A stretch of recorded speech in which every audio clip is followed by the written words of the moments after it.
Katrin's voice rang out. She had changed her mind. She would become engaged to Duke de Bridge after all, so Nerys should give the position of fiancé back to her. Nerys froze in bewilderment at her sister's words. What was this? Why did her sister suddenly want to take back the position of fiancé now? What on earth was going on? A few days earlier, that afternoon, at the ducal estate, the Count had said to his daughter, Nerys, you will become engaged to Duke de Bridge. She was startled by her father's words and, as if she did not understand, asked back softly, Nerys. The Count explained, the position of Duchess suits you perfectly. The kingdom is at war, so it is best to marry quickly. Hearing those words from the Count, she clasped her hands together in fear and tried to remain calm. The Count continued, when you get there, don't behave foolishly. And before he could finish, the frightened Nerys cut in, wait, father. The Duke startled at his daughter's voice. Nerys hesitantly asked again, wasn't this marriage arrangement meant for Sister Katrin? Her eyes reddened sadly. I only just came of age, and I'm supposed to enter the academy soon. You already agreed to that, father.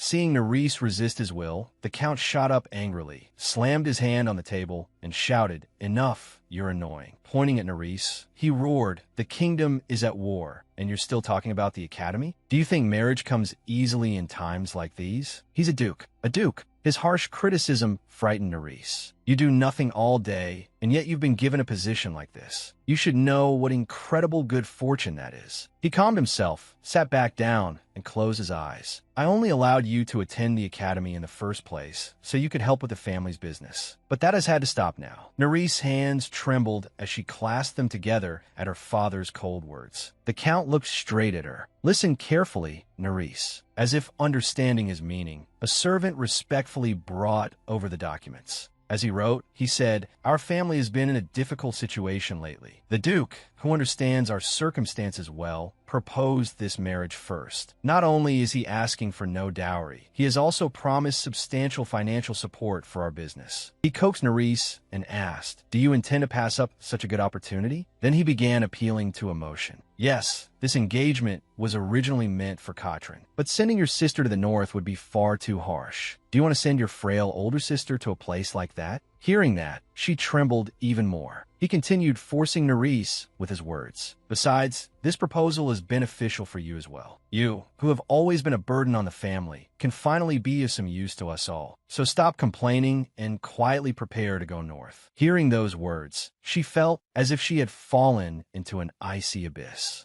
After stepping outside, the cold door shut behind her and she leaned against it for support. She wandered dazedly, her thoughts drifting into emptiness, while the servants avoided Nerys as though she were some evil omen. They began whispering among themselves. Oh my, is it true about Lady Nerys' engagement? Well, with rumors like that, it must be true. Who exactly is that man? They continued gossiping about the Duke. He's known as the Ghost Duke, the infamous de Bridge. I heard he rarely attends social gatherings, and even when he does, he always wears a strange mask, so no one knows what he looks like. And besides that, the Duke always gives off such a terrifying presence that everyone tries hard to avoid him. Not only that, his relationship with His Majesty is terrible. They say the reason he was made to lead the front lines in battle was because the king wanted to get rid of him. Having to marry a man like that, Lady Nerys, is so pitiful. A maid quietly warned, shh, don't say that. In any case, this has nothing to do with us. Nerys saw that beyond the door, now flung open wide, servants were packing up her things, and she stared in shock. In a panic, she cried out, what are you doing? Grabbing a maid's arm in fear, Nerys asked, where are you taking my belongings? Knowing Nerys was not valued in the family, the maid disdainfully shook off her hand. The master ordered us to prepare your luggage in advance, since you will be leaving for the north first thing tomorrow morning, my lady. Nerys recoiled from the maid's forceful movement, panicked and unable to believe her ears. That can't be. So soon, fear welled up in her heart. She had only just heard about the engagement. Nerys' voice went hoarse as she tried to stop the servants. Please stop for a moment. I need to speak with father again. From behind her, Katrin called out Nerys. She asked gently, why are you raising your voice and looking as if you're about to cry? Nerys turned around. Sister Katrin. Katrin lightly stroked Nerys' face and comforted her. You must remember that a noble lady remains elegant at all times and in all places. You should always show the dignity befitting a noble. Then she coldly told the servants, leave us for a moment. The maids bowed respectfully respectfully in fear. One of them bravely spoke up, "But my lady, we have not finished packing yet." Katrin shot her an irritated, icy glance. "Did you not hear me? I said leave." Frightened, the servants hurried out. "Why, yes, my lady," she muttered. "Why must I repeat myself twice for you to understand?" Katrin took Neris's hand and guided her to a chair. "Come, sit down here," she began. "Why are you making such a fuss today? You aren't usually like this." Neris spoke softly. "I truly don't understand why I have to become engaged. Wasn't Duke de Bridge discussing marriage with you?" Katrin stood there and listened to everything. Neris continued, "Sister, could you persuade father?" Without letting her finish, Katrin lifted her chin and cut her off. "Neris," she smiled and asked back, "then should I be the one to go?" Katrin revealed her true face. Slowly, she removed her hand from Neris's face. "Listen carefully. As you know, I am meant to become the flower of high society, and yet I should go to some rustic place like the North? Do you think that makes any sense?" Neris stammered, But sister, I still have to go to the academy." Katrin took her hand. "I know, but there is an academy in the North as well." "Isn't there?" Neris replied, "But there, the magic DP." Before she could finish, Katrin cut her off with contempt. "As if you were going to study magic or anything." She forcefully let go of Neris's hand. "Try to understand yourself properly. Do you really think someone with no talent at all like you could study magic?" Katrin turned coldly and walked toward the door. "For someone like you, becoming a duchess should be more than good enough. Isn't that a blessing instead? Try charming the Duke. Perhaps he'll take a liking to you and send you to the academy in the capital." Neris sat still, not daring to protest. When she reached the door, Katrin turned back and gave Neris a cold smile. "Though I suppose that will be difficult, since you're so useless. Well then, do your best." The door shut, leaving her sitting silently in the darkness. Tears began to fall one by one. She cried for her weakness and for her fate. A week later, on a narrow road through the forest, Neris sat in the carriage and sighed to herself. I can't believe I've had to ride in this carriage for an entire week. The North really is far away." She patted her cheeks to encourage herself. "No, Neris, don't think negatively. No matter what, I made it to the Duke's residence. This is a good chance to start over. Even if this is an arranged marriage, I won't think of giving up. This is my chance to escape the family that mocked and looked down on me." The carriage stopped at the entrance, and she stepped down with her luggage. "From this moment on, I will change.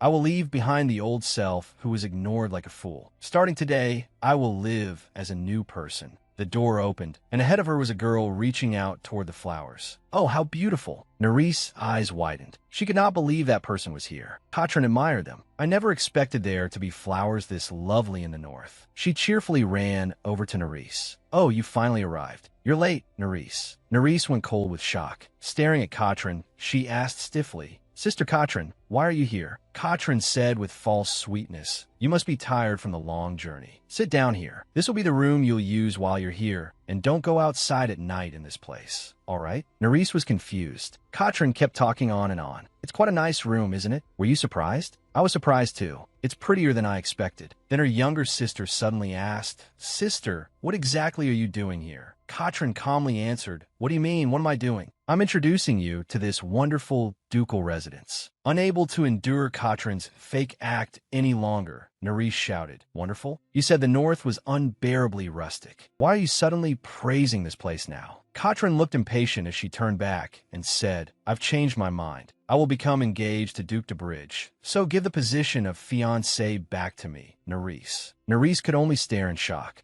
Helplessly, she said, "An engagement is not something to be treated like a joke. In wartime, an engagement is recognized through a marriage contract written on magic paper because it cannot be altered. And my name is already written in that marriage contract. So this engagement cannot be canceled," Neris said. Katrin gave a faint smile and said, "I'll show you specially. So keep your mouth shut and watch carefully." Then she recounted the greeting she had given the butler. "Hello, I am Katrin Talpana, the one who is meant to become engaged to Duke Ian de Bridge. I was wondering whether the engagement contract has already been delivered." "What? My younger sister Neris's name is written on the contract?" Watching her performance, Neris could only stand there blankly. Katrin continued, "Oh dear, it seems my father made a drunken mistake. As the eldest daughter of Count Topana's house, I sincerely apologize. And my younger sister Neris will be arriving here shortly." In wartime, she was simply very worried after hearing that her older sister was about to become engaged. Please don't concern yourself. Nerys will return home in 2 days. Katrin said casually, I explained everything to the butler yesterday, so you should help me and follow this story as well. Nerys shouted, do you think the Duke will believe something that absurd? If you do this, our family will become the laughingstock of society. She said firmly, the Duke would never break off an engagement for such a ridiculous reason. I won't let our family become everyone's joke either. You never even wanted this marriage in the first place.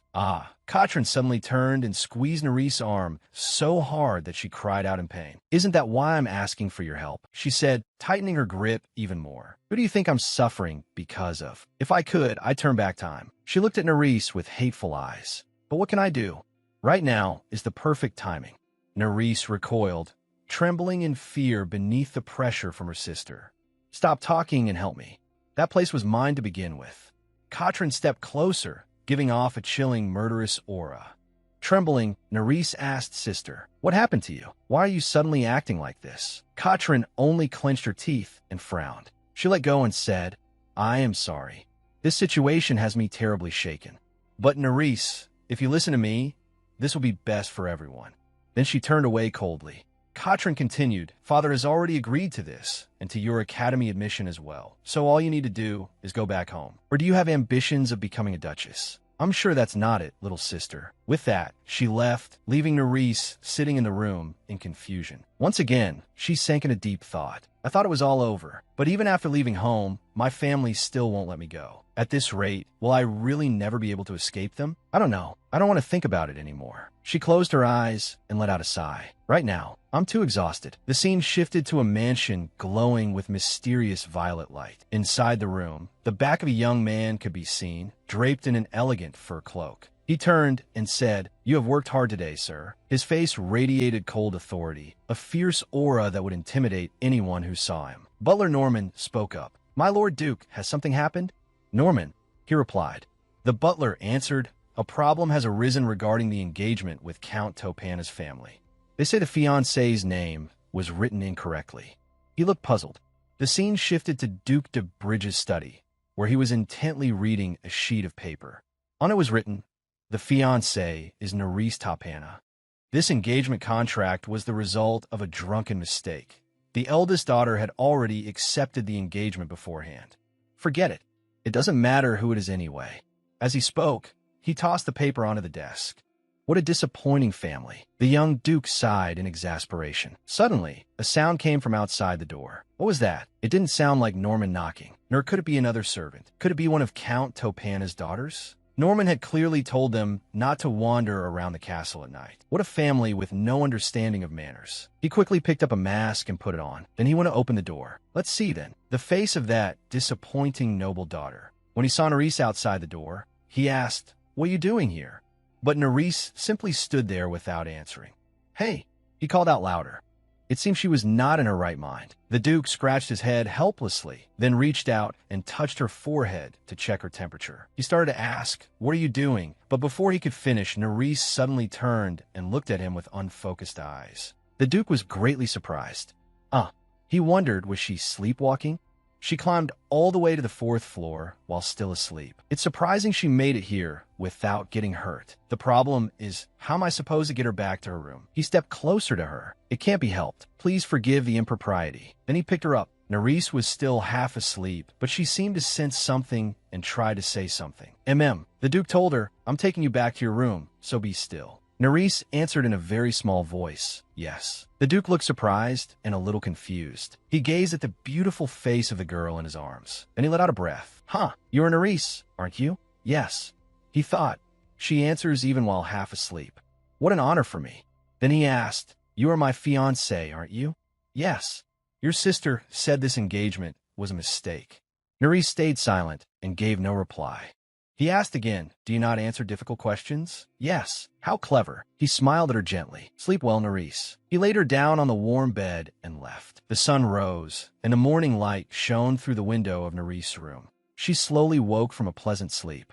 Nerys looked around in surprise and asked blankly, This place is right. I arrived at the Duke's residence yesterday, together with sister. Thinking back on their conversation, she could not help but wonder. Why did sister suddenly change her mind? She hated the idea of coming north so much. No, whatever the reason, it doesn't matter anymore. I won't go back home. Never. Her eyes turned resolute. The day I left home, I realized that as long as I belonged to Count Topana's family, I would have to live a life controlled by them. I would live as a tool, something they could throw away at any moment. I hate that. As she thought that, she went over, took the water pitcher, and poured water over her face as if trying to wash away everything from the past. No matter what happens with the engagement, it doesn't matter. This time, I won't follow my family's wishes. Absolutely not. She was filled with determination. After changing her clothes, Nerys went downstairs. The butler bowed respectfully to greet her. Suddenly, a voice rang out, "You're late, Nerys." She looked toward her older sister. Still putting on a false act, Katrin said, "Even if you're tired from the long journey, you must still observe proper etiquette, mustn't you? This is not our home. This is the castle of Duke de Bridge, my fiancé." Katrin smiled, as if issuing a threat. "Next time, be sure to arrive on time for breakfast." Ignoring her sister's words, Nerys sat down at the table. Katrin continued, "In any case, you will be leaving tomorrow. What a pity. We cannot stay together any longer here in the north. Once you return, I wish you success in enrolling at the academy." No, I will enroll in the Northern Academy. Katrin was startled. Nerys continued, "You said yourself that I could study at the academy in the north, so I looked into it as soon as I arrived. The Northern Academy has produced many famous scholars. It's quite close by, and I realized something. I truly want to study in such a wonderful place." She said firmly, "So I will stay here. You don't need to feel so sorry about it, sister." Katrin's face darkened. Suddenly, she smiled slyly. "Don't you want to study magic? That's the very reason you were so determined to enter the academy in the capital. That's why I worked so hard to persuade father. Is that all your passion for magic amounts to?" Hearing that, Nerys didn't know what to say. She encouraged herself. "Don't lose heart. You already expected this. Speak with confidence. Your thoughts, your position." Nerys gripped her dress tightly and told herself not to be afraid. She said, "My passion for magic will never fade, so I want to take this opportunity to learn many more things. The Northern Academy has so many fields of study that interest me. Sister, the North really is a wonderful place, isn't it?" Nerys smiled confidently. Katrin frowned angrily, slammed the table, and stood up. "What in the world is going on here?" Then suddenly a voice rang out. "That is a very wise decision." Both of them turned toward the voice. He said, My apologies for overhearing while you were speaking." He introduced himself. "I am the butler, Norman." Hearing the young lady speak, I couldn't help but feel proud of the North. "Please forgive my intrusion." Nerys replied cheerfully, "It's all right, butler. Please, just call me Norman, Lady Topana." He said with a smile. Nerys replied, "Then I'll call you that. And you should feel comfortable as well, Norman." Katrin's face darkened. She was stunned, wondering, what the hell is this? That child who's always so timid suddenly. And why is the butler treating Nerys so well? Watching them smile and chat so warmly, she grew furious. If this keeps up, Nerys will steal it from me again. No, this time it's mine. My place. I won't let it be stolen like last time. She thought back on her past. Katrin Topana. Even my name is perfect. From the moment I was born, I was someone everyone was drawn to and loved. People loved calling me Lady Topana, a beautiful flower. But being called Lady Topana was not always a good thing. Nerys Topana, my younger sister. That girl was also called Lady Topana. From the moment that child was born, I knew at once. She was more frightening than the devil. Do you think I don't know you were born to take everything from me? I absolutely won't let you take it. Absolutely not. Could thoughts like those really belong to a little girl? One day, she proudly showed father the achievement she had earned. First place in the poetry recitation contest, Katrin Topana. "Haha, excellent work, my daughter," the count said with a laugh, praising her. Katrin said, "I did my very best for our family." "How can you think so deeply at such a young age?" He said happily, patting her head. Her father said, "I simply must give a gift to my lovely eldest daughter." The count slowly took out a present from his coat pocket. Katrin accepted it happily. "Father, a magic item with special power? It will save you when you're in danger. Always keep it with you." The count handed it to his daughter in good spirits, and Katrin received it with delight. "Wow, thank you, father." He continued, "I am truly pleased that my eldest daughter has been of help to the family. Unlike Nerys, He glanced toward his younger daughter and asked, "And you? Do you have nothing?" Nerys timidly stammered, On this test, I got a perfect score in mathematics." Before she could even finish, Katrin cut in. "Father, I want to participate in this year's capital flower arrangement contest. Would that be possible?" Their father immediately turned his attention to the older sister. "Oh, of course. If you win first place, everyone will admire you when you make your debut in high society." As expected, my eldest daughter thinks broadly. Nerys, shy and crestfallen, could only stand there in disappointment. After her father left, Katrin's expression changed at once. She looked at Nerys with open disgust. "What are you staring blankly at?" she said, snatching away what Nerys was holding. 100 points in math? You worked so hard just to earn praise with something like this? How pitiful," Katrin said contemptuously. Nerys stammered, "Gee, give it back to me, sister." Katrin leaned close to Nerys' ear and said, "Let me give you some useful advice. Even if you come out on top in things like this, you'll still always be useless." As she spoke, she tore the test paper into pieces and threw them into the air. Nerys stood frozen in shock, too frightened to say a word. "Remember this advice, all right?" With that, she walked away, leaving Nerys collapsed on her knees in sorrow. Her sister Katrin's words kept echoing in her head. "See how capable your sister is? Even if you want what belongs to me, you'll never have it. I'll make that painfully clear to you, so just wait and see." But after that, I let Nerys steal everything from me. My misfortune began when I was engaged to Duke de Bridge. She recalled that sudden engagement. The fiancé was none other than me, Katrin Tapana. I was truly shocked by his sudden proposal. She smiled scornfully. I was already a refined young lady, a truly notable figure in the capital's high society. And I was supposed to marry the Phantom Duke, the man surrounded by strange rumors? Impossible. According to the rumors, he had fallen out of favor with the king and had been sent to the front lines. To soothe the king's anger, he intended to form a marriage alliance with a noble family in the capital. He had an outstanding record on the battlefield. She remembered her conversation with her father. He asked Katrin, "What do you think?" "I have many concerns." Though unwilling, Katrin said, "Considering the Duke's vast fortune, it's hard to refuse. We can't let that kind of money slip away so easily." Gritting her teeth, she searched for a way out. "But I can't be the one to get engaged. What should I do?"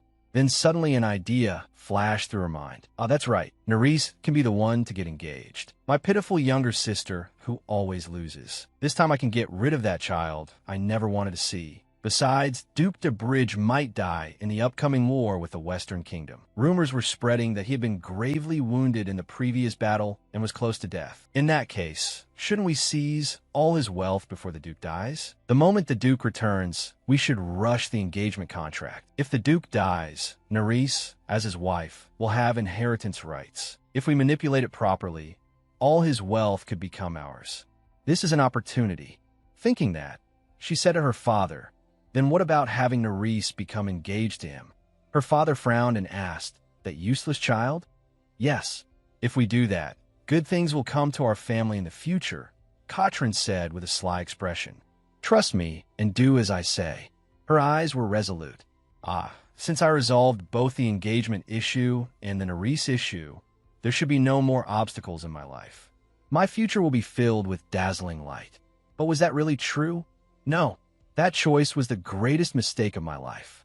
We won the war. Long life, long life. The people cheered. Long live the kingdom of Zidian. We acknowledge the merits of Duke Ian de Bridge, who led the war to victory. He has been awarded the Empire's first Hero's Medal. This time, our kingdom has become an empire, so His Majesty has said he wishes to maintain good relations with Duke de Bridge. Then we'll be able to see the Duke and Duchess often at social gatherings. How wonderful, Lady Tapana. Katrin turned pale. Good fortune always came to her younger sister, the Duchess de Bridge. With a face full of jealousy, she said, "Yes, that's right. I'm truly delighted as well." Around the party, people murmured excitedly, "Duke Ian de Bridge, and that is Nerys, Duchess de Bridge." Hearing that, Katrin froze.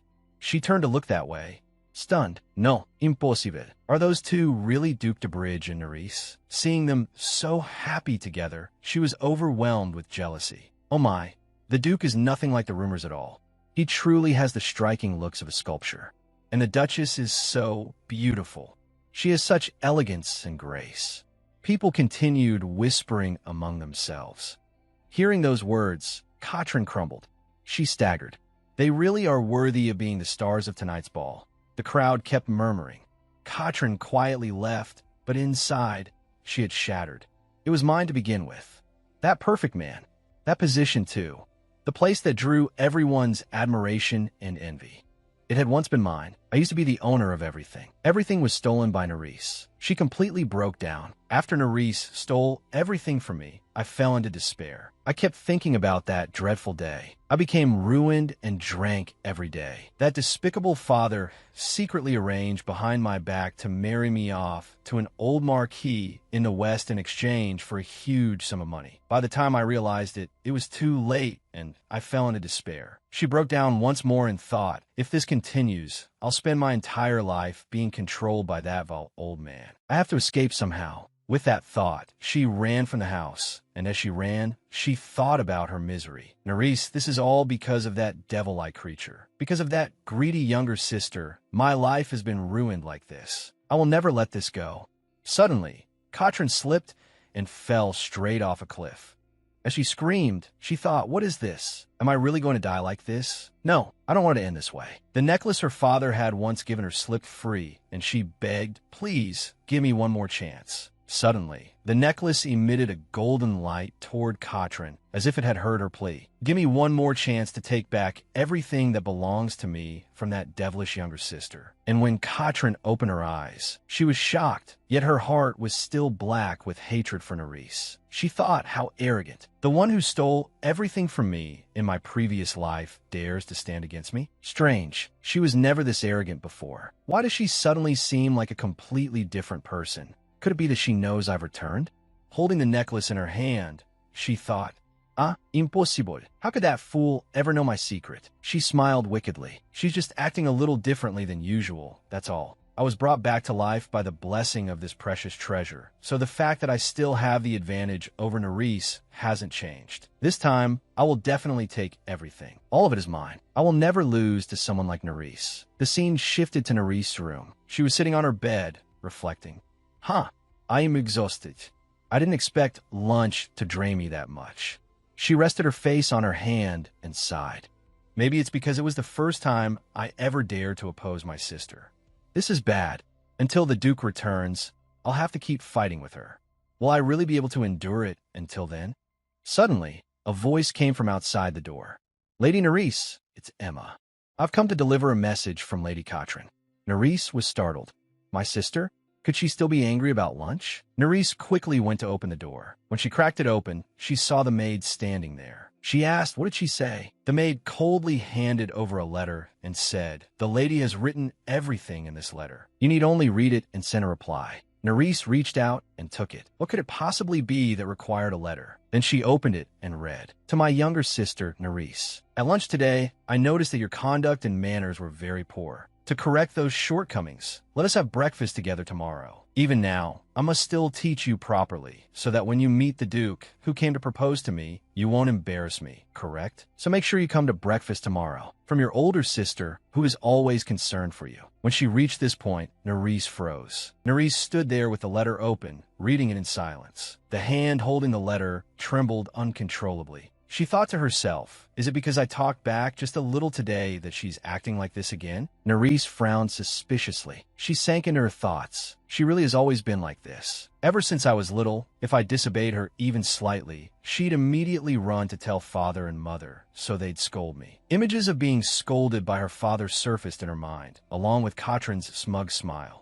Nerys continued thinking. She forced me to go to parties and deliberately made me commit mistakes, turning me into everyone's laughingstock. In the end, unable to bear those situations, I always had to apologize to her. She recalled herself kneeling and begging her sister Katrin for forgiveness, and the injustice of it all overwhelmed her. Even when I wasn't at fault, I thought it was all because I was too useless. Looking back now, it was all just her bullying. Fragments of memory shattered inside her before she returned to the present. Nerys looked up at the windows and thought, but because this isn't our home, I thought she wouldn't bully me here. I was too careless. Her lips trembled on their own. Then she firmly continued, "But I won't endure it in silence like before." "Absolutely not." Pulling herself from her thoughts, Nerys said, "Emma, I will definitely attend breakfast tomorrow." Emma's face remained expressionless as she silently listened. With a resolute expression, Nerys added, "Tell her that I am very much looking forward to tomorrow, and that I am happy to receive a lesson in etiquette from her." The scene shifted to another room.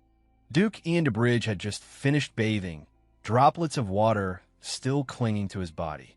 With one hand, he towel-dried his hair, and, as he did, he thought, "It seems the relationship between the Tapana sisters isn't very good." Then he said, "Sisters quarreling in someone else's castle. How pathetic." Hearing that, Norman spoke up at once. "I must say this, Your Grace." At the sound of his voice, the Duke lowered the towel and turned to look at him. Norman continued, "It seems the second young lady of the Tapana family is quite fond of our territory. Not only that, she said she intends to take the entrance examination for Calorway. From what I heard, she seems very interested in studying magic." He recalled how happy Nerys had looked then, smiling so brightly. Norman continued, "Once you officially return, perhaps you should meet with the second young lady." The Duke called Norman's name, cutting him off. In a cold voice, he said, "This engagement was only made out of necessity from the beginning. It has no deeper meaning than that. So don't place too much expectation on this engagement." Hearing that, Norman looked somewhat saddened. He lowered his head and replied, "Yes, I will remember that, Your Grace." Night fell. The Duke sat at his desk, surrounded by a pile of documents, pale moonlight falling across his large frame. His fingers gripped a pen as he rapidly filled the blank pages with writing. Suddenly, an odd sound was heard. He lifted his head, dark circles under his eyes, making him look utterly exhausted. He thought to himself, "This sounds like yesterday. Could it be?" He quickly stood and headed outside. He did not forget to put on his mask before leaving. When he reached the source of the sound, he was surprised. It really was her, Nerys. She was sleepwalking and couldn't hear what he was saying. She kept walking straight into the door, even though it was shut. Looking toward the stairs in the dim light, he thought, "I suspected it, but I didn't think it would really be true. I can't believe she came here again tonight while sleepwalking." Watching Nerys continue to bump into the door, he thought further, "Could it be that she's like this because I'm here? If so, that's a bit troublesome." He fell silent, somewhat worried. "Oh, whatever. I'll take her back to her room first and think about it later." Saying that, he rubbed his head. Before long, he had carried her back to her room and laid her on the bed. He gently pulled the blanket over her and thought, what a relief that she didn't wake up halfway this time. Looking at Nerys sleeping soundly, he thought, she's really the kind of girl who needs a lot of looking after. Then he turned to leave, not forgetting to think ahead for her sake. If this keeps happening, it'll only make things awkward for everyone. I should tell Norman before I return to the battlefield. He suddenly stiffened, his eyes widening. Nerys had grabbed his arm. Slowly, he turned back, thinking she had woken up. He was so nervous that sweat broke out on him. What is this? Has she woken up? He thought in alarm as he stared at her slender hand gripping his arm. Seeing that Nerys was still asleep, he felt as though he had been saved and let out a breath.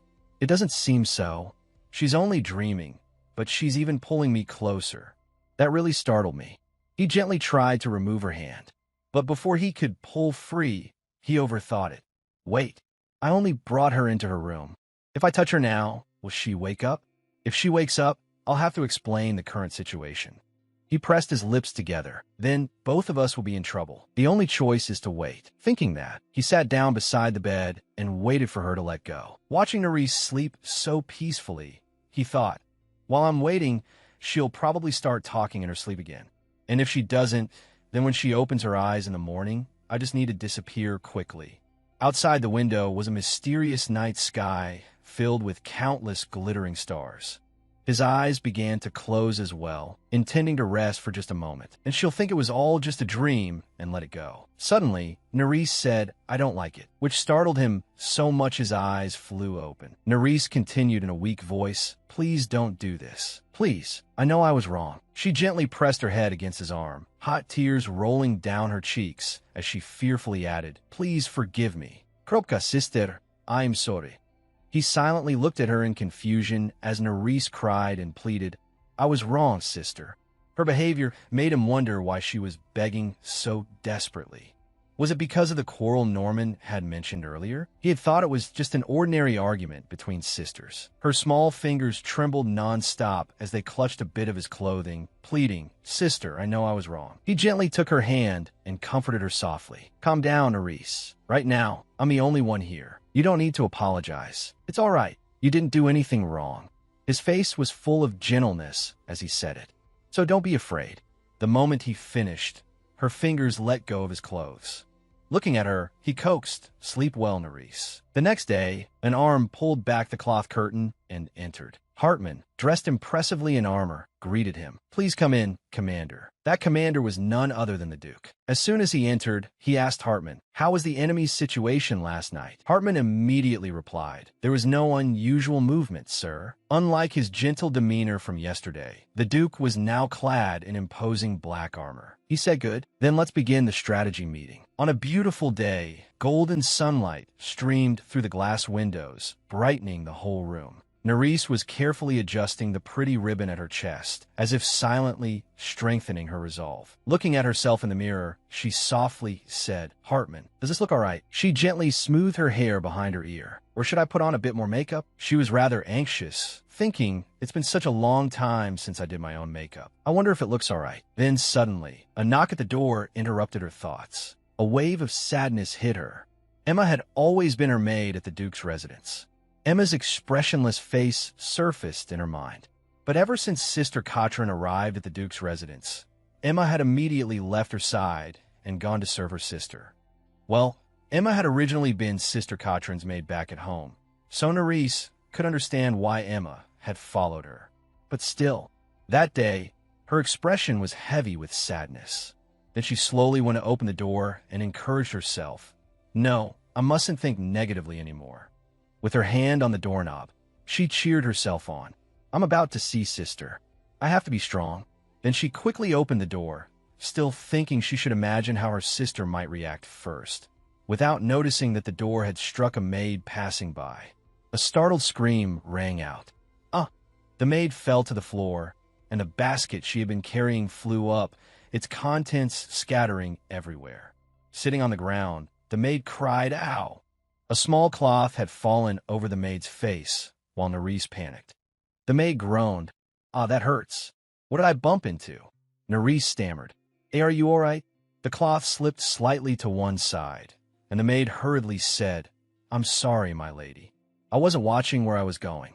Hearing that, Nerys immediately rushed to her, took her by the shoulders, and anxiously said, "Why are you apologizing? You're the one who fell, not me." Perhaps seeing the weak, helpless version of herself in the past was what made her react that way. Nerys gently removed the cloth and softly asked, "You aren't hurt anywhere else, are you? Did her backside hurt badly? Can you stand?" The maid was very surprised to be met with concern instead of scolding. In response to those caring words, the maid said, "I'm really all right." Hearing that, Nerys let out a sigh of relief. That's such a relief. She bent down to pick up the cloth from the floor and sincerely said, "I'm truly sorry. I was so lost in thought that I didn't pay attention to my surroundings." This maid's name was January. She panicked when she saw Nerys picking up the fallen cloth from the floor and cried out, "Ah, my lady, please let me do it." Nerys smiled and replied, "It's all right. You fell because of me. If we do it together, we'll finish quickly, so let's pick them up together." Jan was so surprised by those words that she didn't know how to respond at first. Then she softly said, "Thank you, my lady." Nerys immediately replied, "It's nothing, but there really seem to be a lot of things to wash. Isn't it very heavy for you to carry all by yourself?" Jan smiled and raised her hands lightly. "Oh, it's all right.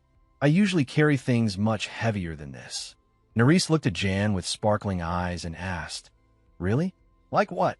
Jan proudly answered, "Moving heavy ingredients in the kitchen, or sometimes I have to move furniture around the house by myself." As she spoke, Jan quickly picked up the cloths and put them into the basket. She continued, "So this isn't heavy at all." Nerys looked at Jan with shining eyes and exclaimed, "You're amazing." Nerys curiously asked, "Are all maids as strong as you?" Jan replied, "Maybe I'm the only one." After gathering all the cloths back into the basket, Jan bowed and said, "Thank you for helping me, my lady, and I apologize again for startling you earlier." Nerys immediately answered, "No, I'm the one who should be apologizing." Then Nerys turned to go find her sister, and before leaving, she said with a bright smile. Then be careful. Jan held the basket and watched Nerys walk farther and farther away. A little while later, Nerys arrived at that room. Norman opened the door for her. Katrin was idly swaying a fork in her hand as she said, "You're late again today, Nerys." Smiling with her chin resting on one hand, Katrin continued, "If you promised your sister yesterday, then you should keep your word. How could you leave me waiting like this?" Katrin once again brought up noble etiquette, saying that keeping one's promise about time was very important in high society. So next time Nerys should make sure to be punctual. Nerys quietly asked, "Sister, where did all those clothes and jewels come from? I've never seen them before." Katrin smiled and spread her arms. "These? The Duke's residence prepared them. During a war, we can't very well travel around with piles of luggage, can we? Considering that, since I said I came here using a magic circle, they prepared these things for me." At that moment, Norman gently pulled out a chair and invited Nerys to sit. Seeing that, Katrin's gaze turned colder as she said, "You're an honored guest, so feel free to use them." Then, as quick as lightning, she added, "They're such kind people, aren't they?" As though she had never said anything harsh just before. Nerys fell silent, about to say something, but stopped herself, gradually sinking into her own thoughts and tuning out Katrin's words. She thought, saying that while dressed like this, she's dressed so extravagantly that it completely contradicts what she just said. Sister Katrin, has she really lost her mind? Seeing Nerys keep staring at her, Katrin frowned coldly and said, Is there something on my face, Nerys?" The question jolted Nerys out of her thoughts. Flustered and anxious, Nerys replied, "Ah, no, sister, it's nothing." Katrin smiled with a very sinister look and said, "Staring at someone's face like that is very rude. If you make another mistake, you should apologize sincerely to that person. Otherwise, your reputation in society will quickly worsen. It's quite worrying, really, for you to lack even such basic manners, and yet you say you want to enroll in the Northern Academy." Hearing those words, Nerys clenched her skirt tightly. Please choose carefully when deciding about your studies, and never think of changing your mind afterward. Nerys' eyes tightened in fear, as though her thoughts had been exposed. Looking at her sister leisurely cutting her meat, she thought, just as I expected, teaching me etiquette is only an excuse. She invited me to eat with her just to mock me and humiliate me. Remembering that dark past, she thought, "You really haven't changed at all, sister. But I've changed. I won't let you fool me like an idiot anymore." Thinking that, Nerys said, "Thank you for your concern, sister, but you don't need to worry about that. I'll go to the Northern Academy to make up for what I lack. As I said yesterday, the Northern Academy has many useful fields of study." Katrin's hand involuntarily tightened. Nerys continued, "Isn't it truly the perfect place for me?" Katrin's face darkened as she said through clenched teeth, "If you say so, then that's fortunate. Is there a department you intend to enter?" Nerys answered brightly, "Yes, I plan to apply to the accounting department. I'm also very confident in mathematics." Beside her, Norman placed a plate of soup and bread in front of her. Surprised, he said, "Oh, Nerys, are you good at math?" Nerys happily replied, "Ah, yes. I've studied diligently on my own at home using many theory books." Norman said, "That is truly admirable. In that case, let me tell you this. Our Duke is always extremely supportive of talented people." Hearing that, Nerys' eyes sparkled. Supportive of talent. Norman continued, "That's right. His Grace places great importance on discovering talented individuals to help develop the land. Those who have received the Duke's support are now displaying their talents as northern officials of the ducal house. So remember that." Nerys' eyes shone brightly as she thought, strong support. Yes, that's it. The moment she thought that, she stood up and said, "Sister, please excuse me. I'll leave first." Katrin was shocked. "W what?" Seeing Nerys stand up and leave, Katrin angrily slammed the table. "Wait, we haven't even finished eating." Without turning back, Nerys said, "Something urgent has come up. I'll be eating lunch and dinner alone today. Thank you for telling me, Norman." As she said this, Nerys' face was radiant. Norman looked at her with a gentle smile. Watching Nerys, he said, "I will support you." As he watched her walk away full of hope, she looked just like an angel. At the military camp, several generals stood around the map on the table, constantly discussing tactics. The army of the Western Kingdom has begun moving again. We don't have time. We have to strike first. One general agreed. That's right. Now that the enemy is weakened, this is the best opportunity. We should quickly go back on the offensive. At that moment, Ian finally spoke. How exactly? His words made the generals uneasy. At present, we still haven't received resupplies because of the previous battle. Our mages have yet to recover. In a state where we have nothing, how are we supposed to attack? He calmly demanded, explain it to me. The generals could not help but grow flustered. That. Ian turned to Hartman. Adjutant, when will the supply arrangements be complete? Hartman hurriedly reported. The supplies will be fully prepared in 2 days. Ian turned and gave his orders. Then, during that time, intensify surveillance of the enemy at once. Gather the knights and begin combat drills so they can be ready to fight at any time. Hartman followed him out of the tent. Everyone just keeps complaining. Walking behind Ian, he grumbled, I suppose after the last victory, everyone has become impatient. Ian remained calm. The war has gone on longer than expected, so it's understandable that they're growing restless. Ian suddenly remembered that it had been a long time since most of the men had been able to return home. Hartman awkwardly scratched his face. Yeah, that's true. Then he asked again, but are you also going to stay alone in the camp again today? Ian did not hide it. I have some personal matters to attend to. Hartman looked a little dissatisfied. Do you realize you're alone far too often? Have you ever thought about the fact that I have to stop the doctors and the military commanders every night? Ian merely smiled. Of course I have. Then he stepped closer and slung an arm over Hartman's shoulder. Thanks to such a capable aide, I can be at ease when I'm alone. I'm always grateful to you. Hartman was left speechless, utterly at a loss for words.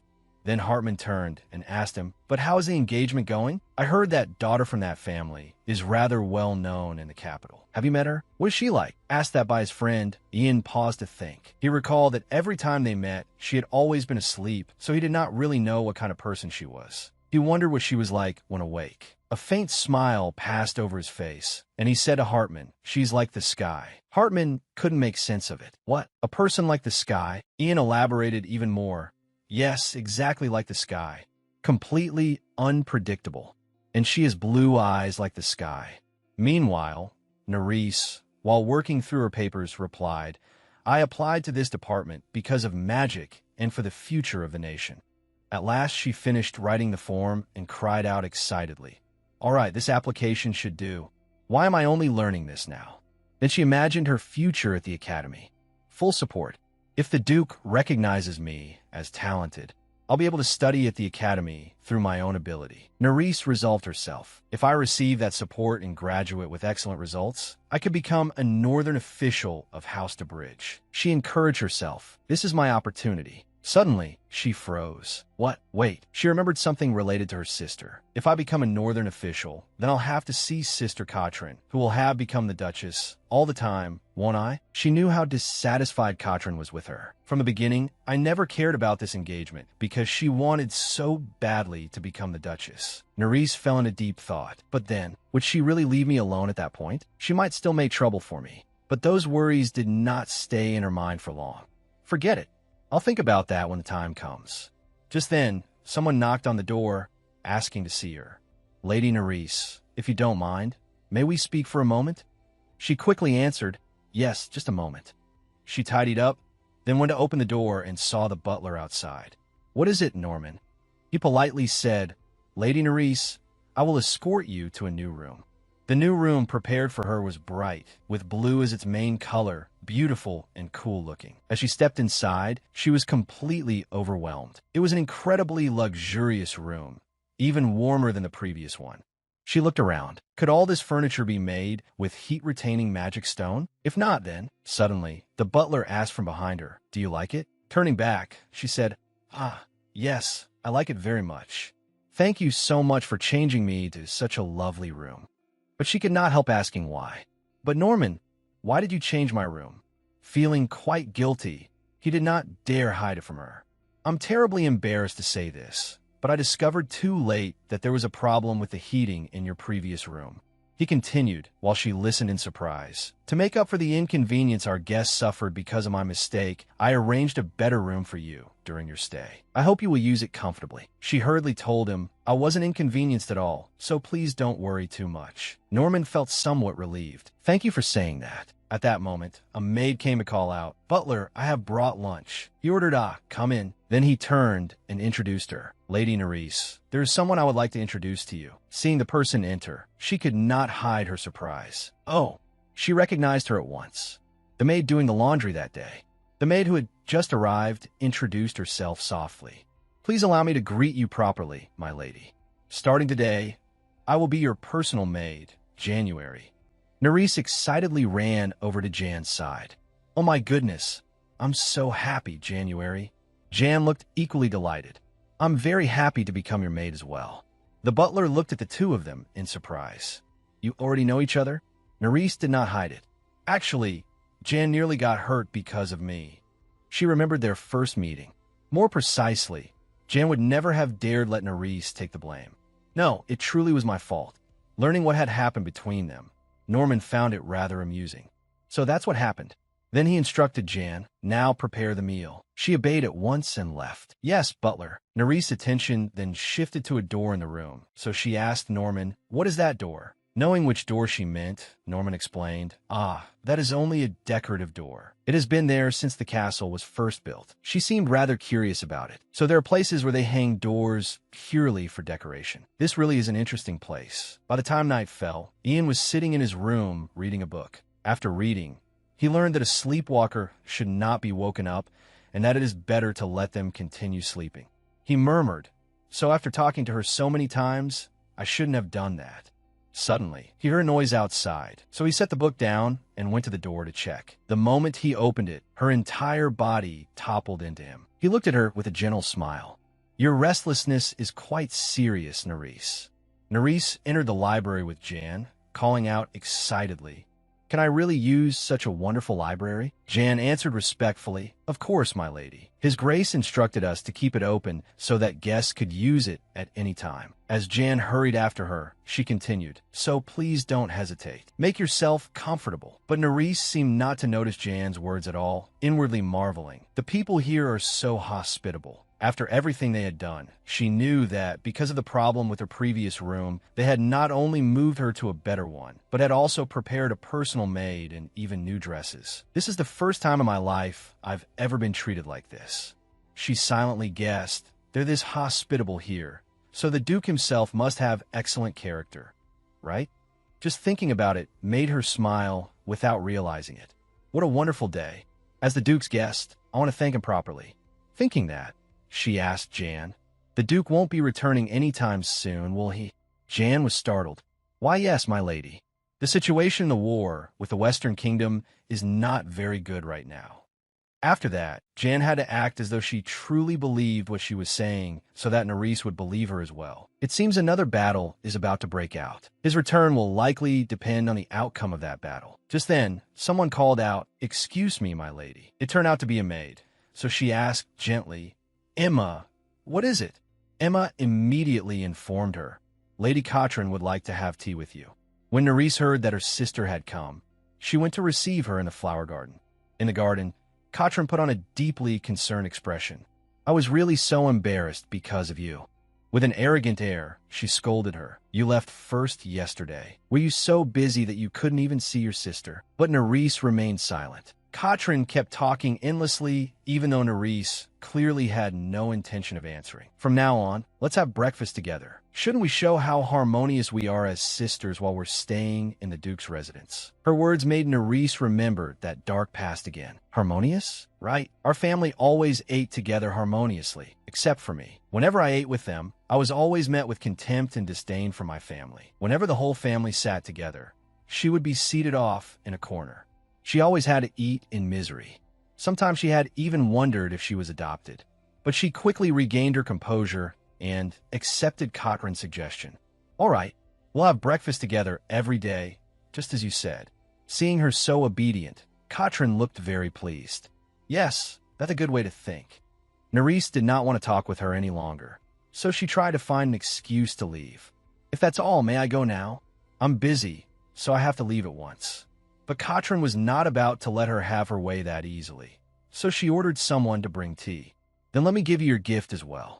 A teacup was set down in front of her, catching her slightly off guard. Surprised? "It's sleeping tea." Katrin spoke as if she were being caring. "It'll help you sleep well." When she saw Narice's face turn pale, she seemed satisfied. "I prepared this because I was worried you weren't sleeping well at night." Narice could hardly believe it. "What are you talking about? I sleep well at night." Katrin merely reminded her softly. "You're a sleepwalker, remember?" At those words, Narice visibly panicked, but Katrin still did not stop. 2 years ago, Father told you your sleepwalking had been completely cured, didn't he?" Then she revealed a shocking truth. "Narice, that was a lie." The more Katrin spoke, the worse Narice's expression became. "Father only said that to put you at ease. Your illness was never cured." Then Katrin snapped her fingers. "Now, then, when did your cursed illness begin again?" "Ah, I remember. You were wearing a lovely dress, just like today." That illness had begun with the incident 7 years ago, on Narice's 13th birthday. That day, she had been dressed beautifully. Everyone had been cheerful. "Happy birthday, Lady Tapana. Congratulations on your special day." Everyone at the party praised her endlessly. Who would have thought the youngest daughter of Count Tapana would be so beautiful? Indeed, that lovely dress suits her perfectly. Compliments rang all around her. "She's truly adorable, Lady Tapana." Those words made Katrin jealous of her. Though she said nothing aloud, she was furious beyond endurance. How could someone like that be called a lady just like me? Seeing Narice's bright smile only made her angrier. And not only that, she even dared stand in front of me and smile. She knows nothing, so how am I even supposed to scold her? Then she noticed a glass of wine on the banquet table and came up with a wicked idea. She smiled maliciously. "Ah, that'll do nicely." Then she called Narice over. "Narice, come here and greet my friends." Hearing her sister call, Narice obediently came over. She happily ran closer. "Yes, sister." As she ran, she introduced herself. "It's a pleasure to meet you all. I am Neritsa Topana. Thank you all for coming today." At that moment, Katrin stuck out a foot, sending her sprawling forward. The wine on the table spilled all over her as she fell. When Katrin saw her on the floor, she let out a loud cry, drawing everyone over. Covering her mouth as though utterly shocked, she exclaimed, "Oh my, Narice, are you all right? You really should be more careful. Why were you in such a rush?" Hearing the commotion, their mother also hurried over. Narice sat on the floor, unable to explain herself as more and more people gathered around her. She only stammered, Then someone laughed and whispers began spreading. They mocked her. "Are you all right, Lady Tapana? Oh dear, what should she do? Her dress is ruined." Narice did not know what to do as the whispers grew louder and louder, but she was drenched in cherry juice and could do nothing at all. The Count's household is certainly something. Not only did her mother fail to ask how she was, she dragged her aside and scolded her. "What on earth were you trying to do?" Her mother kept berating her despite the many people present. "This is the birthday party I worked so hard to prepare, and yet you've embarrassed our family. How much more do you intend to disappoint me?" Narice murmured weakly. "Mother," later that night at the estate, a maid found her leaning against the wall in the corridor and gasped in horror. "My goodness, Lady Narice," the maid worriedly asked, "at this hour of night, what are you doing here? My lady, why are you hanging your head like that?" The maid kept asking, but Narice did not respond. "What is this? Can't you hear me, my lady?" Lady Narice. Back in the present, Katrin still would not stop digging into her pain. "From that point on, you began wandering around the house in your sleep. Father learned of your sleepwalking and did everything he could to treat you, but..." At that point, Katrin paused and asked Emma, "Emma, tell us what you saw last time." Emma answered honestly, "Just a few months ago, I saw Lady Narice wandering around at night." As if afraid she hadn't heard properly, Katrin pressed again. "You heard that, didn't you? Drink this medicine every day before going to bed. If you break the nighttime rules in the Duke's residence, it'll cause serious trouble." By then, Narice was trembling all over. She had never wanted such things to happen in the Duke's house. If what Katrin said was true, then perhaps she had been wandering around the residence at night this whole time without knowing it. If the people in the Duke's residence had seen her like that, then surely they would report her sleepwalking to the Duke. And then both her chance to become a northern official and her admission to the academy would be impossible. Quietly, she resolved to find out the truth. "I have to confirm whether what my sister said is true. I have to find out immediately whether my sleepwalking has truly been cured. Earlier, in the greenhouse garden, Nerys and Katrin had spoken. Katrin had wandered through it as casually as ever. This greenhouse really is wonderful. She plucked a flower from the beautiful yellow bed. Even though autumn had already come, the freesias were still in full bloom. She brought the flower closer, admiring it with a relaxed expression. No wonder this place is famous even in the capital. Her face slowly twisted into a scheming smile. Or perhaps this place only seems so beautiful because Nerys wasn't here this morning. That must be why it feels even more special. At that moment, Katrin's thoughts were filled with the image of Nerys being surrounded by attentive servants, smiling happily, and that only made her more jealous. That fool actually dares to smile and act arrogant outside. But remembering Nerys' fear over the sleepwalking made her feel satisfied again. As expected, frightening her with that sleepwalking illness really is effective. She regarded Nerys as a puppet she could control and use however she pleased, and she delighted in it. If she keeps behaving like this, I'll have to punish her properly. No matter how much she struggles, it'll be useless. I'll make sure she knows she's always under my control. A voice came from behind her. You sent for me, Lady Tapana? She turned around. Butler Norman bowed respectfully before Katrin in greeting. Thank you for coming, Butler Norman. He spoke softly. I heard you had something you wished to ask. Katrin turned and casually threw the flower to the ground. Yes, I want you to tell me something very important. With a confident smile, she stepped closer. There's a private teleportation barrier for the Duke in this residence, isn't there? The barrier she wanted to see was a type of symbolic magical seal, each form carrying its own special meaning and activated with magic. Among the nobles and the wealthy in the capital, it was common to have a private teleportation barrier in one's residence, and my fiancé, Duke de Bridge, had one as well. Norman merely continued observing Katrin. So the Duke must have secretly returned to the residence before, correct? She put on a weak, pitiful expression and looked at him as if begging him to tell her. Please tell me, Mr. Butler. I worry for the Duke so much that I cannot sleep peacefully at night. While she rattled on, he remained silent with his hands behind his back. Or at least tell me when the Duke will use the barrier to return here. Her smile gradually stiffened when the answer she wanted did not come. I'm certain the Duke died in the war in my previous life. Smugly, she recalled a scene of herself and her lover lying together in bed. Of course she did, because the one who had told her that news back then was her lover at the time, Prince Theophilus. As the romantic mood deepened and Theophilus turned toward her, she had believed him completely. Even if it had only been a brief affair, everything Theo told me had been true, so I had no choice but to believe it. However, sometime later, after hearing the news that Duke de Bridge had died, she also remembered Nerys happily walking hand in hand with someone. Yet in reality, the Duke had not died at all. Instead, he had returned from the war as a hero. That is why I want to know what really happened. She pinned all of it on that innocent magical teleportation gate. There must have been a teleportation barrier. Her smile grew more and more sinister. The Duke must have used it to return to the residence and treat his injuries, which is why he survived. To think I'm only now learning such a simple truth. I really was a fool. Just as she was reveling in her thoughts, Butler Norman interrupted her. Please forgive me, Lady Tapana. Bowing carefully, Norman replied, It is wartime. Information concerning the Duke and the high officials must remain strictly confidential. Therefore, I must ask that you never inquire about such matters again. Her expression fell as though she had been cast from a great height into the depths of despair. As soon as he finished speaking, he turned on his heel to leave. Then please excuse my rudeness. But she called after him. Wait a moment. Her face turned pale, and she stammered. Why? Why can't you tell me? In desperation, she claimed a position that was not hers. I'm the Duke's fiancé. I have the right to know news of him.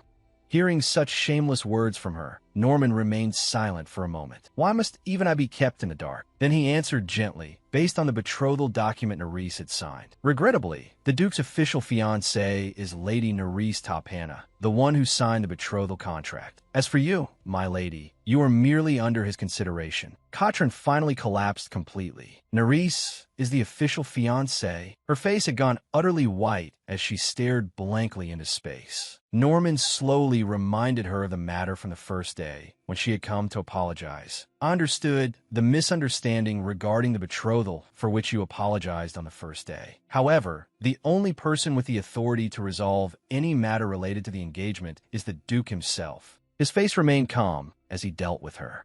So please pray for his safe return and wait quietly. Until then, I will continue to serve you with all due care. Nerys paced restlessly around the large room, exhausted. Jan watched her helplessly. Seeing Nerys pacing the room like that made Jan feel anxious as well. Then Jan spoke, and her words struck the mark exactly. My lady, did something happen again yesterday between you and your older sister? Startled, Nerys looked up at her. With a worried expression, Jan asked after her.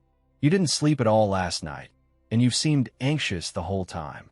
You didn't even go to the library. But Nerys only remained silent, one hand drifting toward her face.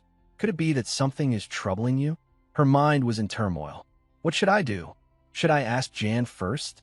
No, perhaps Jan still doesn't know. I have to hide this sleepwalking illness carefully. If I don't, it will be just like that time. The image of her parents looking at her with contempt and disgust surfaced once more, sending a chill down her spine. Her breathing grew rapid, and fear appeared on her face. A familiar voice reached her and pulled her out of that haunting memory. Lady Nerys, this is Norman. In a quiet voice, Nerys answered from inside. Come in, Norman. His figure appeared hesitantly at the door before stepping inside. Please excuse the intrusion. Butler Norman entered carrying a piece of paper in his hand and handed it to January. Jan, I have something I'd like to ask of you. Obediently, Jan stepped forward at once. Yes, what is it? He spoke gently as he instructed her. Please go to the market and buy the cooking ingredients listed here. We may be short of ingredients for tonight's meal. After hearing that, Jan cheerfully accepted the paper and rushed off right away to make the purchase. Yes, I understand. My lady, I'll step out for a moment. Nerys stood there watching Jan's lively figure as she left. All right, be careful. Yes. Only after Jan had completely gone did Butler Norman begin to speak. I heard that you had something you wished to say to me in private, so I sent Jan on an errand. His intuition startled her. For some reason, I had the feeling that what you wished to discuss would be something important. Inwardly, she thought about Norman. As expected of the Duke's butler, he not only sees through my thoughts, he also takes such careful consideration of me. Though she still hesitated a little, she decided to tell him. If it's him, then perhaps it's all right to reveal my secret. She began haltingly. Actually, I suffer from sleepwalking. She told him about the times maids had discovered that although she was asleep, her body still moved and went elsewhere. The illness first appeared when I was 13. I immediately tried many treatments, but none of them worked. At the time, she herself had been completely unaware of anything, no matter how badly she wanted to stop sleepwalking. I struggled with that illness for a very long time, but when I turned 18, a miracle happened. The condition gradually disappeared. While I slept, there were always many maids outside my door. That much is true. Every night, maids had to stand watch outside my room, but for several months, I stayed still and slept in my own bed. Afterward, her father had summoned her to his office to speak with her. Then father told me that my sleepwalking had disappeared. Then came her meeting with Katrin again. But yesterday, my older sister told me that was all a lie. Those words frightened her so much that she did not dare sleep. I can't trust what my sister says.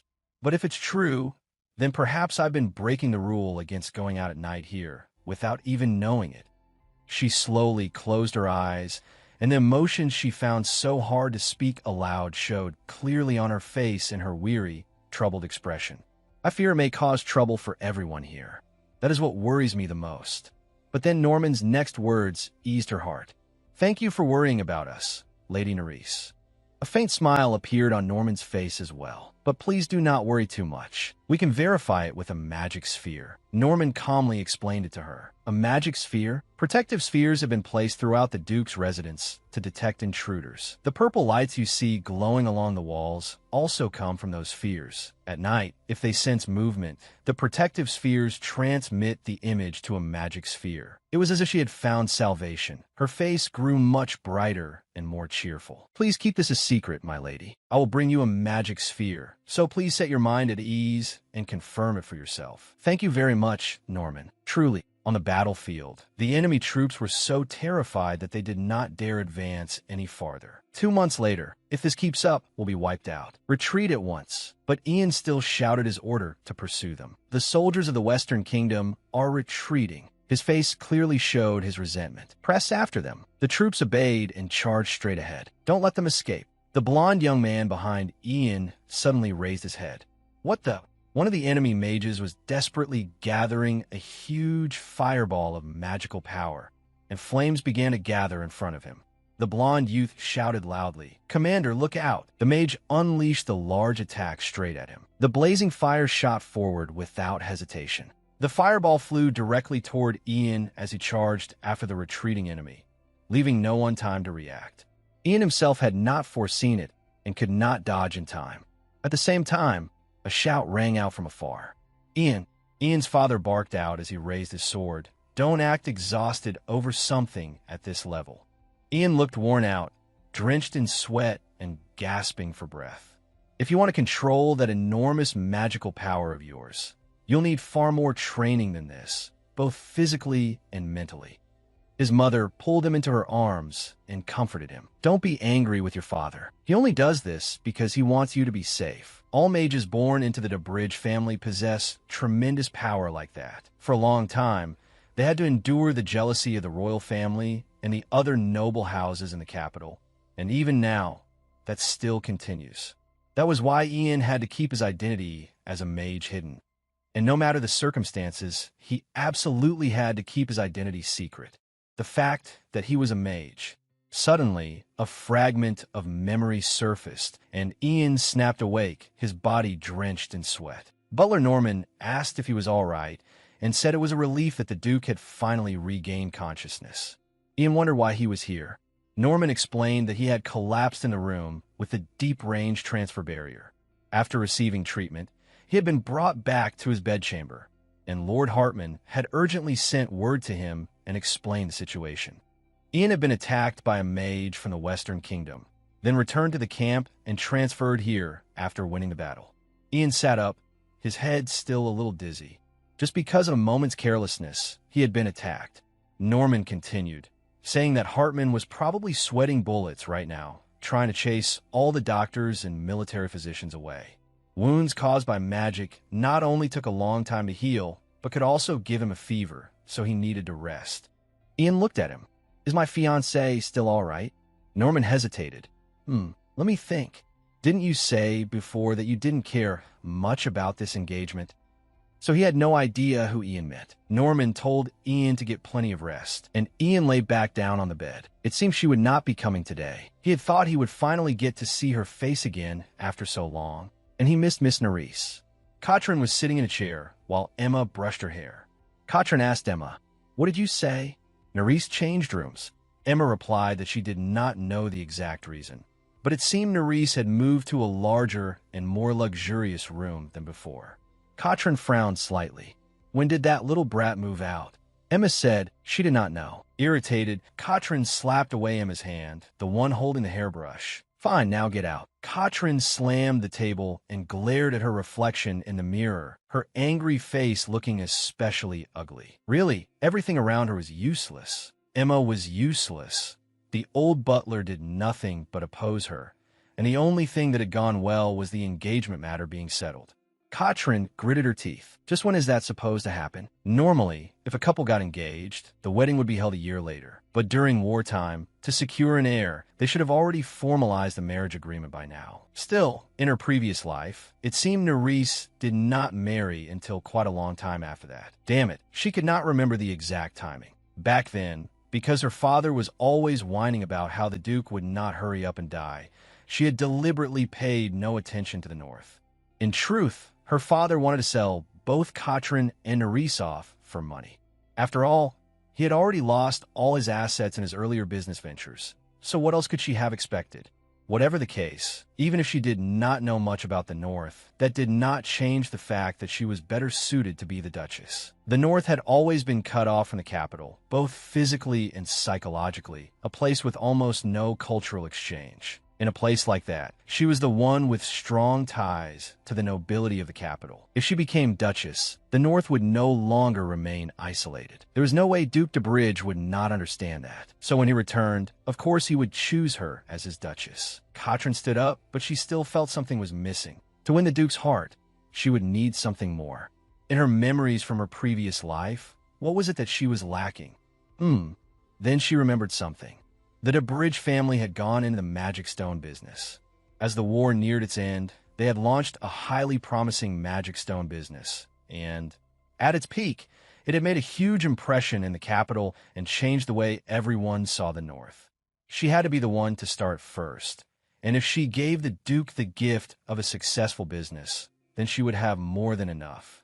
Qualities to become Duchess. Katrin walked over and picked up a notebook. While she was at it, she needed to write down everything she could still remember and organize it. There was still 1 year left until the war ended. During that time, she had to make the business succeed and get rid of Nerys completely. She had frightened Nerys with that sleepwalking illness, so she had not seen her for a month now, yet there was still no sign that she would return home. Then again, if one stayed with a family that only had a glamorous exterior with a father-mother like theirs, it would be hard to go back. If the reason Nerys stayed here was because she hated returning home, then all Katrin had to do was send her somewhere else, right? In that case, instead of using the stick, she would offer Nerys a carrot.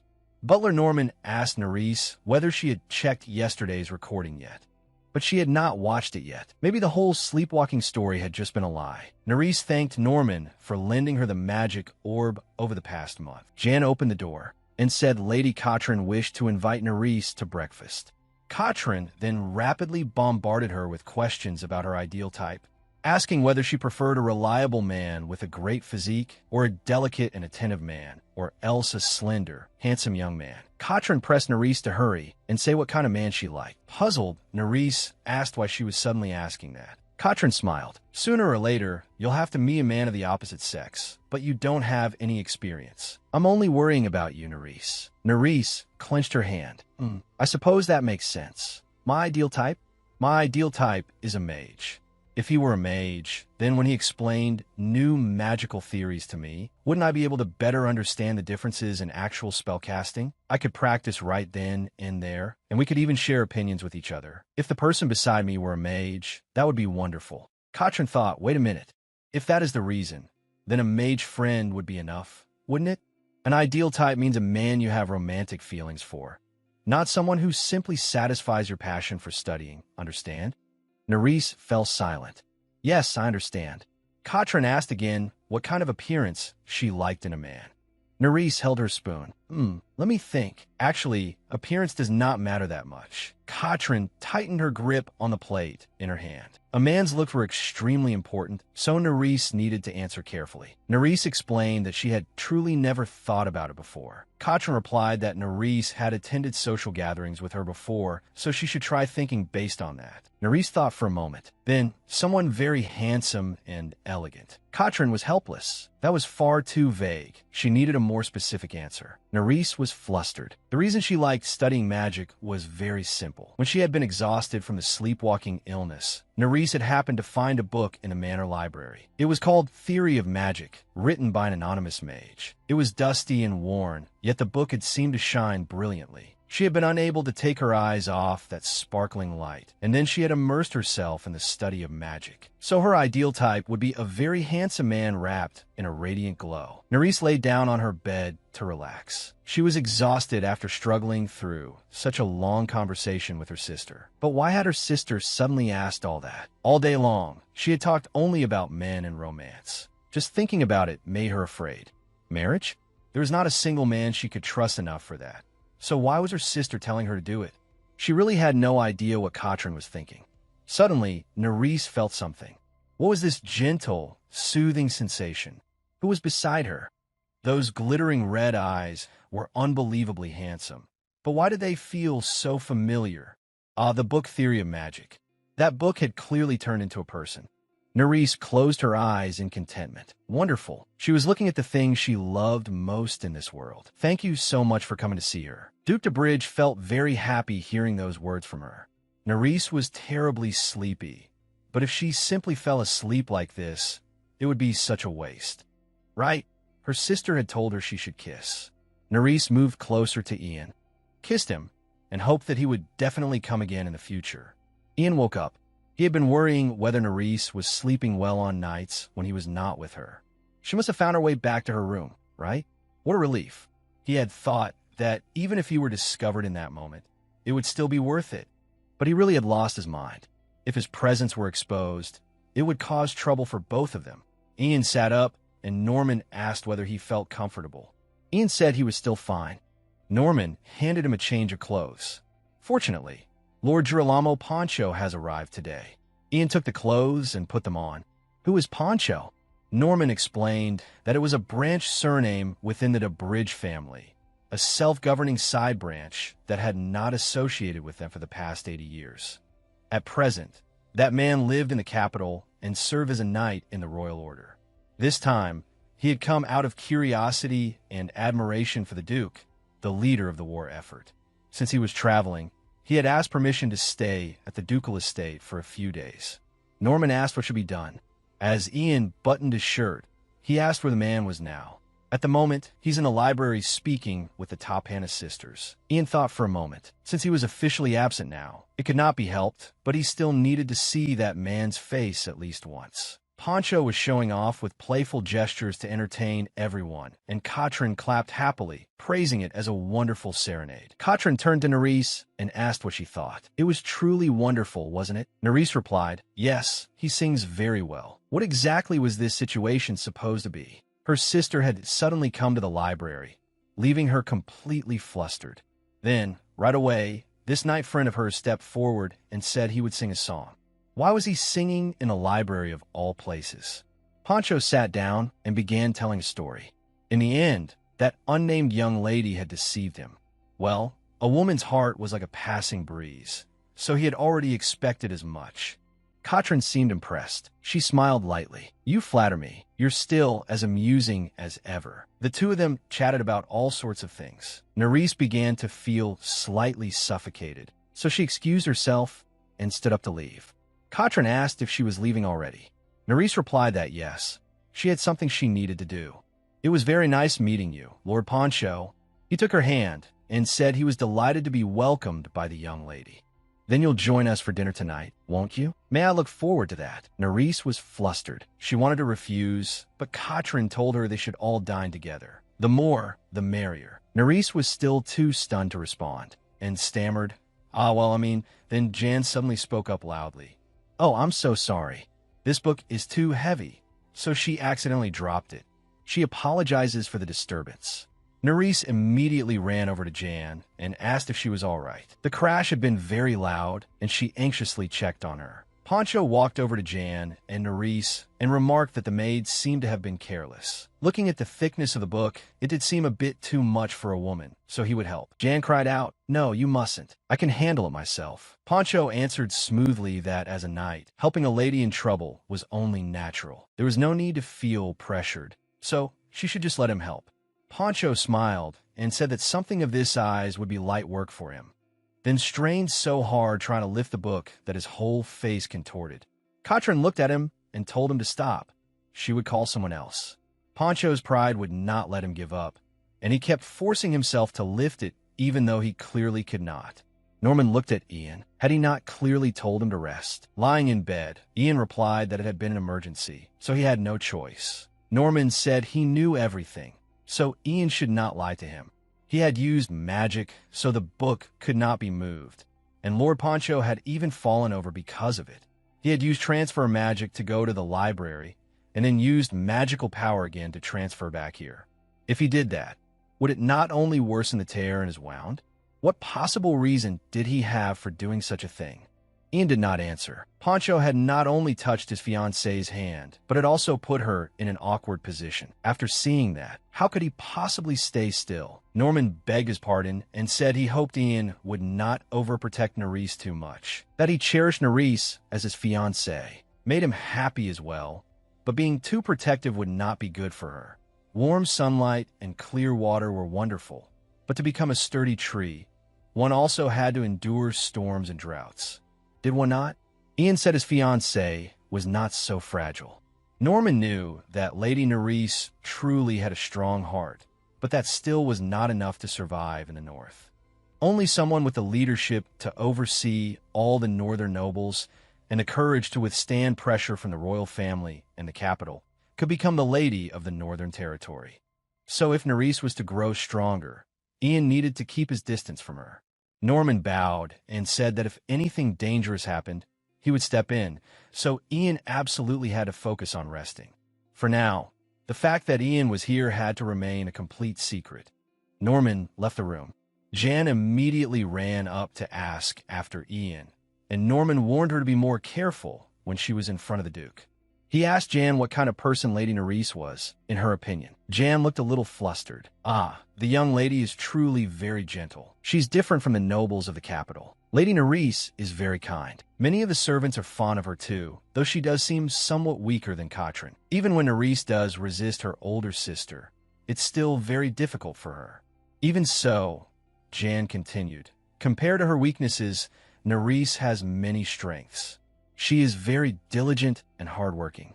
Please protect her a little longer and trust her too. Physicians kept arriving in droves, hoping to treat the Duke, but Lord Hartman kept blocking them. Hartman sent a letter to Ian. After their victory in the previous battle, the war had temporarily entered a quiet phase. So within a week, Ian needed to wrap everything up quickly and show everyone his face. He should hurry back so the two of them could return together. Otherwise, rumors that he was on the verge of death would leak out. After reading the letter aloud to Ian, Norman murmured that Hartman's phrase, "on the verge of death," was quite accurate. Irritated, Ian told him to stop saying such reproachful things, since he had already sincerely reflected on his mistakes. Norman told him to take his medicine and rest properly in his room, and Ian asked about Nerys again.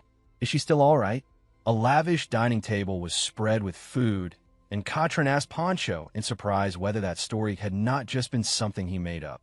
Poncho immediately replied that no, it was the truth. Look here, aren't these solid arm muscles enough proof? Then, according to him, those thugs had been so terrified that they had scrambled to avoid him. Katrin laughed until tears welled in her eyes. Really? How wonderful, so impressive and gallant. She turned to Nerys and asked whether she found Lord Poncho interesting. Nerys answered indifferently that yes, she found him interesting. Only now did she realize Katrin's true purpose. She was trying to match her with Poncho. All day yesterday, Katrin had talked about nothing but men because of this. Nerys did not know why she had ended up in this situation, but she needed to be careful not to get swept along by Katrin's intentions. Poncho remarked that this was truly a very strange place. The nighttime rules Katrin had told him about were another example. It was no wonder people called this the eerie family. Then again, the personality of the first Duke had apparently been very unusual, so something like that was entirely possible.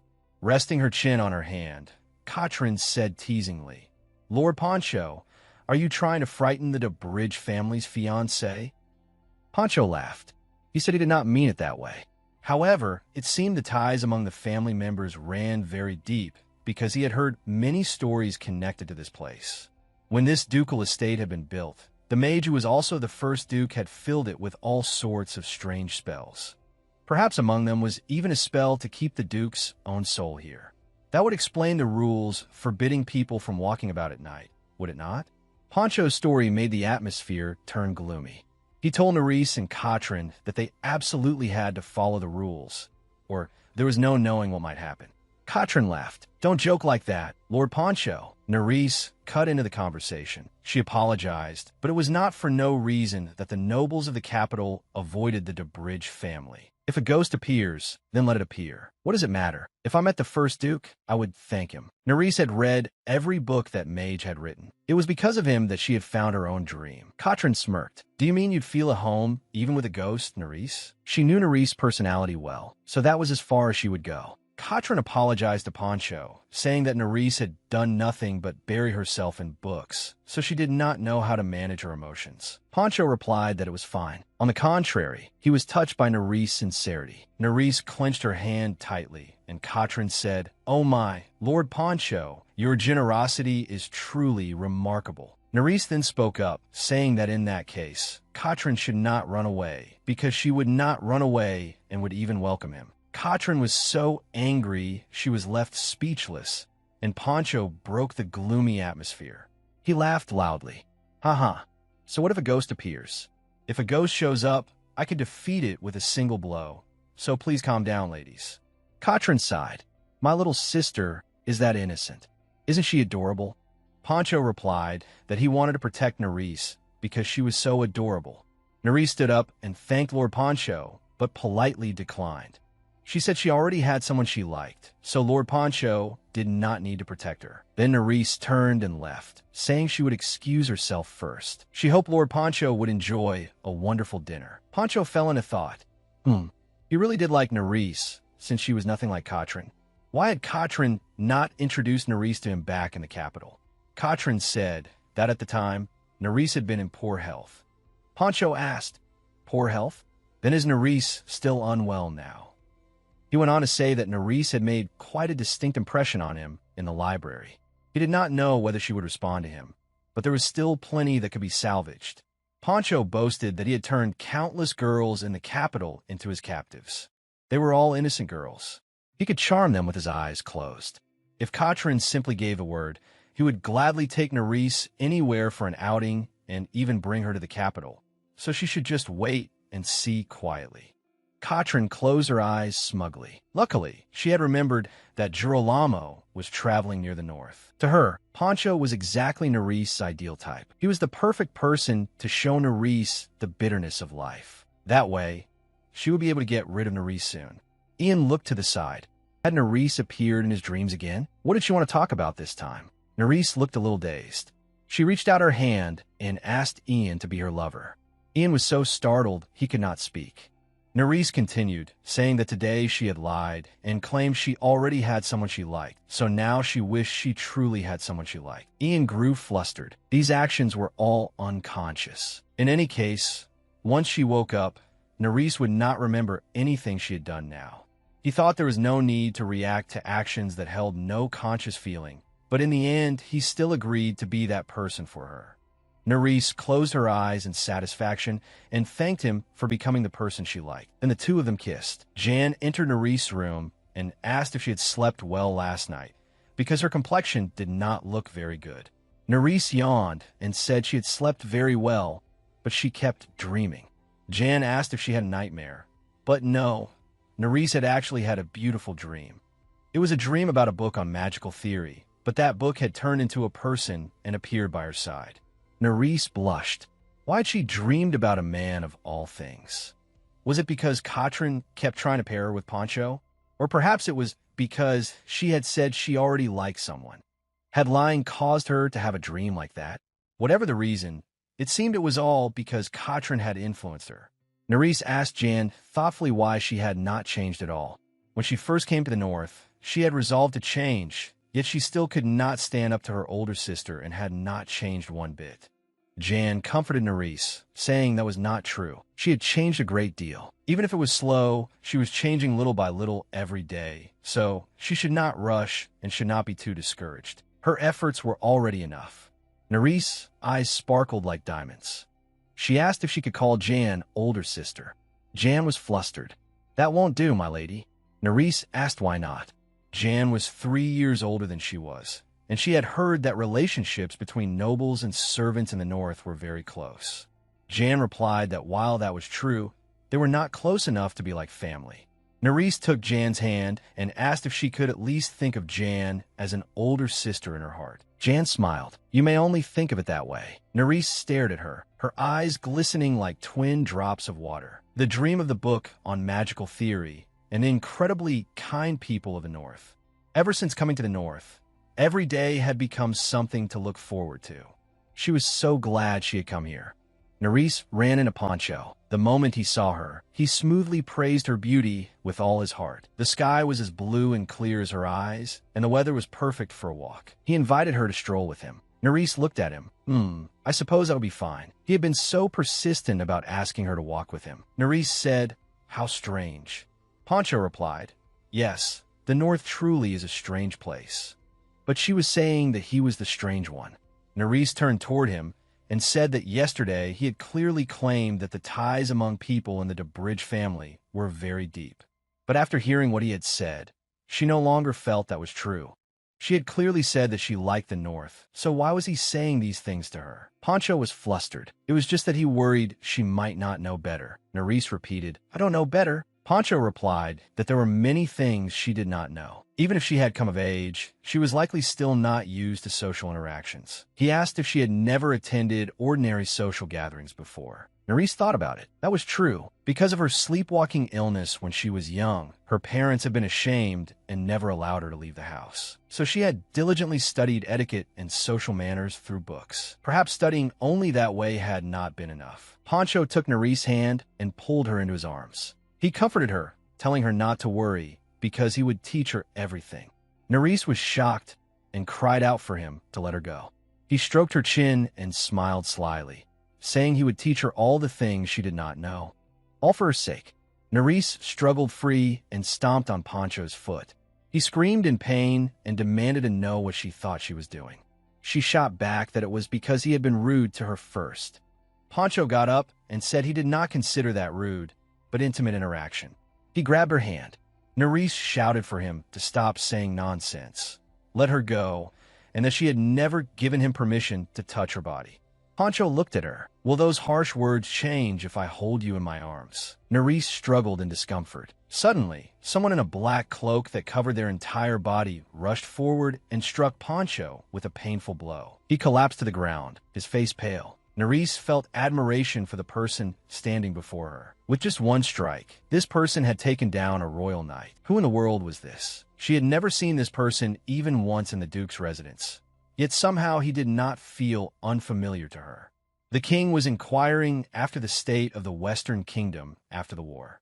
Thanks to Duke de Bridge's victory, if the Western Kingdom wanted to challenge them again, it would likely take a very long time. Since there was a possibility the neutral nations might ally with the Western Kingdom, it would not be easy to drive them into a corner. The king said he understood, and that they should continue monitoring the situation. That would be all for today. A man shrouded in black wished to report to the king that recently His Highness the Crown Prince had been actively associating with the king's close aides. If things continued like this, most of those aligned with the king would likely switch to His Highness's side. The king said, "What an arrogant brat. The throne has blinded him so much that he secretly acted behind the scenes to bring down his own father." The king said following de Bridge's advice this time had been the right decision. Then what was the Duke doing now? The Duke had used a teleportation barrier several times to check the situation, so he would likely continue teleporting back and forth to the Duke's residence at night to handle affairs. This time, it seemed he had used the barrier again to return and treat his wounds. However, since they could not approach his encampment, they could not be certain. The king ordered them not to do anything more that might make the Duke suspicious, and to simply stand at a distance and observe his actions. Then the king broke into a violent cough, his hand clenching tightly. Norman bowed and sincerely apologized to Nerys. He said he would keep a closer watch on Lord Pancho. He never could have imagined that a member of the Royal Knights would do something so improper. Nerys immediately said it was not Mr. Norman's fault, so he did not need to apologize. It was Pancho's fault. Norman still replied that failing to anticipate such improper conduct was also a major oversight on his part. Nerys reassured him that it was not something anyone could have foreseen, and besides, yesterday he had sent guards to her the moment he learned she was in danger. Thanks to Norman's help immediately afterward, she had remained safe and had not faced any further trouble. She truly thanked him for resolving things so promptly, so she wanted him not to blame himself any longer, because she was all right. Norman thanked Nerys and handed her a stack of papers. It was his written report. He had put everything in writing in case the incident might affect others. If this were sent to the Royal Knights, then Lord Pancho would probably not act recklessly again in the future. Norman said she did not need to worry about that, because Pancho had already left the Duke's residence this morning. Nerys was surprised. "Ah, really?" In truth, what had happened yesterday could be seen everywhere in the Duke's residence through magic spheres, so the situation had been quickly brought under control. Furthermore, the images had been preserved. Since the recording had been sent to the Royal Knights, Pancho had left on his own. Norman tucked the written report into his coat and thanked Nerys for always showing concern for them. He said he would keep the report carefully, and to prevent anything like yesterday from happening again, he had brought her a personal guard. Nerys looked over and immediately recognized that this was the very person who had helped her yesterday. Norman explained that this person was a guard of the Bridge family, someone of exceptional ability.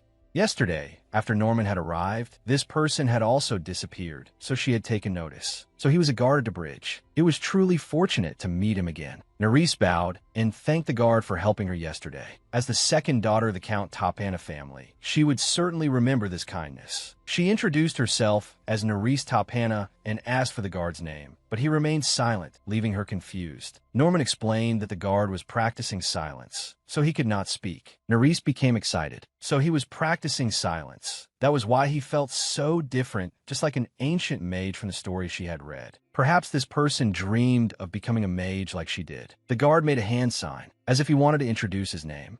Nerys looked at what he wrote. Cherry. Nerys looked again. Sidia. I look forward to your help, Sir Seri. That guard was actually Ian.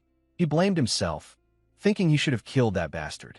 It was a shame he had let the bastard leave here in one piece. Norman told him that until he returned, he must not use magic anymore. If he kept using magic, his wounds would take even longer to heal. Ian acted as though he was fine and told Norman not to worry too much. It hurt a little, but he would recover quickly, and as soon as he was fully healed, he would train in magic again.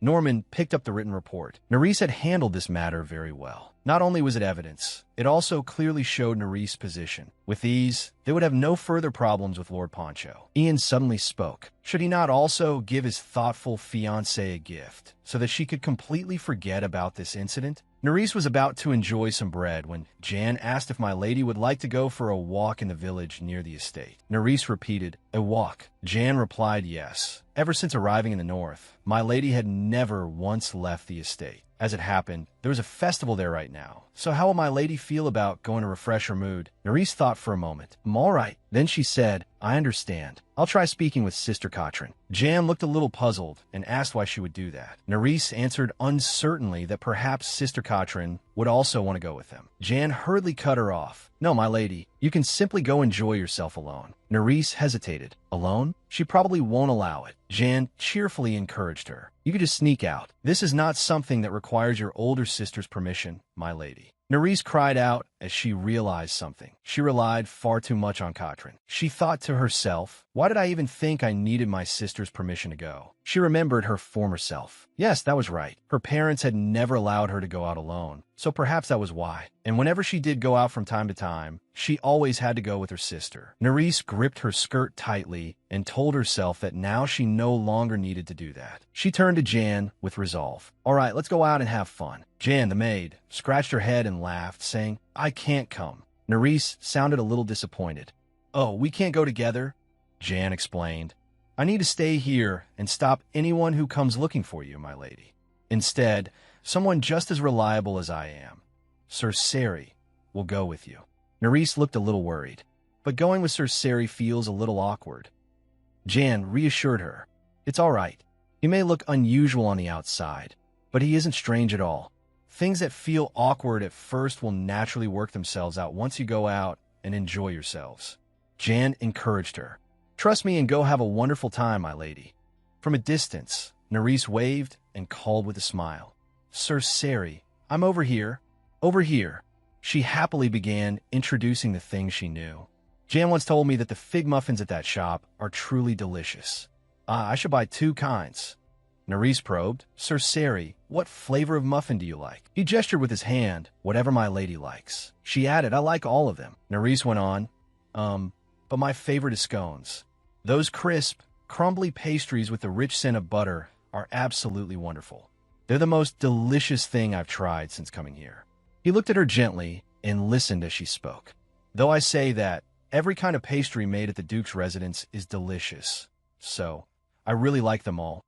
He wrote on his palm to indicate, then let's buy one of each. Nerys quickly agreed. All right, let's buy lots of pastries. Hearing something, she paused and looked over. Across from her, several girls were chatting. It's been so long since we've seen fireworks. I heard this time they've prepared an especially dazzling display, and apparently, they even invited a specialist from another region. They exclaimed excitedly, "Really? I can't wait." Nerys thought to herself, fireworks. Remembering brilliant bursts blooming high in the sky, her eyes lit up. She turned and asked, "Sir Seri, are they really setting off fireworks today?" Then she asked, "Where will the fireworks be launched from?" He pointed ahead. Nerys' eyes sparkled. "So it's over there. I'm really looking forward to it." He signed with his hand, asking if this was the first time my lady had seen fireworks. She replied, "Yes. Fireworks are banned in the capital, so I never had a chance to see them." Walking ahead, she told him, "I only ever heard about them from my sister and imagined what they would be like. I never thought I'd be able to watch fireworks here." She sighed in admiration. "I always feel this way about this place, but I still have to say it. The North really is a wonderful place." The two of them entered a shop, and an employee called out, "Yes, next customer." The clerk asked kindly, "Hello, what would you like to buy?" Nerys looked over the selection and said, "I'll take one of each." The clerk replied politely, "Certainly. Please wait a moment." When she saw him pull out a gold coin to pay, Nerys stopped him. "No, please don't do that, Sir Seri. You don't have to pay. I'll pay." He raised a hand to indicate, "I have a lot of money. So much it's overflowing." She stared blankly. Overflowing with money? He shrugged in confirmation. The pastries were wrapped neatly and handed to Nerys. Holding them in her hands, she said happily, Jan will probably be surprised by this much, won't she?" She said sincerely, "Thank you for buying these for me, Sir Seri." He nodded, accepting her thanks. Watching her, he thought that he could not believe she and Jan had become so close. Nerys murmured inwardly, "On the way back I should buy some good tea too." He thought again, no, they see each other every day, so perhaps that is only natural. He imagined how, in just a little while, the two of them would hold hands and ask each other, "Did you have a nice outing, my lady?" Nerys cheerfully replied, "I bought so many gifts for January." Watching the two of them chatting happily together, they talked to each other every day. Since they were living together, it was only natural that they would grow closer and closer. How enviable. A voice called Sir Seri. She pulled him out of his thoughts. Nerys asked for his opinion. "What do you think about us going in there together? Welcome to the world of magic." That's what the shop sign says. With a hint of anticipation, she asked, could it be that they sell all kinds of magic orbs and magic potions in there? Or maybe even rare books on magic? He looked at her without saying anything. Nerys hesitated a little before asking, could it be that you're not interested in magic?" As she spoke, she studied him carefully. She stepped back and said, "If that's the case, then I'm sorry. I heard that Sir Seri is practicing staying silent." Hugging the pastries to her chest, she continued, "So I misunderstood and thought you liked magic too. I really love the study of magic, so I think I got a little too excited for a moment." As she turned to leave, he touched her shoulder, then pointed toward the shop. Nerys asked uncertainly, "Are you saying we should go in there?" She repeated, "Really? Is that okay?" He nodded firmly. Then he wrote on his palm in front of her, "I like magic too. I really do. So let's try going in there, that shop." Back at the castle, Katrin crossed her arms angrily and asked, "What did you just say? Why can't I see my sister? Explain yourself again." Jan stood straight as she listened to Katrin's accusatory words. Jan answered seriously, "Lady Nerys is currently unwell." Katrin snapped, "Then you should explain my sister's condition to me," her elder sister. Losing patience, she pressed further. "What exactly is the reason you can't let me in?"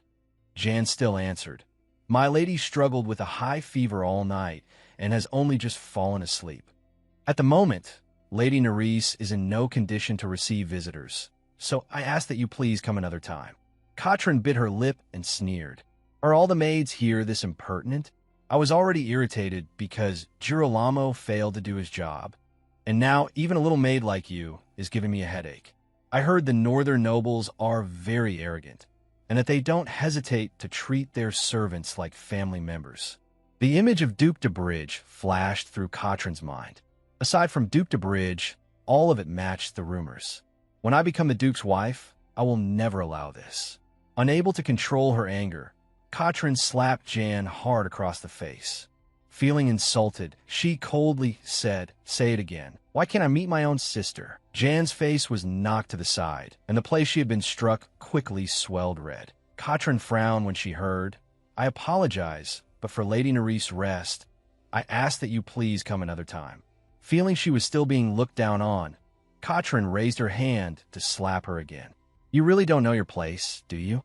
Seeing Katrin about to strike Jan again, Norman shouted, "My lady, what are you doing here?" She turned toward the butler. "Ah, Norman, perfect timing. This little thing clearly hasn't been taught properly, so hand her over to me." She continued, "I was merely giving this insolent maid a strict lesson." He quickly strode toward them. Norman stood in front of Jan and spread his arms to block Katrin from hitting her. "My lady, please do not say such absurd things. Although you are our Duke's guest, you cannot treat the servants of this household however you please. Every servant here is someone the Duke trusts. Please do not do something so thoughtless again." At that, her face darkened and she let out a cold laugh. Katrin sharply asked the butler, "Are you raising your voice at me right now? A common man like you?" Norman answered without fear, "Yes. Will you strike me across the face as well? And furthermore, I am not a commoner. My title is Baron." Hearing that, she fell silent and frowned without saying anything. Katrin turned and walked away, tossing out, "I'll let this matter go."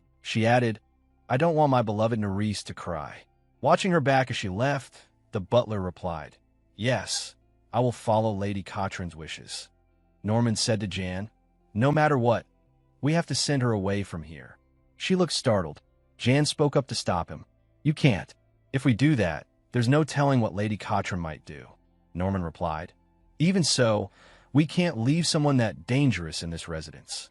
If I keep allowing this, then you'll be hurt again." Jan took his hand and cut him off. "I'm Fine, Oncle Norman. Please keep what happened today a secret. I want Lady Nerys to have a completely happy memory. I don't want her to worry." Jan smiled meaningfully. "You don't need to worry too much. Before long, she'll have no choice but to submit to Lady Nerys. Please wait patiently until that day comes. Both you and I." Sibylla, sitting in her chair with her hands clasped, looked at the guests who had just entered and said with delight, "Oh, so you finally came. Welcome to my shop." Nerys blinked in surprise. "Huh?" she wondered finally. The woman introduced herself. "My name is Sibylla." Then she said, "I can lift my eyes to the blue heavens and divine the fates hidden within them." Nerys thought, "Ah, so she's not a witch, but a fortune-teller. What a pity. I was sure she was a witch." "Huh, that's a magic circle." Seeing the circles drawn on the paper, Nerys was startled. "I've never seen a magic circle like that in any book. Could the study of magic also be related to physiognomy?" Squinting, Sibylla said, "Both of you were born with the power to change fate. But it seems Milady's stamina is very weak from staying shut up in the library all the time." Nerys was surprised. Sibylla added, "For the sake of your future, you should make a habit of horseback riding. If that feels too difficult, then at least try practicing the basics of swordsmanship." Feeling a little embarrassed, Nerys thought, "How does she know I focus on nothing but reading?" Sitting beside her, Sari held back a laugh at the words, "In the future, who knows how much hardship you'll have to endure?" "In the future, who knows how much hardship you'll have to endure?" Sibylla held out her hand and continued, "Now then, if there's anything you're curious about, feel free to ask me. If it's something I can answer, I will." Nerys thought, "Something I'm curious about? People say fortune-tellers usually have business tricks." Looking at Sibylla, she thought, "But strangely enough, I find myself trusting her so easily. Since I'm already here, asking a few questions should be fine, right?" She asked, "Will I be able to settle in the north for good? I really love this place." She added, "The scenery and the people, everything here is so kind and warm. That's why I want to keep living here." Sari was surprised by how deeply she had come to love this place. Nerys asked again, "Can I do that?" Sibylla asked in return, "My lady, what do you think of a harmless lie?" Nerys, a little confused, hesitated before asking back, "A harmless lie?" Sibylla said, "This is an important question, so please answer honestly." Nerys nodded. "A harmless lie? Come to think of it, father and sister also told harmless lies about my sleepwalking illness."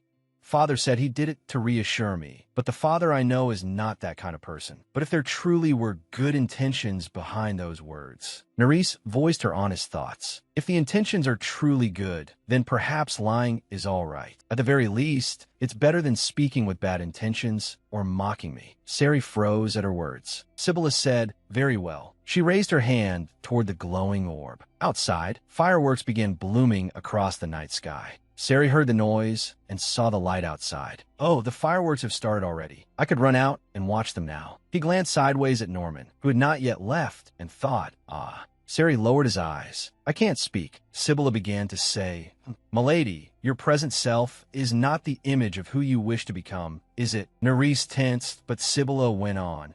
"And yet, in accordance with your yearning, you will attain it. So do not hesitate. Desire it, and strive toward the future. The future of the two of you will be filled with good fortune." After returning to the manor, Sari helped her down. Cheerfully, she said, "That was so interesting. Thank you for spending all day out with me today, Sir Sari. Thanks to you, I had a wonderful time." He gestured, "But you still didn't get to see the fireworks. I am truly sorry. I should have told you to go outside while we were at that shop." Nerys comforted him instead. "It's all right. I heard they'll set off fireworks again next year, so I can watch them then. You don't need to feel so guilty." He gestured in return. "Do you think you'll still be here next year?" She smiled brightly. "Yes. The fortune teller said so, didn't she? If I truly yearn for it, then I'll attain what matches that yearning. So I'll keep yearning for it. I'm definitely going to live in the north." The scene shifted to a study in the royal palace, where a young man sat on a long chair. Suddenly, someone knocked outside the door and asked permission to enter. "Forgive my intrusion, Your Highness the Crown Prince." He asked, "What is it?" The man stepped forward, searched inside his coat, and respectfully answered, "Lady Tapana has sent you a letter." The young man accepted the letter the man offered him and said, "If a letter has come at a time like this, then it must be urgent." As he read it, he asked the man, "How has father been lately?" The man answered at once, "There's been nothing unusual, so it would seem His Majesty the King remains in good health." Still reading the letter, he then asked, "And what of my younger sister on the battlefield?" The man replied, "They are watching the movements of the king of the Western nation, so they are still waiting in the war zone." The young man smiled and asked, "So in the end, she'll return safely, is that it?" With malicious amusement, he said, "She lives a life worth less than a bug. So why is it that she clings to life so stubbornly?" The one speaking was Prince Theopolos of the Kingdom of Gideon. Theopolos continued, "How ridiculous. Once the war ends, the coronation will probably be carried out. Just thinking about that, man, makes me wish the war would grow even bloodier. If they all die in battle, father will have no choice but to give the throne to me." He mused, "My younger brother should be protecting what belongs to me. In that sense, aren't Katrin and I quite alike?" Then he glanced at the man and asked, "How is that matter progressing?" The man answered, "They say it is nearly complete." Theopolos repeated, testingly, "Nearly?" The man answered, "Yes. The mages say all that remains now is a trial run and some final adjustments." Lifting his wine glass, Theopolos listened as the man reported, "It should be finished within a week." Hearing a result that displeased him, he hurled the wine glass straight at the man's face. Shards of glass scattered everywhere. Theopolos asked coldly, almost mildly, "Who dares waste a week of my time without permission? No matter what it takes, complete it within 3 days. Otherwise, every last one of you will lose your heads." At that time, back at the Duke's residence, in the training yard, Nerys said tiredly, Wait a moment, Sir Sari." Hearing her call, Sari turned around. Struggling to run after him, she gasped, "Jay, just a little. Please slow down, just a little." Panting, Nerys made a suggestion. "Sir Sari, can't we train with something else? Something less exhausting." He gestured. "Things like running are basic, and without them your stamina won't improve. I also told you clearly that it would be very tiring. Back then, you were also the one who firmly said, 'I want to learn swordsmanship.'" Nerys replied in exhausted disbelief. But I thought we'd be learning swordsmanship right away. I had no idea I'd have to run 10 laps around the training grounds." He gestured again. "The foundation of swordsmanship is stamina. If you start sword practice right now, you'll get hurt very easily. So even if it's hard right now, endure it and do your best to get through it." Looking miserable she pleaded. Then, it's fine if we just rest for a little, right? I'm so tired. Seeing that she was on the verge of collapse, he agreed and gestured. Only 5 minutes. She lit up in surprise and delight. Really? Really, really? We can actually rest? You can't take it back.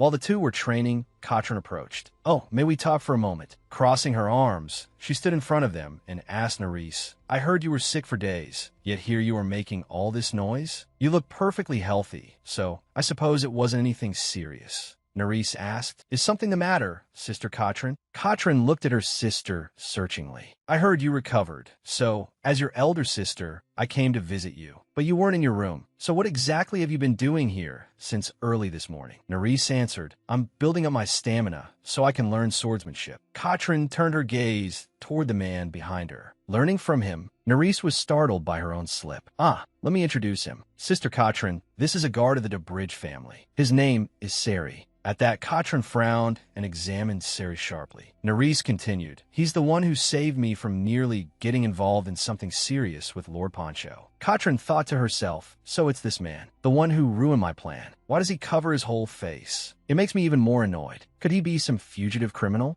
With a cold laugh, she raised her voice. You there, why don't you introduce yourself to me properly? What? Was your tongue cut out, so you can't speak?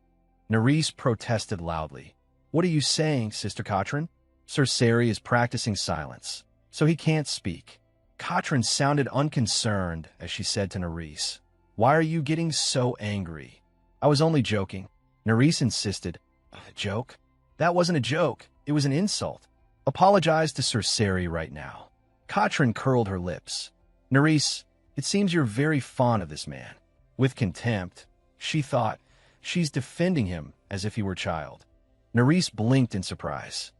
She hurriedly tried to explain, gesturing with her hands as she spoke. And no, it's not like that. Sir Sari is my friend. Katrin clearly did not want to hear it and cut in. I know. You're just friends. Katrin said pleasantly, Sir Sari, it seems my younger sister is very fond of you. I hope you'll grow even closer to her. Sari looked at Katrin coldly. He gestured, I'm sorry, but I'm a personal guard of the Bridge family, so tomorrow I must head west. Therefore, I cannot accept that request. Nerys looked disappointed. Seeing that he still refused to speak, Katrin grew irritated. What is this? Are you mocking me with those hands? Are you trying to make a fool of me now? Nerys hurried to smooth things over.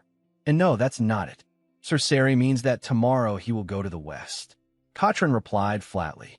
Oh, is that so? Then she said, Nerys, go back inside first. Sir Sari and I will talk slowly on our own. Nerys hesitated, worried the two of them might clash. Yes, but she thought, she clearly looks like she wants to trouble Sir Sari. Sari gestured reassuringly, telling her not to worry. It's fine. So for now, go back to your room and rest. Before I leave, I will definitely come say goodbye to you. Nerys stared at him for a moment before leaving. You absolutely have to come, Sir Sari. Katrin spoke first. If the reason you're going west is to meet the Duke, then postpone it for now. He was bewildered by her words. Katrin waved a hand and said with a smile, The Duke was attacked by a witch from the Western nation, so he's probably unconscious right now. That means, for the moment, it will likely be very difficult for the Duke to return to the north. Sari was stunned by the information Katrin had just revealed.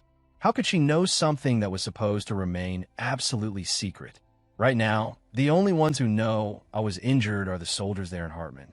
If word had reached the capital, then perhaps only His Majesty the King would know. How could she possibly? Katrin covered her mouth and gave a graceful laugh.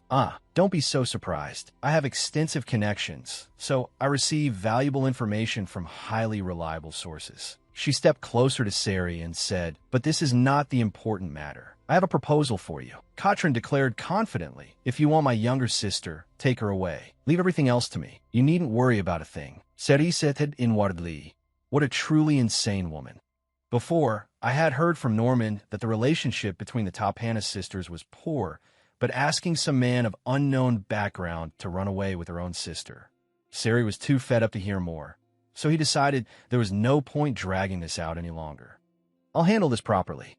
I'll grant your wish. Katrin narrowed her eyes and smiled brightly, pleased by the answer she wanted. That night in the castle, Nerys felt uneasy. Why hasn't Sir Sari come yet? He promised he would say goodbye before leaving. As she recalled the way Sir Sari had comforted her, She thought uneasily. Could Sister Katrin have done something rude to him? So because I'm her younger sister, did he assume I'd be just like her and simply leave? Or maybe Sister said terrible things about me to him. She reproached herself. I shouldn't have left the two of them alone together. A knock sounded from outside. Nerys called out, "Ah, Jan, you're here." She opened the door and said, "Jan, do you happen to know whether Sir Seri has?" Before she could finish, she saw that the person standing at the door was Sir Seri, and she froze in surprise. "Oh," she happily called out, "Sir Seri." Using hand signs, he said, "I'm sorry for being late." She replied casually, "No, it's all right. I'm really happy I could say goodbye to you like this. You're going to the Western region tomorrow, right?" He nodded. Nerys' mood fell. "I knew it. Please make sure to stay healthy." She made him a promise. "As for me, I'll keep practicing running like you told me to, Sir Seri. So when you return to the Duke's residence later, please teach me swordsmanship. And we have to watch the fireworks together too." Seri raised his hand in a gesture. Seeing that, she asked, "Is that your way of asking for a promise?" He gave a small nod. Looking at her bright smile, he silently vowed to her, "I will definitely come back. I will teach you swordsmanship, and I'll go watch the fireworks with you too. I promise." He hooked fingers with her as a sign that he would absolutely keep his word. In the night sky above the forest, a light flashed inside a tent. He appeared wearing a mask and a red cloak. A voice spoke from behind him. "What's with that gloomy mask?" Hartman said, "I've decided to keep this secret from my family." He pointed to the silver emblem set with a blue stone. "The soundproofing magic sphere is still active, so be honest with me. If I hadn't sent that urgent letter, you weren't planning to come back at all, were you?" Duke Ian de Bridge removed his mask and answered, "My injuries were very serious." Ian said sincerely, "Even so, thanks to a highly capable vice commander, I've recovered to some extent. I am truly grateful." Hartman rubbed his forehead with a headache. He asked in disbelief, "I'm seriously suspicious. Were they really that severe?" Ian replied calmly, "It will likely take quite a bit more time before I fully recover." He added, "There have already been even more exaggerated rumors about my wounds than that." Hartman was surprised. "What? Already that fast?" Turning away, Ian took off his coat and said, "I expected this, but I didn't think it had already spread to the north. And not just the north. Before long, it'll probably reach the capital too. Although we've limited contact with the outside, this is currently a truce period, so we can't stop letters being sent home to families. The informants in the capital must have used those letters to spread the news." Hartman gave a cold laugh. As expected, the nobles in the capital are all schemers. Even now, when information is worth gold and silver, they still want to play these games during a war? Ian said, "If that's how they want to act, then all the more reason for us to conduct ourselves openly and properly. People don't become shameless in just a day or two." Hartman looked a little surprised as Ian continued, "By the way, spread the word that I'm seriously injured and need rest." Hartman asked again, "You're really going to announce it like that?" Ian replied, "After all, hundreds of soldiers saw me being attacked, and even the military doctors who wanted to see me were turned away." Hartman said, "Then we also need a believable explanation for where you've been all this time." Ian answered, "True. The king of the Western Kingdom is in poor condition right now, so things may stay peaceful for a while." Hartman informed him, "Besides, many are saying the capital is currently reviewing the proposal for a ceasefire, so it may be all right if you're absent for the time being." The Duke sat down and praised the news. "That truly is welcome news." Sensing something, he added, "In that case, I'll make sure to get some proper rest while I have the chance." Remembering Nerys' energetic smile, he added, "My hometown is truly comfortable." Hartman frowned and ground his teeth. "Ian, the reason you're saying your injury is so severe, could it be because of your fiancé?" Duke Ian de Bridge straightened up seriously. Crossing his arms, he asked challengingly, "And if it is?" Hartman sat bolt upright in disbelief. "What? Hey, are you serious?" Startled, Hartman asked, "Didn't you decide to break off that engagement?" He continued, "To present you as an easygoing duke and win the king's favor, I introduced you to a family whose daughter you could easily get engaged to and just as easily break it off with if you paid them enough." "Don't tell me now." The Duke cut him off. "I have no intention of breaking off the engagement. Hartman looked worried about the plan, but Duke Bridge said, even if I did break it off with her, our plan would absolutely not be affected. Everything is proceeding exactly as I expected, so don't worry. Hartman said, do as you wish. Then I'll prepare an announcement saying that you need to focus on recovery and that you'll return soon once your wounds have healed. Hartman added in admiration, Miss Katrin Tapana must be an amazing woman to have you this captivated, even if her family is less than ideal. Ian said, my fiancée is not that woman. Hartman asked in confusion, what do you mean? Then who exactly are you engaged to? The second daughter of Count Topana's house, Nerys Tapana. She's my fiancée. At the training grounds, Nerys, exhausted, dropped heavily to the ground, gasping for breath. Whoosh. 10 laps complete. She thought to herself, this is much harder than I expected. Just like the fortune teller said, my stamina really does seem pretty weak. For now, I'll run in the practice yard, and once my stamina improves, I'll run outside. She stretched her legs to relax. Nerys thought excitedly, later, Sir might really teach me swordsmanship. She murmured, but for now, I'll think about Sir for just a little while. Just a little. Katrin walked in and asked, what are you muttering to yourself about? Nerys looked puzzled. Did something happen again, Sister Katrin? Katrin spoke in a teasing tone. Oh, you silly child. If someone heard you, they'd think the two of us weren't close at all. She said, Father and Mother are about to arrive. Inside, Nerys let out a silent ah. Katrin continued, so get up, wash up, and change your clothes. Nerys replied, I see. It's been a while since I've seen them. Katrin lightly rebuked her. Goodness, you're so indifferent. I thought you'd ask why Father and Mother were coming here. Nerys stood up and dusted herself off. Well, it's only natural. Both of us suddenly came to the north, after all, so I thought they'd come here sooner or later. She added tiredly, that is, if they care at all about your strange behavior regarding the engagement. Nerys said coldly to her, then they arrived rather late, didn't they? Katrin gritted her teeth in anger. Nerys walked out of the training ground step by step, leaving Katrin behind as she stared at her back. See you later, Sister Katrin. After getting ready, she walked to the door and told herself, it's all right. I can do this. I already expected this, just like I told my sister, so I don't need to be afraid. And I don't need to cower. When the door opened, Nerys resolved herself. No matter what I have to hear, I can endure it. Outside, the scene was of a family of 3 embracing and crying. Nerys greeted them. It's been a long time since I've seen you both, Father, Mother. All 3 turned to look at her with unwelcome expressions. Nerys, the Count bit down and coldly demanded, what exactly are you doing here? Count Tapana demanded, what exactly are you doing here instead of coming home already? He asked about the engagement. You heard everything from Katrin, didn't you? So hurry up and come home at once. Countess Tapana shielded Katrin and demanded, how can you stay here without a shred of shame?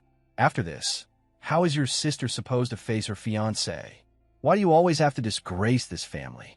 Nerys was stunned by the venom in their words and the hatred in her family's eyes.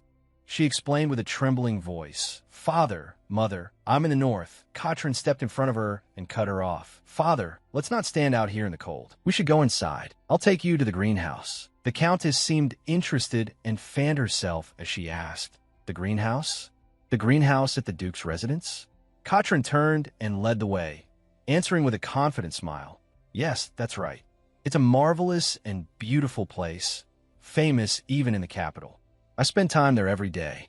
Covering her mouth, the Countess said to her husband, we've truly raised an exceptional daughter. He replied proudly, indeed. Now we'll have something to boast about in the capital. Our trouble in coming all the way to this north was worth it. Hearing the Count and Countess talk, Katrin's eyes shone with satisfaction as she smiled. She thought to herself, Father and Mother know nothing. The most precious thing in the north isn't that wonderful greenhouse, but the most perfect man in the kingdom, Duke de Bridge. Him, just thinking about it makes my heart flutter. That man, flawless in every way, will one day become my husband. Just 1 year from now, he and I will dance together at the Victory Celebration Ball. All the young ladies from noble families will envy and resent me, including Nerys. A loud noise rang out, startling her and cutting off her thoughts. Countess Tapana asked, "Katrin, is this the greenhouse?" In front of them, servants and workers were busy laboring. She said, "It looks like something is under construction." The Count added from behind, "Seems like using the greenhouse right now would be difficult, wouldn't it?" Katrin said nothing and hurried forward, calling out loudly, "Wait a moment." She urgently asked the butler, Norman, what is going on here? Seeing Katrin approach, the butler bowed in greeting. "Good morning, Miss Katrin." She raised her voice. "That's enough greeting. Explain to me what this is supposed to mean." He answered calmly, "We are currently conducting maintenance and repairs on the greenhouse to prepare it for winter protection." Katrin's face darkened as she shouted, "How can you do this? You should have informed me beforehand." Hartman calmly continued, "I truly apologize for that, Miss Katrin, but winter preparations are extremely important, so I ask for your generous understanding." In the reception room, the atmosphere turned cold and heavy, with no one speaking. Katrin lowered her head, furious inside. Countess Tapana finally spoke first. "Well, that is true, isn't it? The Duke's residence is very large, and the buildings are even grander than we imagined, right?" Count Tapana followed, "Huh? That's true indeed. It seems the Duke must have spent an enormous amount of money. If he's this wealthy, the wedding is sure to be incredibly lavish." Nerys spoke up nervously. I intend to study at the Northern Academy." The Count and Countess were startled to hear her. They immediately began scolding her. "You foolish girl. Do you think the money for you to attend an academy just comes out of the ground?" Katrin said, "What nonsense is she talking about?" Lifting her teacup, Katrin explained calmly, "Nerys is currently aiming for financial support from the Duke's family. The DeBridge family does not spare money when it comes to fostering talent in the North, so they are currently supporting people like that." She said coldly, "She says she thinks she might receive that support." Hearing that, the Countess scolded, "A foolish girl like you think support from the Duke's family is something you can just get?" The Count shouted, "So that's why you came to the North? To nurture some ridiculous dream like that? We absolutely will not allow it. So give it up." Nerys asked back without fear, "Didn't Sister clearly say that Father agreed to let her enroll in the school I wanted to attend?"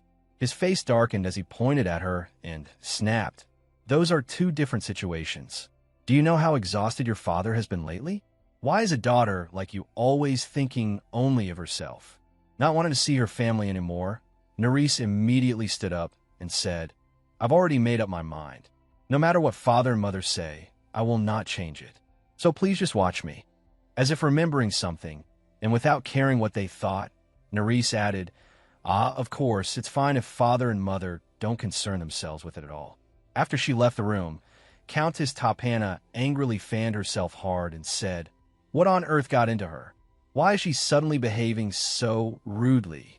Katrin set down her teacup and said with disappointed sorrow, "Even though I've comforted and advised her many times, she keeps acting like this. So, just as I wrote in my letter, when you return, please take her with you." Count Tapana folded his arms, frowning as he decided, "Very well, you're right. And while we're at it, explain the situation from earlier." He began questioning her. When the engagement was passed to Nerys, why did you suddenly change your mind? And what about the letter you left behind when you departed? Even now, the more I think about it, the more shocked I am. Were you planning to turn this father of yours into a drunkard and ruin Nerys' engagement? Katrin explained her reasons. "I know I was stubborn this time, Father, but as I wrote in my letter, how could I possibly let go of the precious chance to become the Duchess?" The Countess said in some confusion, "But Katrin, you wanted to become a flower of high society. That's why we've supported you both materially and emotionally." Katrin declared loudly, "I must achieve that dream here in the North at any cost. You both know it too. I have more than enough ability to make it happen." The Count rested his hand thoughtfully while Countess Tapana sat quietly listening to her daughter. Frowning, he asked, "Even so, there's still one thing I want to ask regarding the letter you sent last week. What business are you planning to start, and will it become capital for our family business?" She replied, "Yes. I received support fund from trustworthy business partner, so I now have some capital. Because of that business, I'm planning to leave the Duke's residence. It will probably take about a week." Countess Tapana asked uneasily, "Do you really have to go? What if the Duke returns during that time?" Katrin placed a hand on the Countess's shoulder and reassured her, "There are many rumors in the capital right now saying the Duke has been seriously injured. He will most likely only return once he is fully recovered." She picked up her teacup and took a sip. "I'll be back before then, so don't worry, Mother. So while I'm gone, Please take good care of Nerys." In Nerys' room, she lay on the large bed and sighed. This is exhausting, she thought. Even without this, I was already busy preparing for entrance lessons, and because of father and mother, I'm even more swamped. Still, for the first time, I actually dared to speak my mind directly to them. Thinking that, she smiled and silently encouraged herself. At this rate, maybe I'll become more mature and different from before. There was a knock at the door from outside, and she said, yes, come in."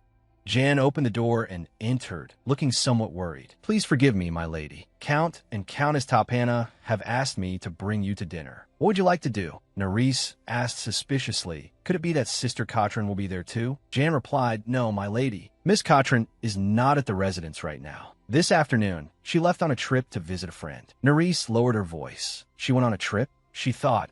It seems she doesn't intend to be absent before the Duke returns. I wonder what the reason is. Whatever it is, tonight only father and mother will be there. At the very least, maybe they'll scold and criticize me less than they did at home, right? Even if they do scold me just like before, I no longer intend to simply endure it as I used to. She walked over to Jan and made her request. "Jan, could you prepare clothes for me to wear to dinner?" She decided, "Please prepare something more splendid than what I usually wear." At the large dining table, Nerys sat facing her parents as they ate together. She brought a piece of meat to her mouth with her fork. "Munch, munch." I thought they would nag me and send me home, but the two of them are just eating calmly in front of me. Why are they suddenly so quiet? Could it be? Nerys smiled happily as she looked at the clothes she was wearing. "Is it because I dress more nicely than usual today?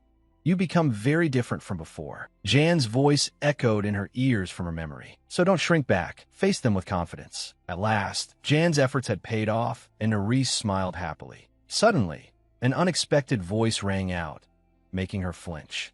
"Nerys, for the time being, go home and help Diego a little." Her face stiffened with displeasure and irritation. "Why should I do that? You're always clutching those books, so shouldn't you know at least a little about managing a territory?" Nerys' father spoke up. "That's father's responsibility. There's no reason I should have to do it." She shot back. "And I'm clearly going to study at the Northern Academy. You think you can get in?" Her mother's face turned pale as she held her napkin. "So you've come to the North and gotten full of yourself, have you?" Nerys replied firmly. "I had no choice but to live this way. Have you forgotten? I came here to become the Duchess. Until Sister canceled the engagement for that absurd reason, I was the official fiancé of Duke Ian de Bridge." Both her father and mother stiffened with displeasure. "So don't force me to obey you the way I did at home, and don't oppose my enrollment either. Why you dare talk back to me?" The man said in shock.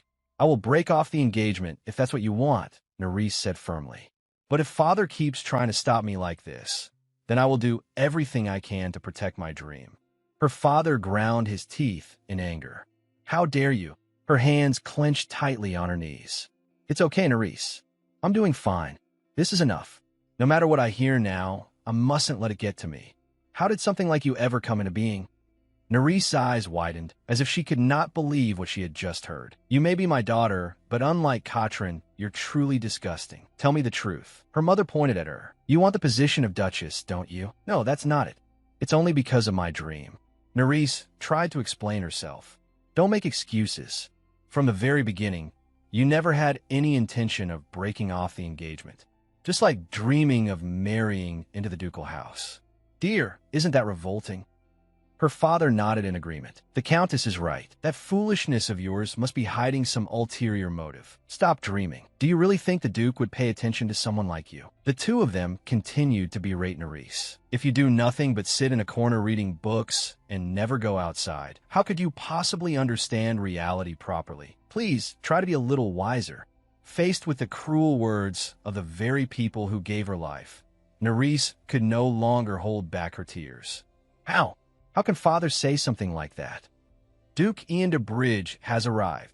The announcement startled the couple. The Duke's tall figure appeared. With tearful eyes, Nerys looked up at him. "She's my fiancée, Nerys Tapana. I have missed you very much." He smiled gently and held out his hand. A tear rolled down her cheek. Is this really Duke de Bridge? He's nothing like that little boy. Your Grace. Nerys' father cried out in alarm. There's been a misunderstanding with this engagement. Your fiancé is not Nerys. Duke de Bridge cast him a glance, still holding Nerys' hand. If I may, sir, I would like to speak with you for a moment. I will explain everything. I am very glad that your Grace has returned safely. Duke de Bridge sat comfortably in the chair at the center, while Nerys' father sat beside him, hunched over as he explained.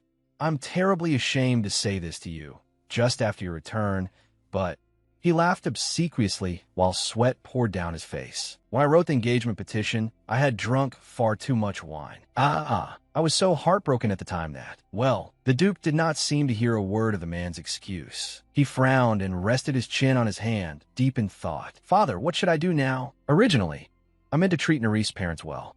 You may be my daughter, but unlike Katrin, you're truly disgusting. The familiar scene replayed in his mind. The Countess is right. That foolishness of yours must surely be hiding something wicked. So he had heard their entire earlier conversation. I want to change everything. I thought only Nerys' older sister disliked her. I never imagined her entire family was like this.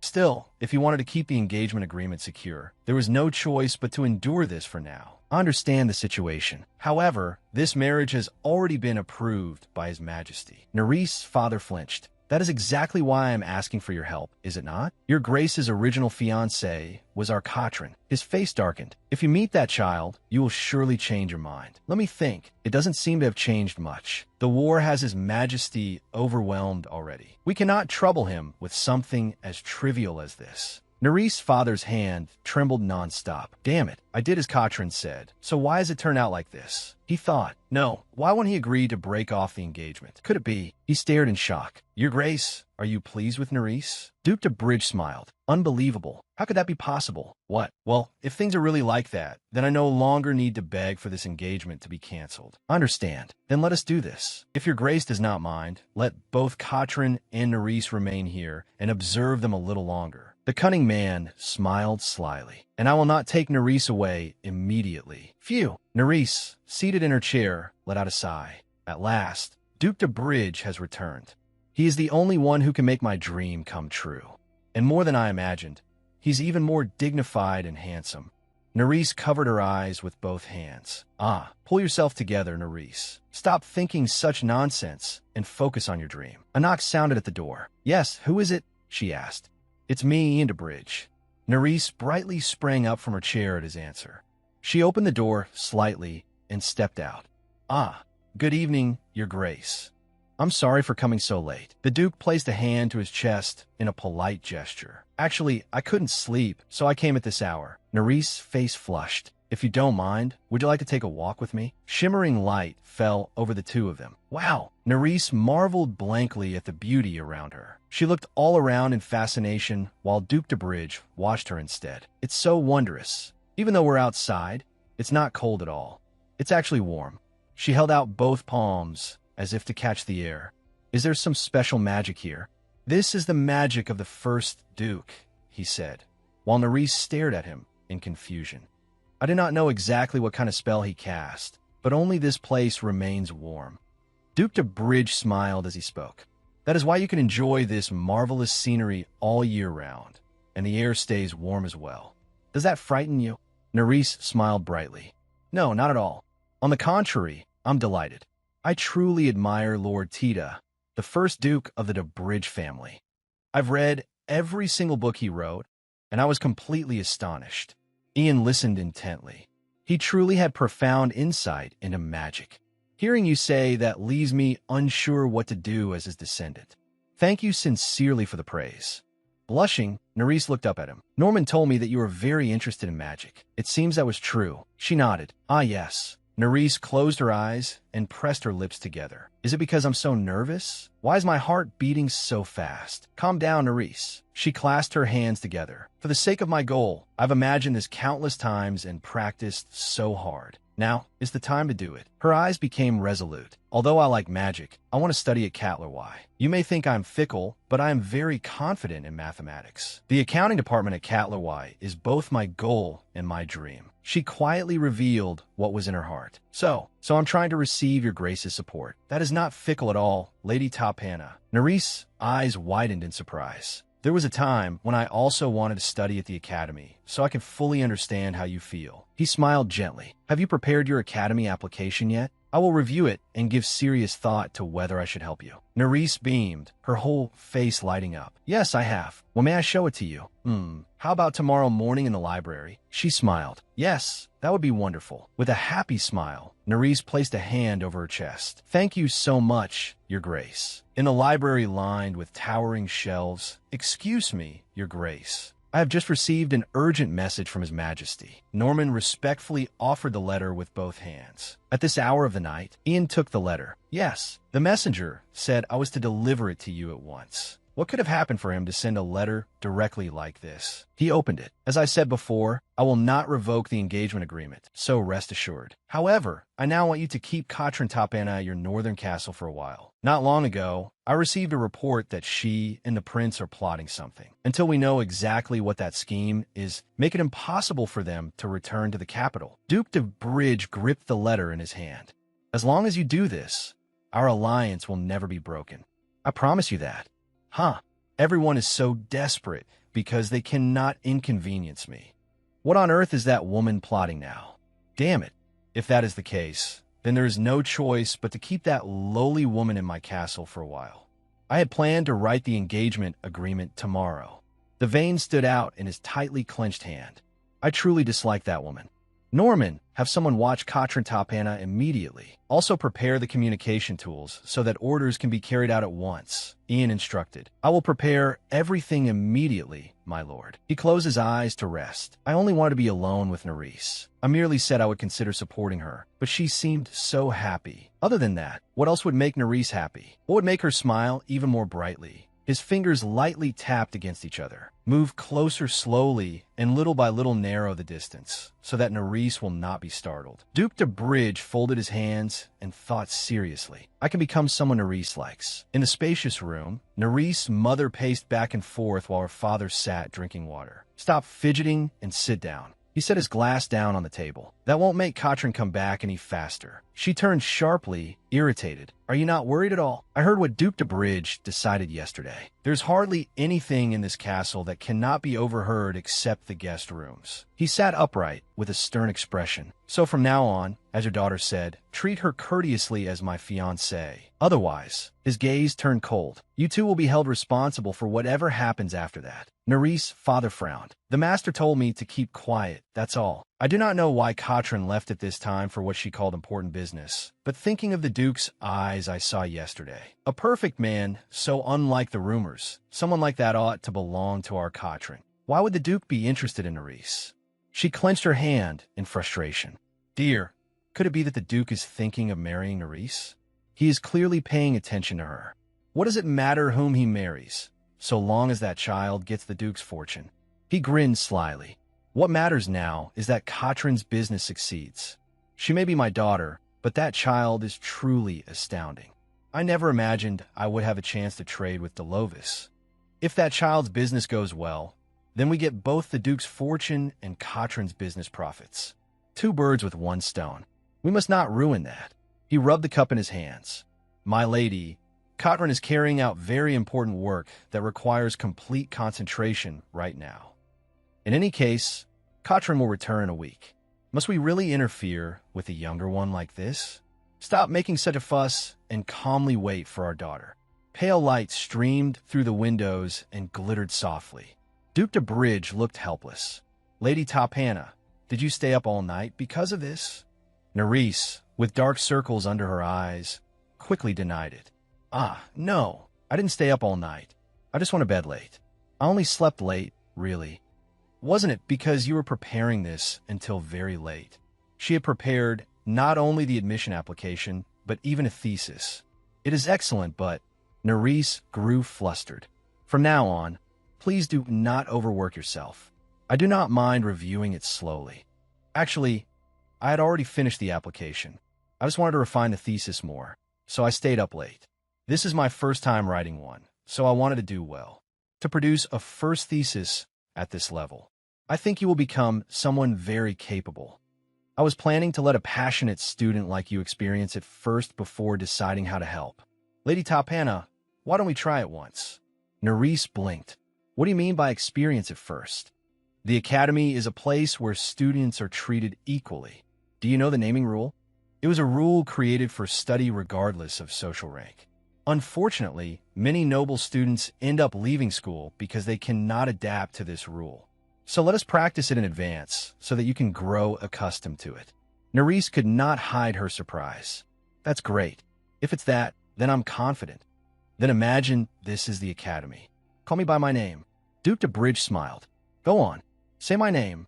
Come now. You know what my name is. The Duke's urging voice rang in the air, while Nerys still had not recovered from her confusion. Of course I know, but, Your Grace, how could I call your name so casually? Seated across from him, she answered, This isn't even the academy. Nerys. Ian's gentle voice came with a fond smile. It's easy, isn't it? Don't feel burdened. Just say it comfortably. Blushing, Nerys hesitated. She clenched her hands tightly together. Ian. The moment her voice sounded, he smiled radiantly. That's right, Nerys.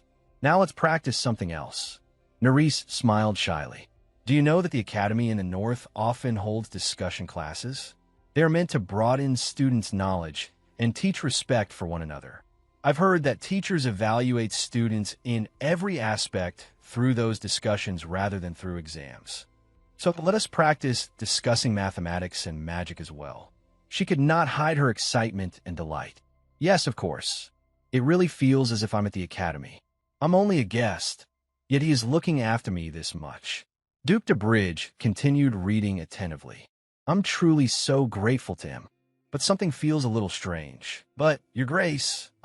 no. Ian, I have something I'm curious about. Why are you treating me so kindly? Ian flinched. Thank you for helping me practice before entering the academy like this. But I heard from Jan that the reason you returned this time was to recover from your injuries. Your time is precious, so I worry whether it is really all right for you to spend it on me. Nerys' face was flushed with concern. Please don't overexert yourself because of me. Duke de Bridge broke into a sweat. The reason I treat you well is because I feel sorry. I could not welcome you on your first day in this unfamiliar north. As your fiancé, I should never have allowed that to happen. His hand clenched tightly. It was rudeness that should never have occurred. No. Calling it rudeness is not right at all. Nerys flusteredly waved her hands. You did that because you had to lead the army on the battlefield. His face was full of self-reproach. Even so, it was not a good experience for you. Only now am I finally able to say it. I am truly sorry. I told you it wasn't like that. Nerys rose to protest. It was only because the timing was bad. I truly don't mind at all. I'm really fine, so please don't worry about it anymore. His expression darkened. I'm sorry I can't tell you the truth, Nerys. I secretly came to see you because I wanted to. A memory surfaced. The Duke, masked, coming to see her while she slept deeply.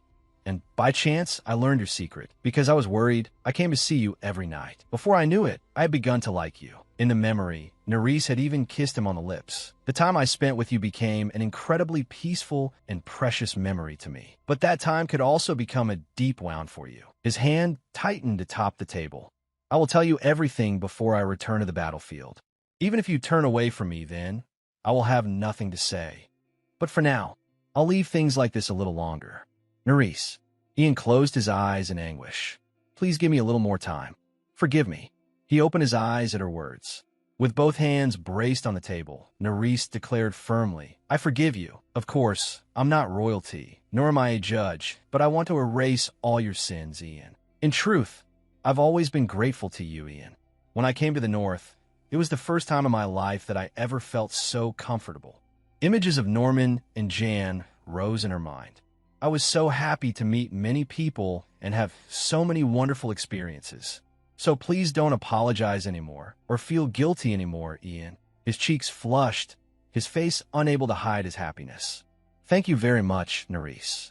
The warm glow of sunset spread over the vast, magnificent castle. Eastern Delovis, the capital, Vice. Ah, imagzosta. I should go take a bath. The commanding silhouette of a long-haired young woman appeared. Crossing the border was a little difficult, but I made it to Delovis without any real trouble. As expected, I was absolutely right to discuss the magic stone business with Theo. With financial backing from the royal family, of course, the information and promises from Delovis's trade administrator were settled immediately. You couldn't find a better partner anywhere. From now on, my role is the most important one. Her slender hand took hold of a book. One eye beneath Catherine's hat came into view. Now, then, besides this magic stone project, what else exactly do I need to do in the kingdom of Delovis? And there was also trade with the Daybridge family. In the book she was holding, the following lines appeared. During the war, the kingdom of Delovis and the Daybridge family in the north engaged in extensive trade. Their main exports were leather and minerals, while their imports were primarily Delovis specialties such as spices, as well as silk and tea leaves, which had originally been the main goods in small-scale trade. The quantity had also increased significantly. Even while participating in the war, the Duke had continued to oversee commerce, and his magic stone business had become a hot topic among the nobility. Her eyes gleamed. I'll make that happen. They say the manager in Delovis is very strict, but Catherine closed the book.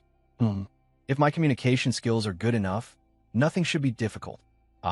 Thanks to being reborn, everything is going smoothly. She smiled smugly.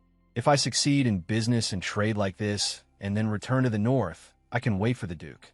In her imagination, Duke Daybridge smiled foolishly and called her name. Duchess Daybridge. Beneath the sunset, her whole body bathed in a crimson glow. Please return to the north quickly. Your future wife, Catherine. I can't wait to see him. Catherine Tapana has arrived in the capital of the Kingdom of Delovis? The Duke asked after receiving the report. Yes. She is currently resting at an estate owned by the prince. The masked man continued reporting. Just as expected. What's she doing there? We have not uncovered that yet. We have heard that her appointment with Marquis Maximilian Hanto was successful. Ian rested a hand on his chin and thought. Marquis Hanto? Yes. After investigating the servants at the Marquis's estate, it appears they are busily preparing to receive a guest. The appointment is tomorrow afternoon. It will take some time, but I will try to infiltrate the Marquis's residence. Marquis Hanto dislikes and distrusts Judeum because of what happened in the past. Other than ties with his own family, he has no relationship with anyone else. So what is she trying to do by meeting the Marquis? No, I can't let her damage the connection our ancestors built with the Marquis. Marquis Hanto's subordinates are all weak. Focus on observing Catherine Tapana. Moonlight shone over master and servant as they discussed matters in the room. Yes, your grace. And once her schedule there is over, when she tries to return here, interfere with her. I want her return delayed as long as possible. His gaze turned sharp. I will carry out your orders. Duke Daybridge looked at the stack of books on his desk. This will buy me some time to read my magic books and focus on researching them. Nerys happily held a sandwich in her hand. Her lips constantly curled in a bright smile. My lady, did something good happen? Jan asked as she approached carrying a plate of food. Nerys looked up at her. You've been smiling nonstop for a while now. The plate was piled with everything from toast, fried sausages, salad, fruit, and tea. Well, lately everything has been going smoothly. Nerys smiled. This morning, when I went to the dining hall, my parents were there. They told me to study hard once I entered the academy. Before her eyes was the image of her parents sweating nervously with fake smiles. Father even said that if we were too busy, we didn't need to eat together. Nerys was still sitting on the sofa eating cake, while Jan bent down to pour tea. Is northern etiquette different from the capital's? Of course, my lady. The north is very far from the capital, so the culture is a bit different. If you're curious, I can ask the butler to teach you. Nerys thought for a moment. If you know it already, it'll be very useful when you enroll at Catlerwy. As expected, the master really does intend to make this lady his wife. Of course, her bedroom is connected to the Duke's bedroom. After all, otherwise, why would he give her this room? At this rate, this young lady really will become the lady of House Daybridge. But in terms of appearance and basic noble etiquette, she's even less polished than Lady Catherine. But looking at how she always keeps up her basic manners in daily life, it seems she actually has more than enough natural grace. Why is she so different from Lady Catherine? Ian, Would you look at this for me? Ian stood beside Neree's seat, holding a teapot. Her slender fingers took the teacup and slowly raised it. So I already know the basics of etiquette, and I also know royal etiquette quite well. You taught yourself? All of it? Yes. When I was very young, I studied on my own at home for a short while. Then something happened, and my parents cut off all my other basic etiquette lessons. If the teachers see how ugly you are, what will you do? In her memories, her mother's venomous words echoed. I don't want to look at you like that. So hurry up and get back to your room. What was it again? No matter how hard I tried to teach myself, it was useless. She set down her teacup. Why? If she saw me acting noble, my sister would bully me. Katrin grabbed Neree's sleeve. Every day, I had to keep finding excuses and pretend I couldn't do things. How could there be such a girl? She really shouldn't have done that, my lady. Even so, I think my social skills are still lacking. And I have bad memories about horseback riding too, so I never dare to learn. So someday, I want to learn to ride properly. And sometimes, I think about wanting to make friends. Neree's face showed lonely sadness. You can do that now, my lady. Nerese looked surprised. Huh? How? You only need to ask my master. I'm sure he would gladly agree. Jan smiled brightly as she suggested it. I'll go deliver the message and come right back. Nerese blinked blankly. My lord? No, that would be a little. What is it? Do you feel uncomfortable? Oh no, that's not it. It just feels like I'd be troubling the Duke. I already owe him so much. And the Duke only recently returned from the battlefield. He must still be very tired. Jan spoke in a firm, serious tone. Please don't worry about that. I guarantee you my master will help you. There is no way he would find it troublesome. An image of the Duke working in his office came to mind. My master is, right, he likes teaching people. Nerese widened her eyes in surprise. When he sees someone improve through learning, he says he finds it very meaningful. So please learn horseback riding from my master. I'm sure he'll be very happy. When Ian appeared, leading a horse closer, Nerese let out a frightened scream. Oh, I'm sorry. Did I startle you? Duke Daybridge asked, flustered. And no, I'm fine. I'm sorry for screaming. You don't look fine at all. Could it be that you're afraid of horses? Nerese still had a hand pressed to her chest. I'm so scared. In her memory appeared the image of a horse rearing up. When I was little, because of my sister, I nearly fell off a horse, so even getting close to one feels difficult. Because of that, I never dared to learn to ride. Nerese squeezed her eyes shut. Every time that happened, my sister would. I was always so sad and regretful. Even now, her face still looked sorrowful. Then I'll show you how to overcome it, he said, looking directly at her. It's not too difficult, so try it with me just once. Ian smiled reassuringly. I'll help you overcome this fear. Under the clear blue sky, sunlight poured over the splendid estate. Greetings, Marquis Hanto. Katrin appeared in a beautiful dark green dress. It is a pleasure to meet you. So you are the lady whom the prince of the kingdom insisted I meet. I dislike wasting time. So let's get straight to the point, Lady Tapana. According to the prince, you have some grand business proposal. And what might that be? Katrin smiled. It is a magic stone business. Katrin extended her hand. If you make use of our kingdom's abundant mineral resources, we can create valuable new products. I would like to propose that you, Marquis Hanto, cooperate with me in this new business venture, naturally alongside trade between our two kingdoms. Marquis Hanto folded his hands and said nothing, his expression cold. What do you think, Marquis Hanto? Would you like to work with me to make this business a success? Katrin stood with folded arms, smiling confidently across from him. Truly, how ridiculous. The Marquis's face turned stern. The kingdom of Judeum ruled over half of the vast continent of Terrace. The war between those two countries and the nation simply called the Western Kingdom had continued for a full year. What everyone thought would be a short war had far exceeded expectations and dragged on longer and longer. In the end, the finances of both kingdoms were steadily depleted. As the war dragged on sluggishly, Delovis, under the leadership of Duke Daybridge, who was himself fighting in the war, signed a major trade contract. Thanks to the steady trade with Delovis, goods once seen only in the distant eastern part of the kingdom were imported in large quantities. And gradually the kingdom's finances stabilized. Then, as the war drew to a close, the Daybridge family discovered a large quantity of magic stones in Ian and planned a new business.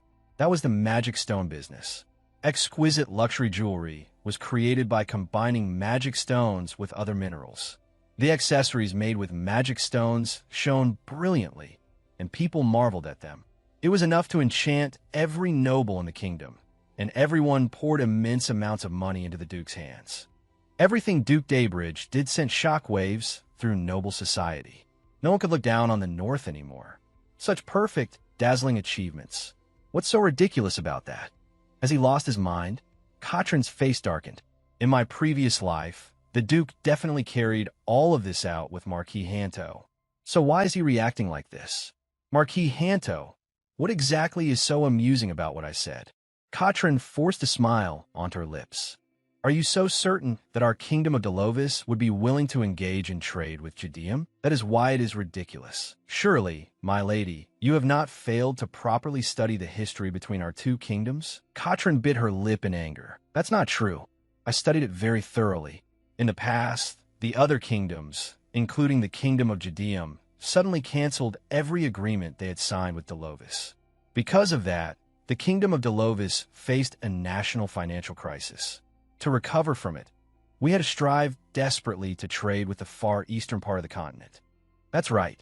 At the same time, our kingdom did not engage in any diplomatic trade with any other country on the continent of Terrace. Of course, except for trade with Duke Daybridge. Only that much. I have no intention of participating in trade with the kingdom of Judeum, so you should return home. Katrin sat speechless in her chair. How can he be this rude when I didn't know about this in advance? The Marquis sat with his eyes closed in rest, both hands braced on his cane. In my previous life, he accepted the Duke's proposal so easily, yet he's arrogant with me. Katrin ground her teeth in anger. I have to secure this business. She signaled for a servant to come in. Yes, if he sees this, he won't be able to stay so rude. The servant placed a thick stack of papers covered in writing on the table. This is the business proposal for the Magic Stone venture I just mentioned. I sincerely apologize for the harm our kingdom caused the kingdom of Delovis. But Marquis Hanto, all of that happened a very long time ago. We cannot miss this excellent opportunity because of the past, can we? For the development and harmony of both nations, please give this proposal your sincere consideration. The Marquis's eyes sharpened as he considered it seriously. The two sat facing each other across a tea table, and neither spoke for a while. Very well, I will consider it. In light of your sincerity, my lady, and Prince Telephilus's request, I will try to give you an answer as soon as possible. Katrin's eyes brightened, and she smiled in delight. Yes, I will await your answer. Outside the estate, a large ship sped through the waves with its sails unfurled. A white foal with a black mane appeared. This little horse is so small and adorable. Standing beside Duke Daybridge, Nerys gazed at it in admiration. Both the mother horse and the foal are very gentle, so they're suitable for practice. First, watch the horse from distance and try to overcome your fear of it. Ian looked at her gently as he spoke. Ah, yes. All right. It feels completely different from what I saw in the animal encyclopedia. How strange. The foal noticed her presence. With sparkling eyes, it walked closer, and Nerys was startled. Huh. It's coming closer. She broke into a sweat. Foals are very curious when they're young. This is probably the first time it has seen Nerys. Would you like to try touching it? Why you mean this foal? Behind the gate, the foal swished its tail. That's a bit. He said gently. If you approach slowly, it'll be fine. I'll guide you, so don't worry too much. Nerys still seemed hesitant. The foal behind the gate looked at her with shining eyes. That's right. The Duke said it was only a foal and that it had a gentle temperament. And he's right beside me. Even so, Nerys could not shake her fear. Oh, okay. What should I do? Don't make any loud noises. Just slowly hold out your hand like this. Duke Daybridge extended his hand, and the foal lightly rubbed its face against it. Then just keep it like this. Yes, I'll try. She said that, but she was still sweating. Her trembling hand stretched toward the foal. Ugh, I can't get any closer. It really is still too scary. The Duke reached out and gently supported her hand. Excuse me for a moment. With one hand, he held hers, and with the other, he rested a steadying hand on her shoulder. Don't tremble too much. Just slowly reach out your hand. Slowly now. Very slowly. His warm voice sounded right by her ear. Their joined hands finally touched the horse's head. She turned back to him with a radiant smile. I touched it. I am touching the foal, Ian. Duke Ian Daybridge smiled. Well done, Near, he murmured near her hand. In the sunlit green garden, horses grazed calmly on the grass. Here, try eating this. Nerys stepped toward one of the horses. The horse happily chewed the bundle of grass. She offered it. Haha, it's so cute. She smiled. Whenever I look at it, I think it's adorable. The Duke stood beside her, listening attentively as she spoke. You've got much closer to the foal now, haven't you? Nerys smiled brightly. Yes, it really is a gentle little horse.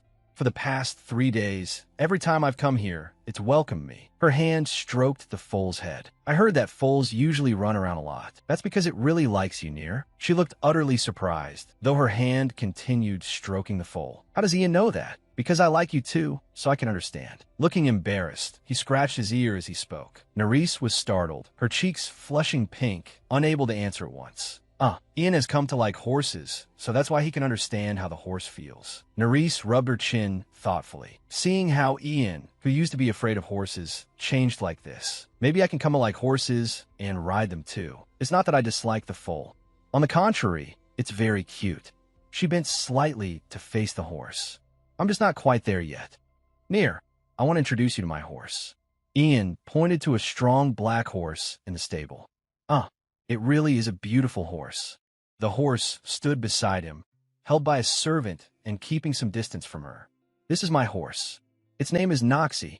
The horse stood there with pitch-black eyes. The Duke's hand slowly touched its muzzle. It has great stamina, and it's very brave too. I think you'll like this horse. What do you think? Nerys smiled softly. Her hand gently reached toward Noxie's mouth. Hello, Noxie. The horse remained still under her touch.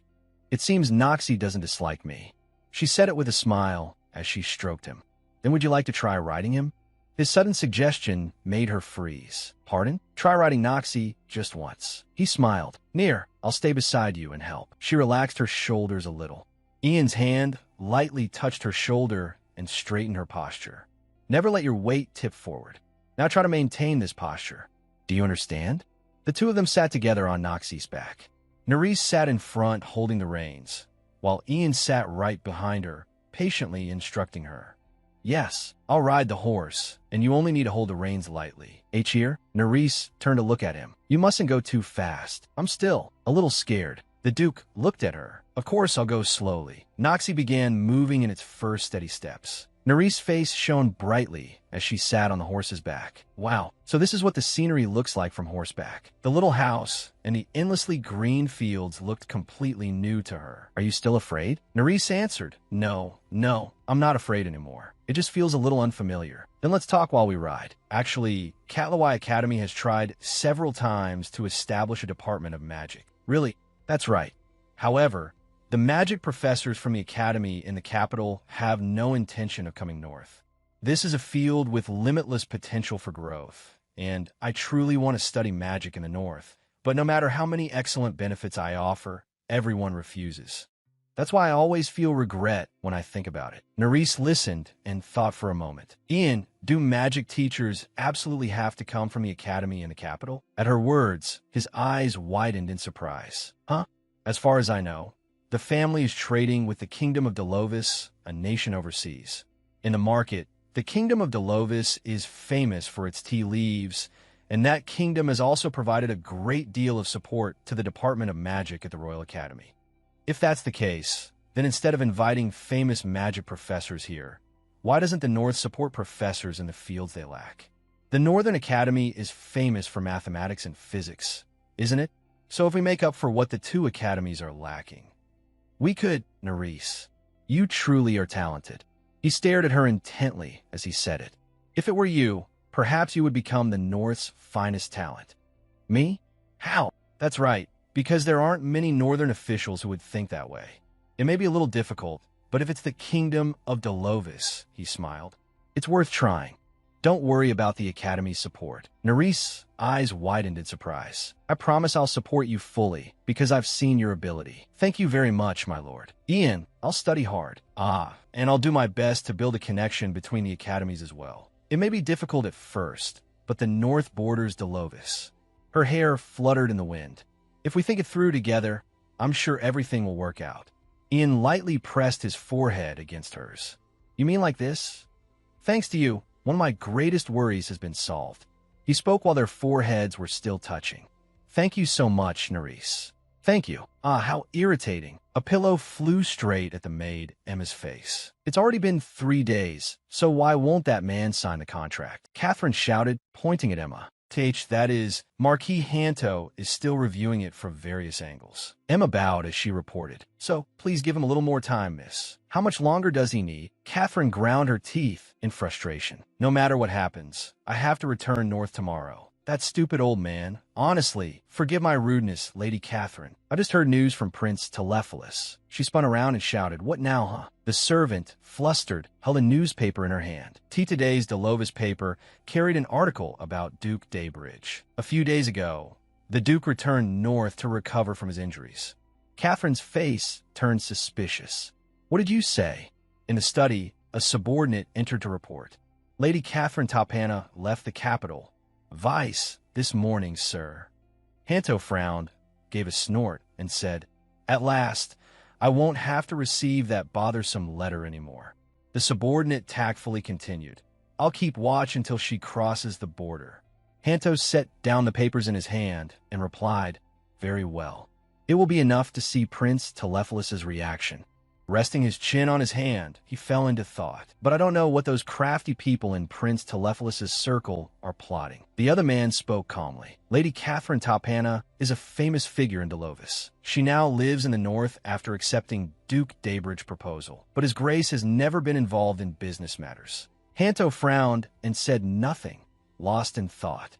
He recalled what had happened earlier and thought to himself, a young lady like that came here with the prince's support, carrying a contract and a business proposal so perfect there was no room to criticize it.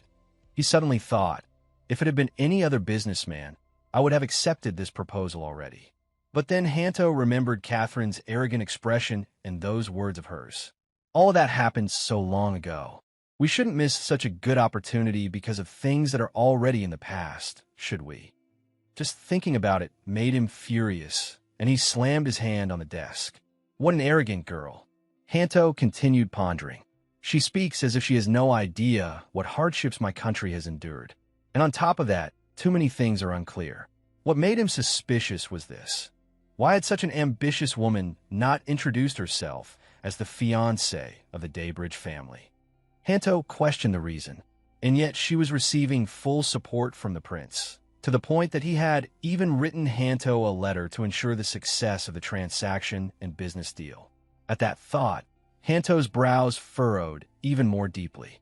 I haven't said a word to the Duke. He thought again, does the Duke even know about this? No, whether he knows or not. It's certain that a young Duke inheriting his family and facing all kinds of trouble would be in a difficult position. Hanto suddenly clenched his teeth, feeling tangled up inside. If I keep thinking alone, I'll never get an answer. He opened the drawer and said helplessly, there's no other choice. Hanto took out a pen and began writing a letter, having made his decision. I can only ask His Grace directly. Under the bright blue sky, a delighted cheer rang out. Sitting on horseback, Nerys laughed happily. I did it, Ian. I rode Noxie on my own. Ian looked up at the girl above him and answered with a gentle smile. That's right. You did very well. Now, let's go a little farther. Nerys asked curiously. If we go farther, where are we going? Duke Daybridge patiently explained, clearly pleased. If we go a bit farther from here, there's a field of daffodils. Winter comes earlier in the north than in other regions, and daffodils bloom around this time. He softened his voice. So if we go now, you'll be able to see a view as lovely as spring. Ian asked, would you like to go? Nerys looked thrilled and immediately answered, yes, I would. Some time later, the sky turned overcast. A few flashes of lightning streaked across the sky outside the ducal residence, followed by a loud crash of thunder. Norman looked out the window and said in a low voice, it's raining hard outside. As he rearranged a stack of documents, he added in disbelief, the sky was clear just a moment ago. Norman was still muttering, goodness, I need to tell the servants at once, when Jan burst in from outside, throwing the door open with a bang. Uncle, where's Janta? Norman jumped, then cleared his throat softly and said, if you mean Janta, she is currently carrying out His Grace's orders. And don't call me uncle while I'm working. How many times have I told you that? To clarify, Jan and Janta are twins, and their uncle is the butler Norman. Jan answered irritably. Uncle, now isn't the time to lecture me. Looking deeply worried, she went on. His Grace and the young lady didn't take anything with them to shelter from the rain. What if they get soaked and catch a cold? At that, Norman immediately replied, if it's His Grace, he'll use teleportation magic. But then he suddenly stopped, as if remembering something. Norman finally understood his niece's worry. I see. Since he's with Nerys right now, perhaps teleportation. Jan quickly cut in. Exactly. He has to hide the fact that he can use magic, so they won't be using teleportation. Jan continued. They plan to go to the daffodil field today. Norman frowned thoughtfully. If it's there, he made a guess. There's a small cottage that the gardeners sometimes use. He has probably gone there to take shelter from the rain. Norman calmly continued. When he arrives there, he can use a magic device to send a signal back to the castle. So let's stay calm and wait for now. Only then did Jan feel a little reassured. She let out a soft sigh and replied, yes, I understand. Elsewhere, rain was still pouring down in sheets. A small wooden cabin stood in one corner, the very place Norman had mentioned. Ian was adjusting the fire in the fireplace, his whole body soaked through.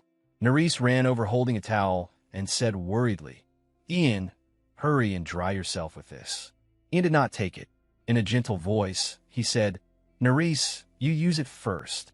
Of course, Nerys refused. But you're wetter than I am, Ian. Ian was still stubbornly insisting. I'm fine, when Nerys suddenly draped the towel over his head. Cutting off whatever he had been about to say, she spoke with complete firmness. If you're this soaked, there's no way you can be fine. Nerys dried his hair, her face full of worry as she softly reproached him. It's because you lent me your coat that you got caught in the rain. She looked him over carefully and said, look, your lips are pale. I'm sure you'll catch a cold. Nerys continued drying his hair, but her mind was full of troubled thoughts. What should I do? He mustn't catch cold at a time like this. She frowned slightly, her face showing self-blame and regret. It feels like this happened because I said I wanted a ride. Just then, Ian took the towel and draped it over her instead. Nerys' eyes widened in surprise. She stared blankly at the man before her. Ian said gently, you need to dry yourself too. Then he carefully began drying Nerys' hair. As he did, he took the blame on himself. In a low voice, Ian said, I should have checked the weather before bringing you here. Ian's actions left Nerys utterly stunned. Before she could recover from her surprise, he looked straight at her with eyes full of concern and tenderness and softly comforted her. You'll warm up soon. Until then, sit by the fire. Flustered, Nerys looked away and shyly changed the subject. Shouldn't we change clothes first? If we stay like this, we really will catch a cold. Ian seemed to realize it too. He stood up and walked to the other side. Then excuse me for a moment. The fireplace, which Ian had carefully prepared, was now burning steadily, giving off a thoroughly comforting warmth. Nerys could only stare blankly at the fire before her. Her mind was filled with countless thoughts. A long while later, the rain outside still fell heavily. Nerys and Ian sat side by side beneath a blanket, warming themselves in front of the fire. Nerys suddenly thought, the rain just keeps going. Fortunately, our bodies are dry and warmer now, but is Ian really all right after being here this whole time? She was a little worried. Earlier, after getting caught in the rain, his face had gone completely pale. Nerys stole a glance at the person beside her and prayed silently, I hope nothing's wrong. But only then did Nerys realize something. Ian had leaned over and was resting closely against her, as naturally as could be. After hesitating a little, she said, if you're tired, lie down and sleep comfortably. I can rest somewhere else. With his eyes still closed, Ian answered softly, no, it's fine. Stay here. That only made Nerys even more embarrassed. Blushing, she whispered, but this is a little awkward. Ian remained leaning against her without moving and replied slowly and patiently, if there's nothing beside me, it feels too awkward. Lately, because of that, I can't sleep. Curious, Nerys asked, why? Is something missing from your side? What answered her question was Ian's drowsy voice. He murmured softly, my teddy bear. Nerys blushed from the closeness between them, but Ian remained completely at ease, resting on her shoulder as he drifted into sleep. He continued, The teddy bear that used to sleep with me disappeared. The thing I cherished most was my teddy bear. Outside, the sky was dark with blue-gray clouds, and the rain poured down beneath them. In the room, a boy lay on the bed looking exhausted, and a hand reached up to touch his forehead. Nerys sat down beside him, though he was lying on the floor. She murmured in relief, "At least he doesn't have a fever. Thank goodness."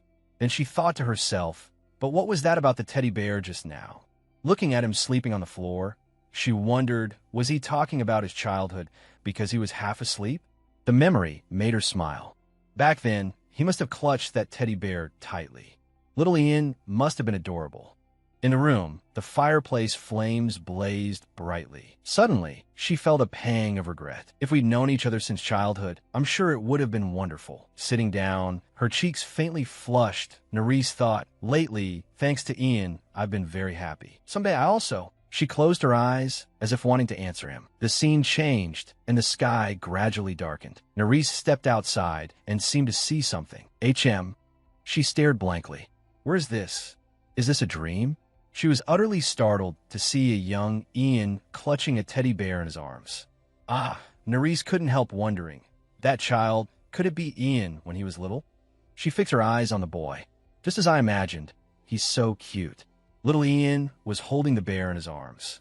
The boy shut his eyes. Wait, what is this? No, run, Ian. Her feet felt nailed to the ground. I have to save Ian, but her body would not move. Please let Ian out of there. Those currents of energy were gradually surrounding him. Ian, she squeezed her eyes shut and screamed, struggling to move. Suddenly, a small light appeared. A beam of light from the sky shone straight down. Birds gradually flew out. The sun began to show itself, and the black clouds slowly drifted away. Tears still clung to the corners of her eyes as she looked up at the sky. Then a hand suddenly appeared and rested on her shoulder. Don't worry, Nerys. Ian's voice calmly reassured her from behind. I'm Fine. Don't worry so much. I'm all right. She reached behind her and touched his hand. Thank goodness you're safe, my lord. That small light appeared in the sky, just then. But if only I could have saved you when you were little. Next time, I'll definitely protect you. Nerys' expression darkened slightly, though her face was still faintly red. She slowly sat up and thought, has the rain stopped yet? Looking toward the fireplace, she saw only the remaining logs and suddenly came to herself. The fire has gone out. I need to light it again quickly. Just then, someone tugged at the blanket. Ian pulled the blanket up over her. She could not hide her surprise. Nerys, looking utterly startled, turned around with flushed cheeks. Since when have I been lying like this? Did I sleep here all night? Ian had wrapped his arms around her from behind, and she was both startled and frightened. He let out a faint, sleepy sound. She only grew more flustered.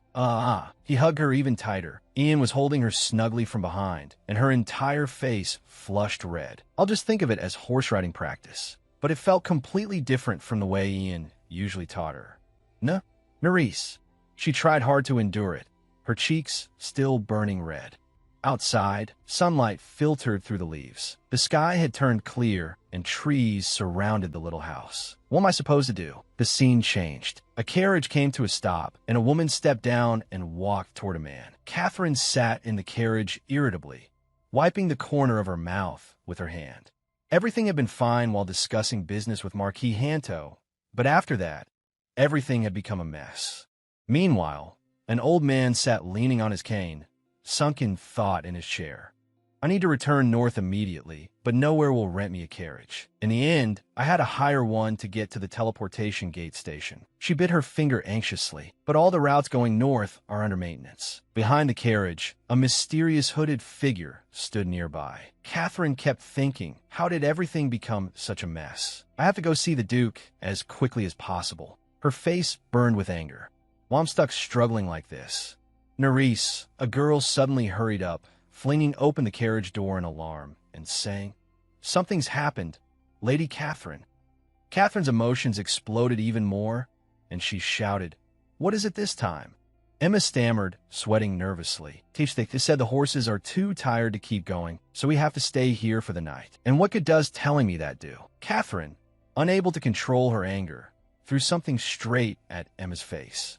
Emma hurriedly tried to dodge, but it was useless. What a worthless fool. Go borrow another carriage at once. If not, then at least bring me a horse." Sitting on the ground, Emma touched her head and looked toward the carriage, beside which sat Catherine's money pouch.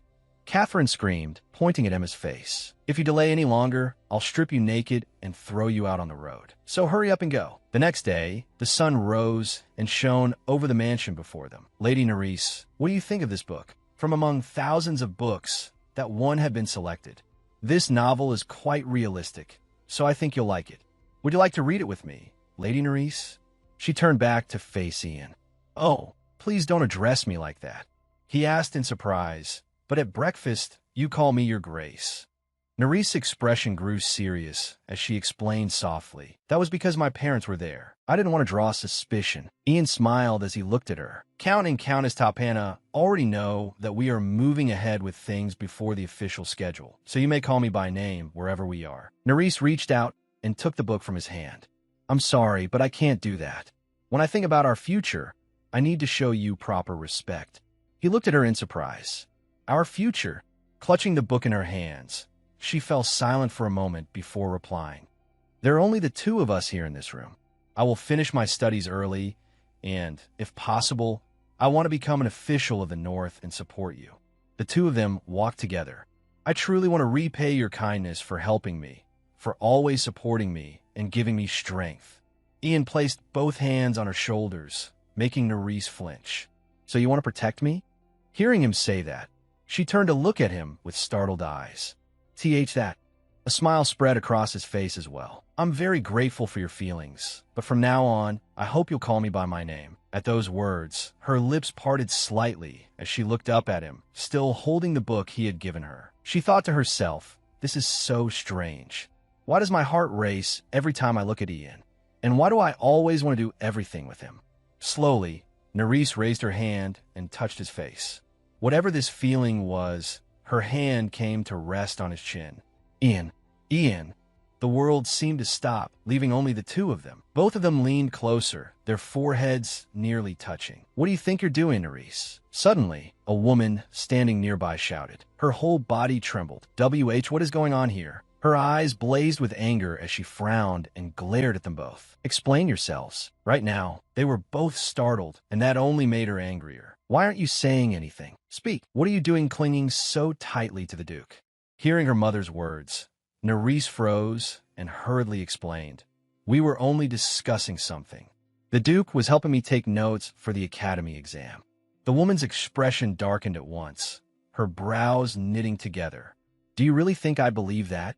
Seeing that, Ian stepped in to save her. Nerys learns very quickly. She is worth helping. Nerys lowered her head slightly, both cheeks flushed red. "No, it's only because the Duke taught me so kindly." Hearing her say that, he replied softly, "I'm glad to hear you say so." The two of them simply stood there, facing each other, their eyes meeting. The Countess could hardly believe what she was seeing. She raised a hand to cover her mouth, her face full of displeasure. Clutching the edge of her skirt tightly, Nerys asked, "But mother, why are you here?" "Today is my sister's birthday." The Countess didn't look pleased at all. "This morning, we received word that Catherine would soon be arriving at the Duke's residence.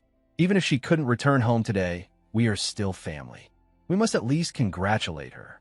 Hearing that, Nerys turned to look at her mother. "Then let's celebrate my sister's birthday together." "Ah, yes, I will," she answered. Then her mother turned to Ian and asked, "If it does not trouble you, Your Grace, would you be able to join us?" He answered politely, "I must attend to matters concerning the territory at that time, so I'm afraid it will be difficult for me to participate." "My apologies, madam." Their conversation filled the room. "Ah, if you're busy, then please go tend to your work. It's quite all right. I also have some time to rest." Seeing the situation, Nerys gently pushed him away. "Then please go and rest. You don't need to force yourself to stay here." He turned slightly to look back at her, but her face was red as she spoke to Ian in an almost pleading voice. "You already pushed yourself for my sake the other day. I'm fine, so please go rest. You've only just recovered, and it would be dangerous to overexert yourself." Ian looked at her with warm, gentle eyes, a faint smile rising to his lips. Ian turned back and said politely, "I understand. Madam, please excuse me." Her mother smiled as she replied, "Ha, yes, please go rest, Your Grace." The door slowly closed behind him. With a blank expression, Nerys asked, "Mother, is there anything else? If not, then please excuse me." She had only taken a single step before a hand caught her by the wrist. The Countess seized her hand angrily and shouted, "You!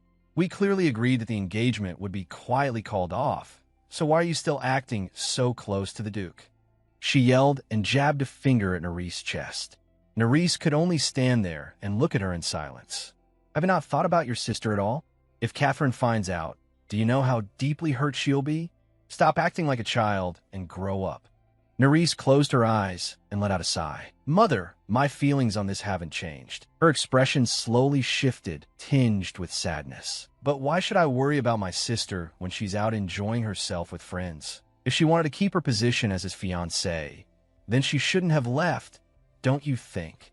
At those words, the Countess's face stiffened, then darkened. That, she thought to herself. That's right. Nerys doesn't know that Catherine left because of business. Catherine had asked her to keep it secret from both the Duke and Nerys until everything was certain. She couldn't reveal it now. When no answer came, Nerys turned away. "When my sister returns, have her speak to the Duke about the engagement first. As for calling it off, I'll state my position clearly then." Behind her, the Countess stood frozen, her face devoid of emotion. The scene shifted to Ian's office. Inside, one of his subordinates was speaking to him. At the moment, Catherine Tapana is resting in Dway. She will likely arrive here tomorrow morning. The man continued, "I could try delaying the carriage repairs so she returns even later." Ian closed his eyes and sighed. No, don't do that. He had already instructed him earlier to obstruct the carriage rental and delay her return under the pretext of maintaining the teleportation circle. If they went any further, it would arouse suspicion. Hearing that, Ian's subordinate replied, "We can't cause any more trouble for the innocent coachman." Ian nodded. "Withdraw now. You've all done enough." "Yes, my lord. I wish you a peaceful evening." With that, he closed the office door behind him and left. Ian's hand lightly brushed the letter lying on the desk. Deep in thought, he picked it up and stared at it. Catherine Tapana was promoting trade in Delovis using newly discovered magic stones. There was a pleased look on her face, yet everything about it seemed suspicious. Her actions, a woman who knew nothing about business, and the Crown Prince's support of her. All of it was questionable. Holding the letter in his hand, he sank into thought. In truth, the king had never liked the Crown Prince, but now Ian understood why he had reacted so strongly this time. The image of Marquis Hanto's back appeared in his mind, his face thoughtful. In the letter, Marquis Hanto had also written that he could not understand Catherine's intentions. Still, Ian had not expected the Marquis to be so cooperative with him. As he put on his cloak, he thought, if I do this well, I may be able to build a closer relationship with him. A gentle, radiant smile spread across his face. Just as Nerys had said, the night sky was filled with countless bright stars. Out in the corridor, Nerys slowly approached where he was standing. "Ian, have you been waiting long?" He looked at her quietly before replying, "No. Thank you for coming. I only just arrived." She smiled warmly, brushing her hair back lightly. "But why did you call me here?" He pointed toward the hills ahead, toward the little houses at the foot of the mountain. "Look over there, and you'll understand." Suddenly, a streak of light shot up into the sky in front of them. Then more followed, one after another, fireworks bursting upward and lighting the whole sky. The two of them stood there together, watching them explode overhead. Nerys' face lit up with delight as she stared at them. "Wow, it's amazing. Those are fireworks, right?" Seeing how happy she was, he turned back to her and answered, "Yes, that's right. This is a gift prepared just for you." Hearing that, she could not hide her surprise and looked up at him. For me, she had overcome her fear of riding. Ian smiled at her proudly. "I truly admire that."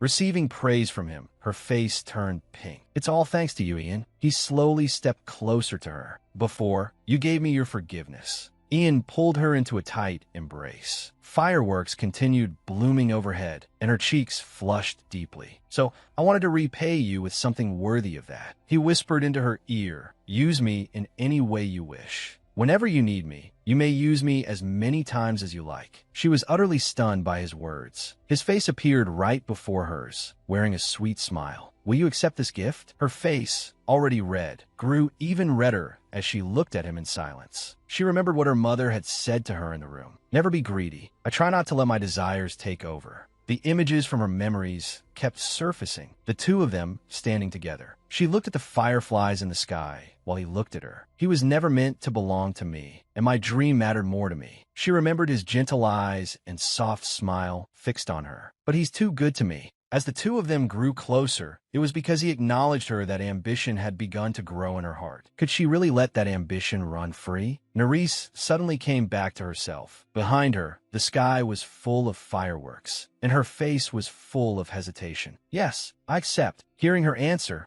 joy filled his heart. The two of them stood facing each other while fireworks burst brilliantly overhead, leaving only their silhouettes beneath the terrace. Thank you, Ian. In Reese, a major northern city, Catherine asked, Emma, are you sure we can reach the castle today without any problems? The maid replied, yes. If you finish eating and depart right away, we should arrive around noon. After hearing her maid's words, Catherine ordered, good. Then brush my hair again now. Looking at the meal before her, she laughed inwardly. The journey was rather tiring, but the closer she got to the castle, the more peaceful she felt.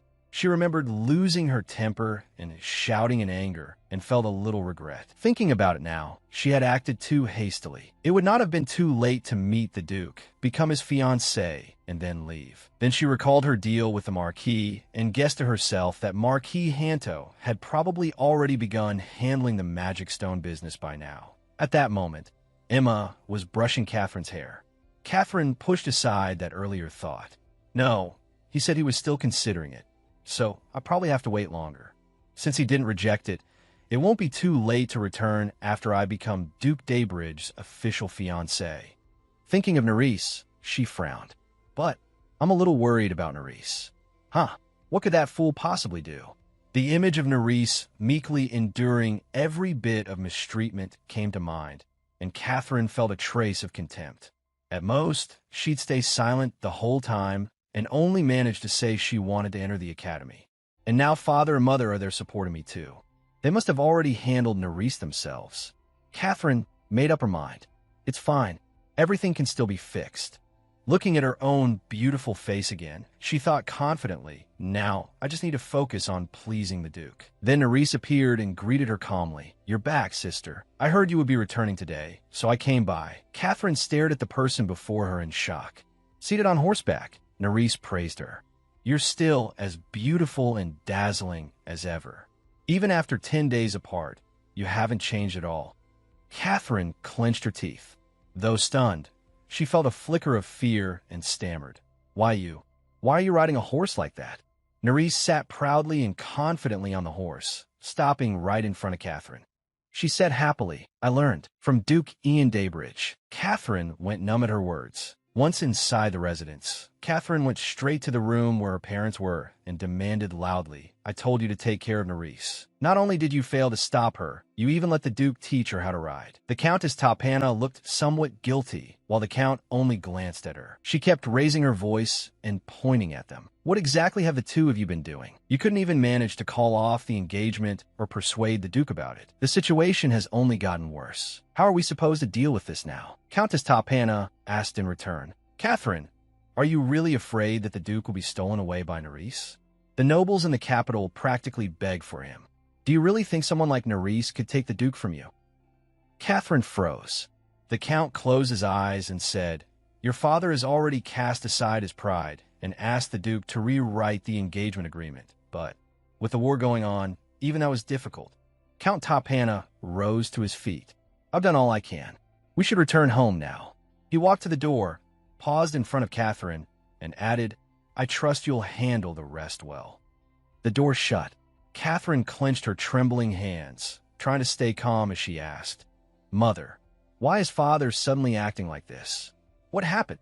Looking at Catherine anxiously, the Countess began to explain, This thing is. This morning, your father spoke with Duke Daybridge. The Duke gave us a large sum of money to support the business. He said he hoped your father's project would succeed as a gesture of encouragement. The Countess gripped her skirt tightly in frustration and cried out, Catherine, I did everything I could to stop this. I tried to persuade your father, but he was afraid of angering the Duke. Her eyes filled with tears of resentment. I even warned Nerys not to covet your fiancé, but that little vixen completely ignored me. She went on, I never imagined such an ungrateful child was my own daughter. I must have raised my daughters the wrong way. Catherine fell silent, about to say something. She thought of her family, her father, who valued money more than his children, and her mother, who did nothing but complain. How foolish it was to entrust her life to people like them. She bit her finger bitterly. I have to set everything right now. I'll fix it all myself. Her whole body trembled. She had to take back what was hers. The next morning, because she had arranged to meet Catherine at the greenhouse, Nerys felt a little uneasy. Catherine called out cheerfully, Come here, Nerys. Nerys was slightly surprised by how enthusiastic she sounded. Catherine beamed warmly. I was worried you might not come, but you did. I'm so happy. Taking Nerys' hand, she pulled her along and said, I prepared lots of snacks you like. Come on, let's eat together. Nerys stared at her in shock and thought, what is this? Why is she suddenly acting so friendly? I thought the moment she returned, she'd summon me just to scold me. Wasn't that how it was supposed to be? Looking toward the nobleman seated before them, Catherine spoke. Your Grace, forgive us for keeping you waiting. Pulling Nerys closer to her side, Catherine smiled and said, Even though you're so busy, you still came, and yet we made you wait alone. Linking arms with Nerys, she added familiarly, My younger sister can be like this sometimes, so I hope you'll overlook it. Hearing Catherine speak about her like that, Nerys lowered her eyes and thought, Oh, so I'm not the target. But then why call me here? If Ian is the real target, why bring me too? Once everyone had taken their seats, Catherine spoke again. Father, everyone is here now, so there's something I would like to ask His Grace. Then she turned to him. What kind of person is your ideal type? Duke Daybridge repeated. My ideal type. She nodded. Yes. I've been curious about it for a long time, so I truly want to hear it this time. He thought for a moment, and she prompted him. Is it difficult to answer? The Duke replied, It may take a while. Would it be all right if I say everything? Catherine's face brightened. Of course. The longer it is, the more curious I become. Please, speak as freely as you like. Ian recalled it and began. First, someone who kissed me first before I had the chance to avoid it. Both Nerys and Catherine were startled by how bold the woman he liked sounded.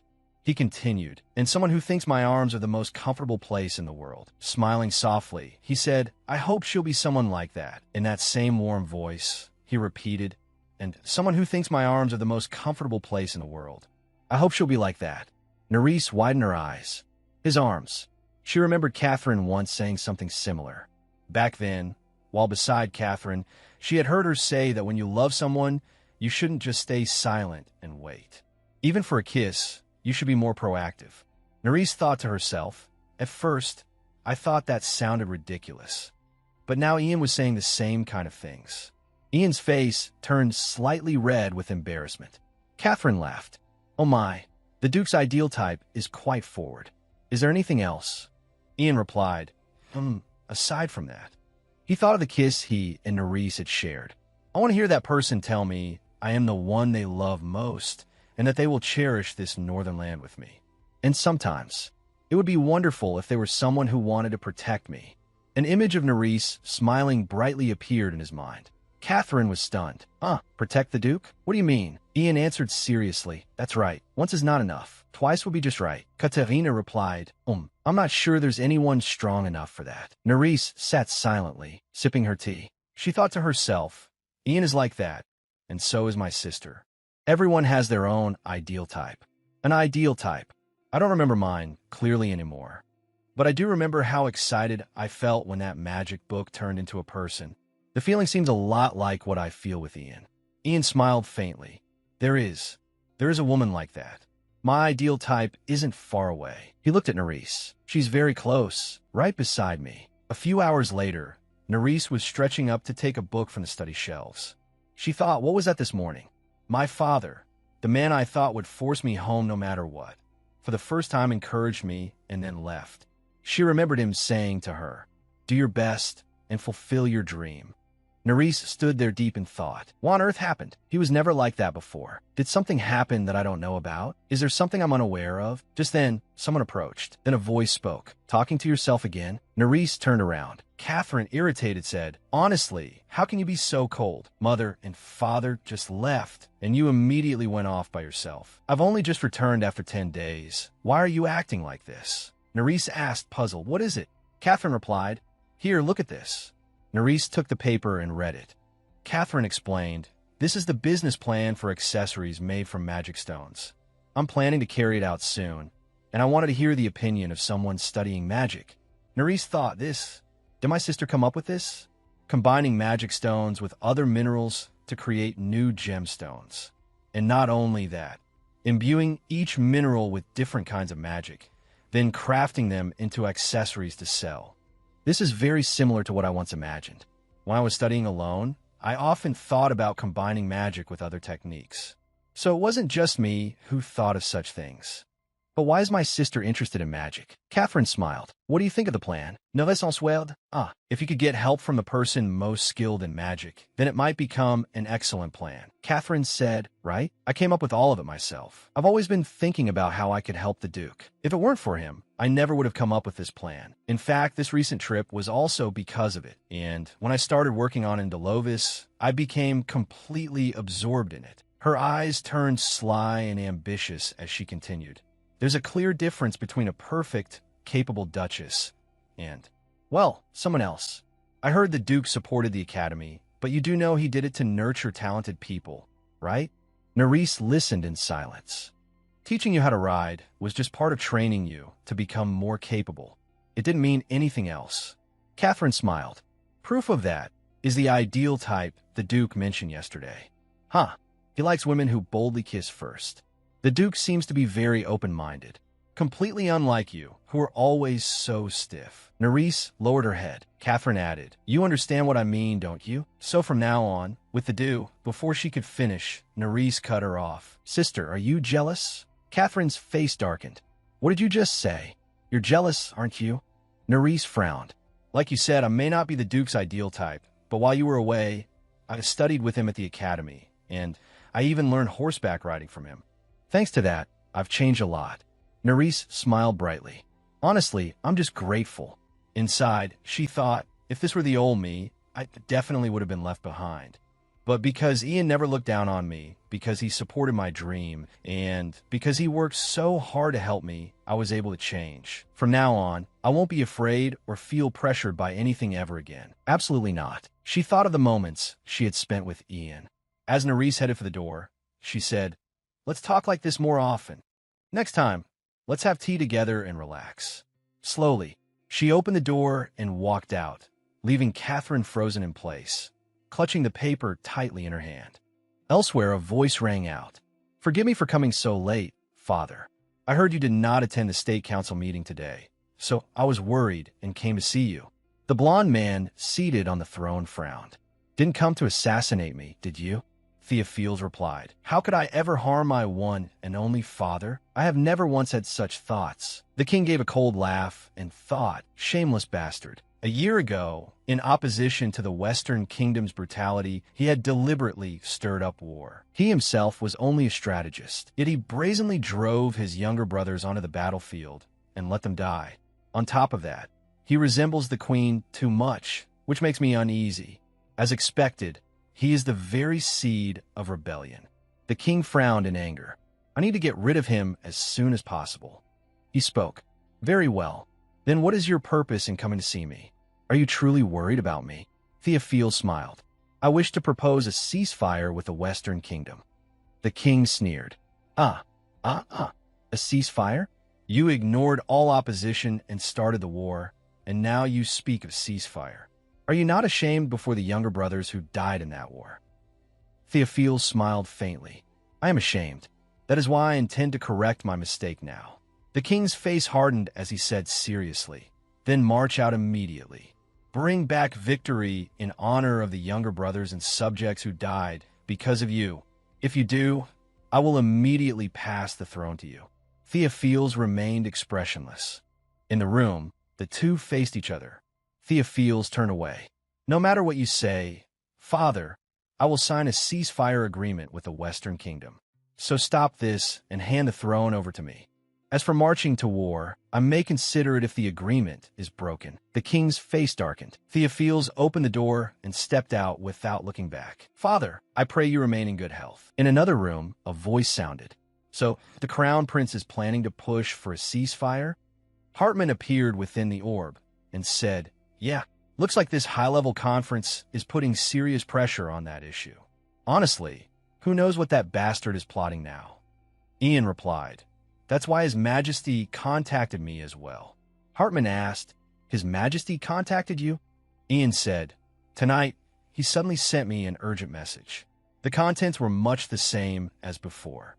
Because the Crown Prince's movements seem unusual, he repeatedly instructed me to keep Catherine Tapana firmly inside my castle." Hartman ran a hand through his hair. He really is making excessive use of other people. What on earth did that woman do that he's telling you to keep her locked up in your castle?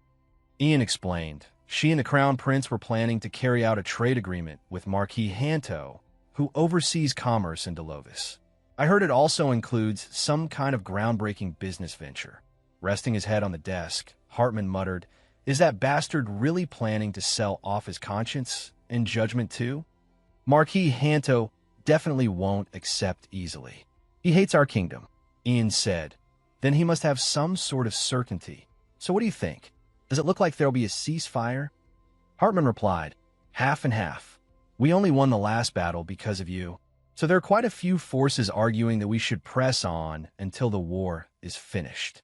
But whether it's ending the war or agreeing to a ceasefire, neither decision will be easy. Because no matter which path is chosen, the Western Kingdom's black magic remains an obstacle. Right now, they're wary of us. If they use that bizarre black magic again, there's no telling what the next battle will look like, since they're more skilled in magic than our kingdom." Ian said, "For now, we need to gather more information." Hartman answered, "I'll investigate further too. Ah, and one more thing. Your leave has been extended." Ian asked, "Extended?" Hartman explained, "Yeah, the commander-in-chief actively supported it in today's military meeting. So this time, they're planning to claim the credit for themselves. You did everything in the last battle to tip the situation in our favor." He smiled and continued, "So, since that's the case, this time I'll stay out of it and just observe. What do you think?" Ian replied with a smile, "If a capable guard says so, then I suppose that's how it should be." Hartman answered, "All right then. Enjoy your time with your fiancé, Duke Daybridge." The orb went dark. Ian fell into thought. My leave has been extended. It looks like I'll get to stay by Neree's side a little longer. But Nerese, he looked toward the door. She still didn't come to see me today. Since I returned, she hasn't come to see me at night, even once. For a while, I thought her sleepwalking had been caused by Catherine Tapana. But now that Catherine is back and Nerese still isn't coming to my room, I suppose that wasn't it. I am hopeless. And I actually used that nonsense about my ideal type to tell Nerese about that night. In any case, Nerese doesn't remember it. And on top of that, I even feel disappointed that she's recovered. Congratulations on being cured of your sleepwalking, Nerese. I hope your nights are peaceful." He laughed quietly to himself. A little later, Ian walked to her room. A voice from inside called out, "Your Grace, please come in." Catherine stepped out with a bright smile. "You must be busy, and yet you still came like this. Thank you very much. I prepared tea and a special dessert to celebrate your safe return, Duke. I'm sure you'll be pleased." Ian's eyes turned thoughtful. There were only 2 cups of tea. He asked, "When is your sister coming?" Catherine replied, "Oh, well, Nerese seemed too busy, so I couldn't invite her." Catherine looked sorrowful. "So this time, it seems it will be only the 2 of us." "That won't do." Ian remained expressionless. Inside, he thought I was tricked. What's she trying to do this time? Judging by her recent behavior, there is no way this is anything normal. Last time, when we spoke in the greenhouse, she was very skilled at steering the conversation and grasped the relationship between Nerese and me. So I assumed she would try something this time as well. He stared at Catherine. "Where's this all?" Catherine spoke. "I heard you spent a great deal of time with Nerese while I was away." She put on a wounded expression, eyes brimming with tears. "Even so, can't you spare a little time for me as well? Please? Even just a little." Ian shut his eyes tightly, unable to say anything for a moment. He thought, I've already received His Majesty's orders, so I can't do that. Reluctantly, Ian said, I don't have much time for tea. If there's something you want to say it now. Catherine smiled. She said, First of all, I'm sorry for greeting you so late, because just as your grace returned, I had to leave for the kingdom of Delovis.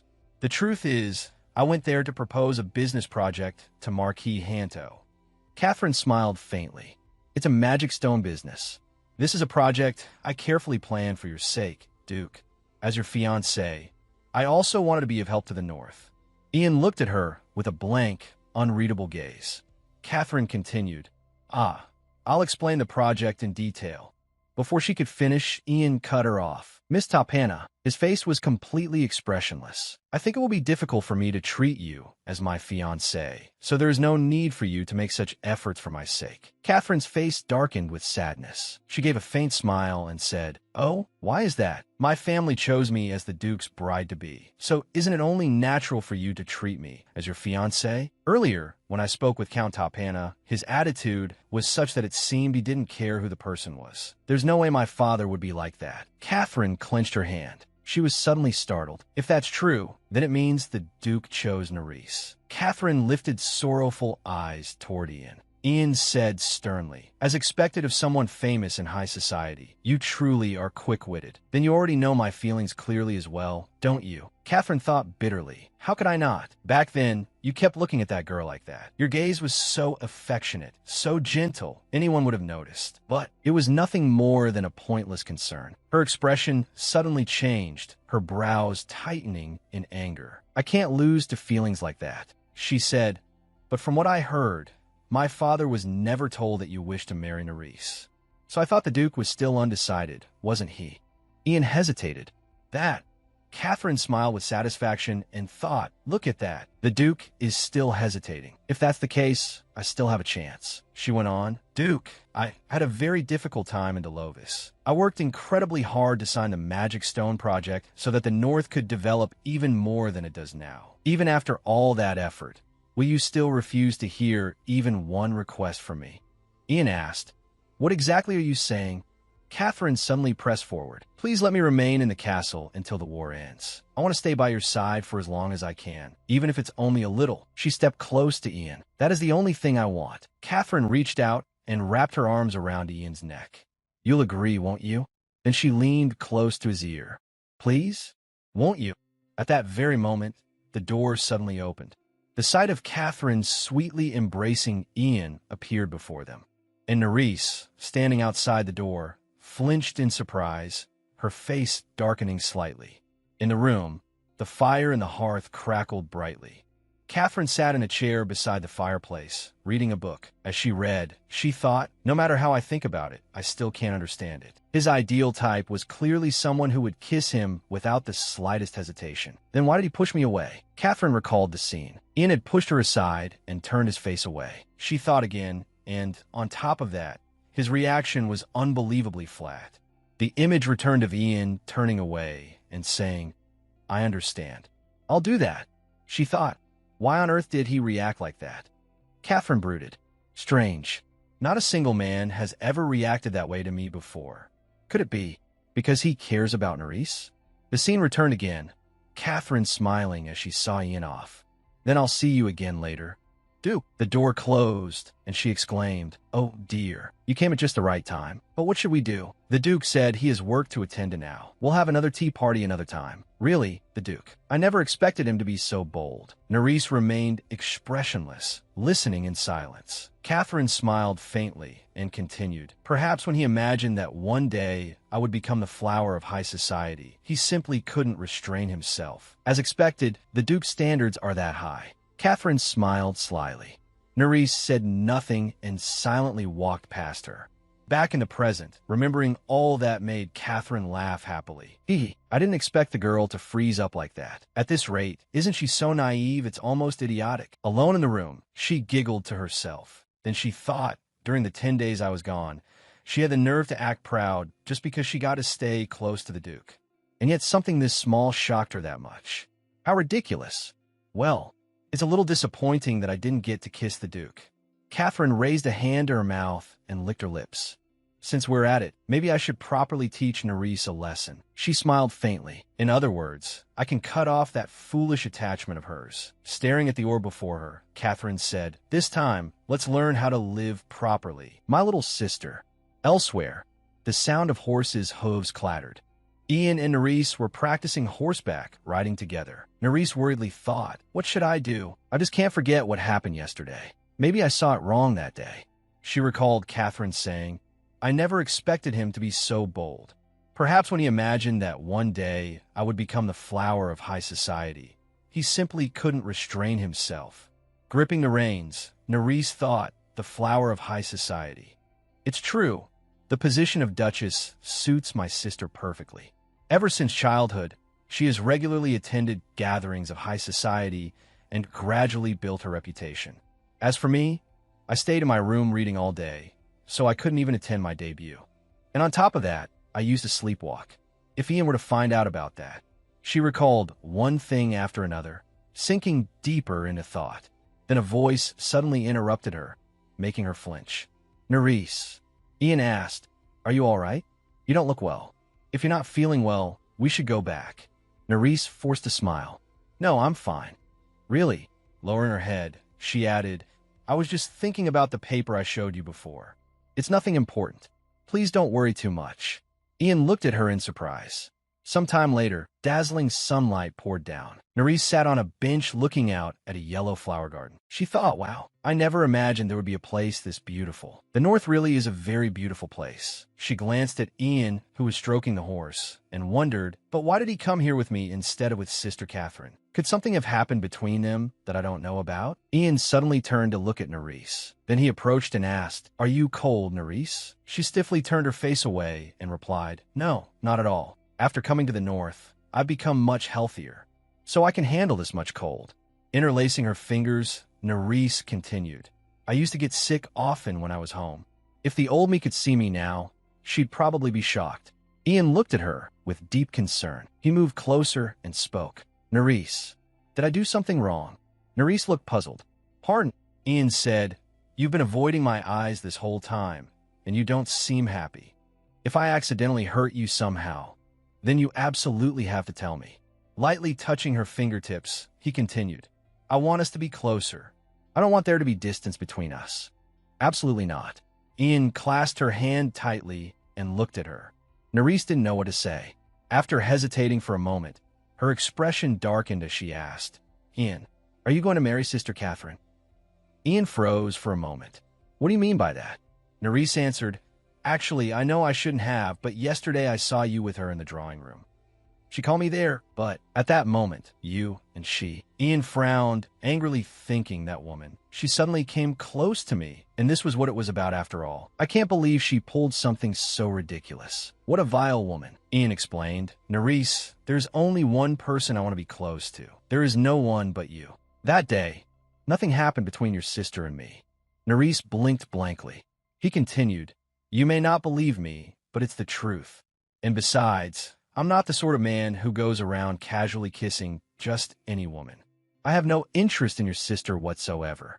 The only person who can be my fiancé is Nerys, so please don't misunderstand." Nerys pressed her lips together. She thought to herself, I'm definitely not famous in high society like my sister, and I'm not capable enough to launch some grand business project. But at the very least, Nerys turned and pushed herself up. "I like Ian so much that I won't lose." "Absolutely not." Nerys gently kissed Ian, leaving him frozen in shock. The two faced each other. Blushing, Nerys said, "I like you very much too, but could you give me just a little more time?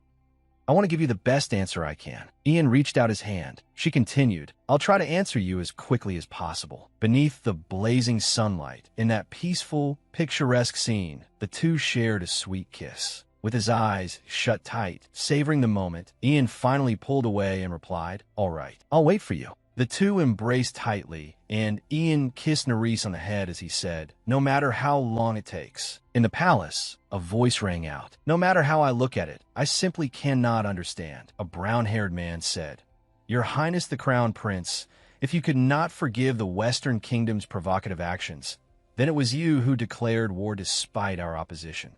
So why are you now saying we should stop the war? What exactly made you change your mind? Theophilus merely folded his arms and smiled faintly. Then he suddenly broke into a bright smile and said, "It is shameful that, because of my own narrow foresight, I failed to anticipate the war dragging on this long. They were more adept in magic than expected, so the war has stretched on for over a year, and as a result, the nation's finances have deteriorated as well. If this continues, the people will bear the full burden of the damage. To prevent that, I believe it would be best to end the war. I wish to discuss this matter with you all." A silver-haired man sprang up. "This will be settled at once if we seize half of the Western Kingdom's territory." The brown-haired man beside him nodded in agreement. "Exactly. I am completely against ending the war when victory is right before us." "How philos somai phili?" As he stepped out of the room, a voice called out, "You've worked hard, Your Highness." Theophilus asked, "How is Giovanni?" The guard replied, "My apologies, Your Highness, but they still haven't completed it yet." Theophilus showed his displeasure. "Why am I surrounded by such useless things?" As he walked, he said, "Activate the magic circle at once. We're going to see that old man." Elsewhere, a long-haired old man with a long white beard was writing something. Beside him were a blue-haired boy wearing glasses and a little girl carrying tea, who said, "Master, please have some tea." He replied, "All right, thank you, my child." The boy with glasses said, "Master, please stop and get some rest. You've been overworking yourself lately." The old man smiled kindly and replied, "Ho ho, you children should hurry and go to bed. You're still growing, and staying up late isn't good for you. Don't worry about me. Off you go." The boy objected strongly. "Master, please, this time you really must rest." The little girl added, "That's right. Why are you telling us to do something that extreme? Have you lost your mind?" The old man said softly, "My children, I'm sorry, but that..." Suddenly, the door flew open. A voice rang out, "Oh, so you have time to leisurely sit around drinking tea?" All three turned in shock. Theophilus stepped forward with a faint smile. "Then today I'll be hearing the answer I want, correct?" The old man spoke up. "I am sorry, Your Highness, but the magical device you requested is still not finished, so I beg you to wait just a little longer." Theophilus reached out and seized him by the throat. His two pupils gasped in shock. "Master," but they were blocked by the swords of the guards. Leaning in close, Theophilus said, "Giovanni, you've read enough books to sit in the seat of Archmage, so shouldn't you be doing something worthy of it? It's because of your talent for crafting magical artifacts that I've let you live in comfort. Or have you started to think your life is too long?" The old man's face turned purple as he gasped out with difficulty, Please, spare me." The boy screamed in terror. "Master," the little girl bowed low and dropped to her knees as she said, "Please calm your anger, Your Highness. The magical artifact's effects vary from person to person, so he has been making adjustments for that." Theophilus turned to look at her, and the girl continued, "Within 1 week. Please wait just 1 more week. I swear we will finish it within that time." He released the old man and let go. Then he said, "So the pupil is more capable than the master, is she? Very well. In my generosity and magnanimity, I shall grant you 1 more week. However, this time, you must keep your word." The two of them remained collapsed on the ground. Theophilus continued, "Only then will I be able to have tea with your useless master again." Elsewhere, Nerys and Catherine were seeing Ian off. Catherine said, "I hope your territorial inspection goes smoothly, Duke Daybridge." Her face was flushed. "We only just met again, and now we have to part like this. My heart feels ready to burst. Your injury may have improved, but please still take care of your health." Ian looked utterly indifferent. She continued, "I'll write to you every day." Ian replied, "I want a time to read them, so don't." Standing beside them, Nerys watched and thought, "Oh dear, this is the first time I've ever seen my sister cling to a man like this. It's only a few days of territorial inspection." Nerys recalled what had happened earlier. Ian had asked her, "Would you like to come with me on this territorial inspection?" Nerys replied, "Me? In that case, yes, I'd like to." Ian smiled gently. "Of course. Besides, it'll be very helpful for you. I arranged for us to visit Riel on the last day, and this time we'll also stop by Catlerwy. Would you like to look around there?" She lowered her head. "Ah, if that's the case, then I..." Returning to the present, Ian called to her, "Nerys." He turned to her with a smile and said, "While I'm away, if you need anything, just tell Norman at any time. Norman will prepare it for you at once." Ian stepped closer and took Nerise's hand. So while I'm gone, I hope you'll live well. I'm already looking forward to the day I see you again. Blushing, Nerise smiled brightly and replied, Yes, please travel safely, Your Grace. Seeing the two of them holding hands, Catherine's face darkened, and she frowned in irritation. The carriage then departed. Nerise waved, her cheeks still flushed, and thought, for now, I'll have to spend my days without Ian. I already feel lonely. Catherine folded her arms and asked, Nerise, are you busy today? If you're free, come to the greenhouse garden later. I have a few things I want to discuss with you seriously. Nerise frowned inwardly. It seems like she's plotting something again. Is she going to come after me like before?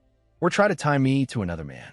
Whatever it is, I just hope it won't harm my relationship with Ian. If she really is thinking that, then this time I won't let it slide. Nerise replied, Yes. If I have time later, I'll come by. Then anxiety welled up in her again. I'm begging you, sister, please don't make a worse choice than before. Whatever it is, please no more. Please don't do this. An image of her leaning her head against the wall flashed through her mind. A voice rang out. Oh my, so you've arrived? Nerise's face darkened. We were just talking about you. The same crystal orb was still displayed on the table. Catherine said, Shouldn't everyone here know what illness you're suffering from? Standing behind her were Norman and January. Neither of them looked at ease. Catherine continued, That way they'll be able to keep an eye on you and care for you properly. Norman shut his eyes tightly in confusion, while Jan had gone silent, her face ashen. Catherine spoke again. After all, it's to protect you from the soul-devouring curse you're afflicted with. Nerise stood frozen in place, her expression dark, with a trace of fear on her face.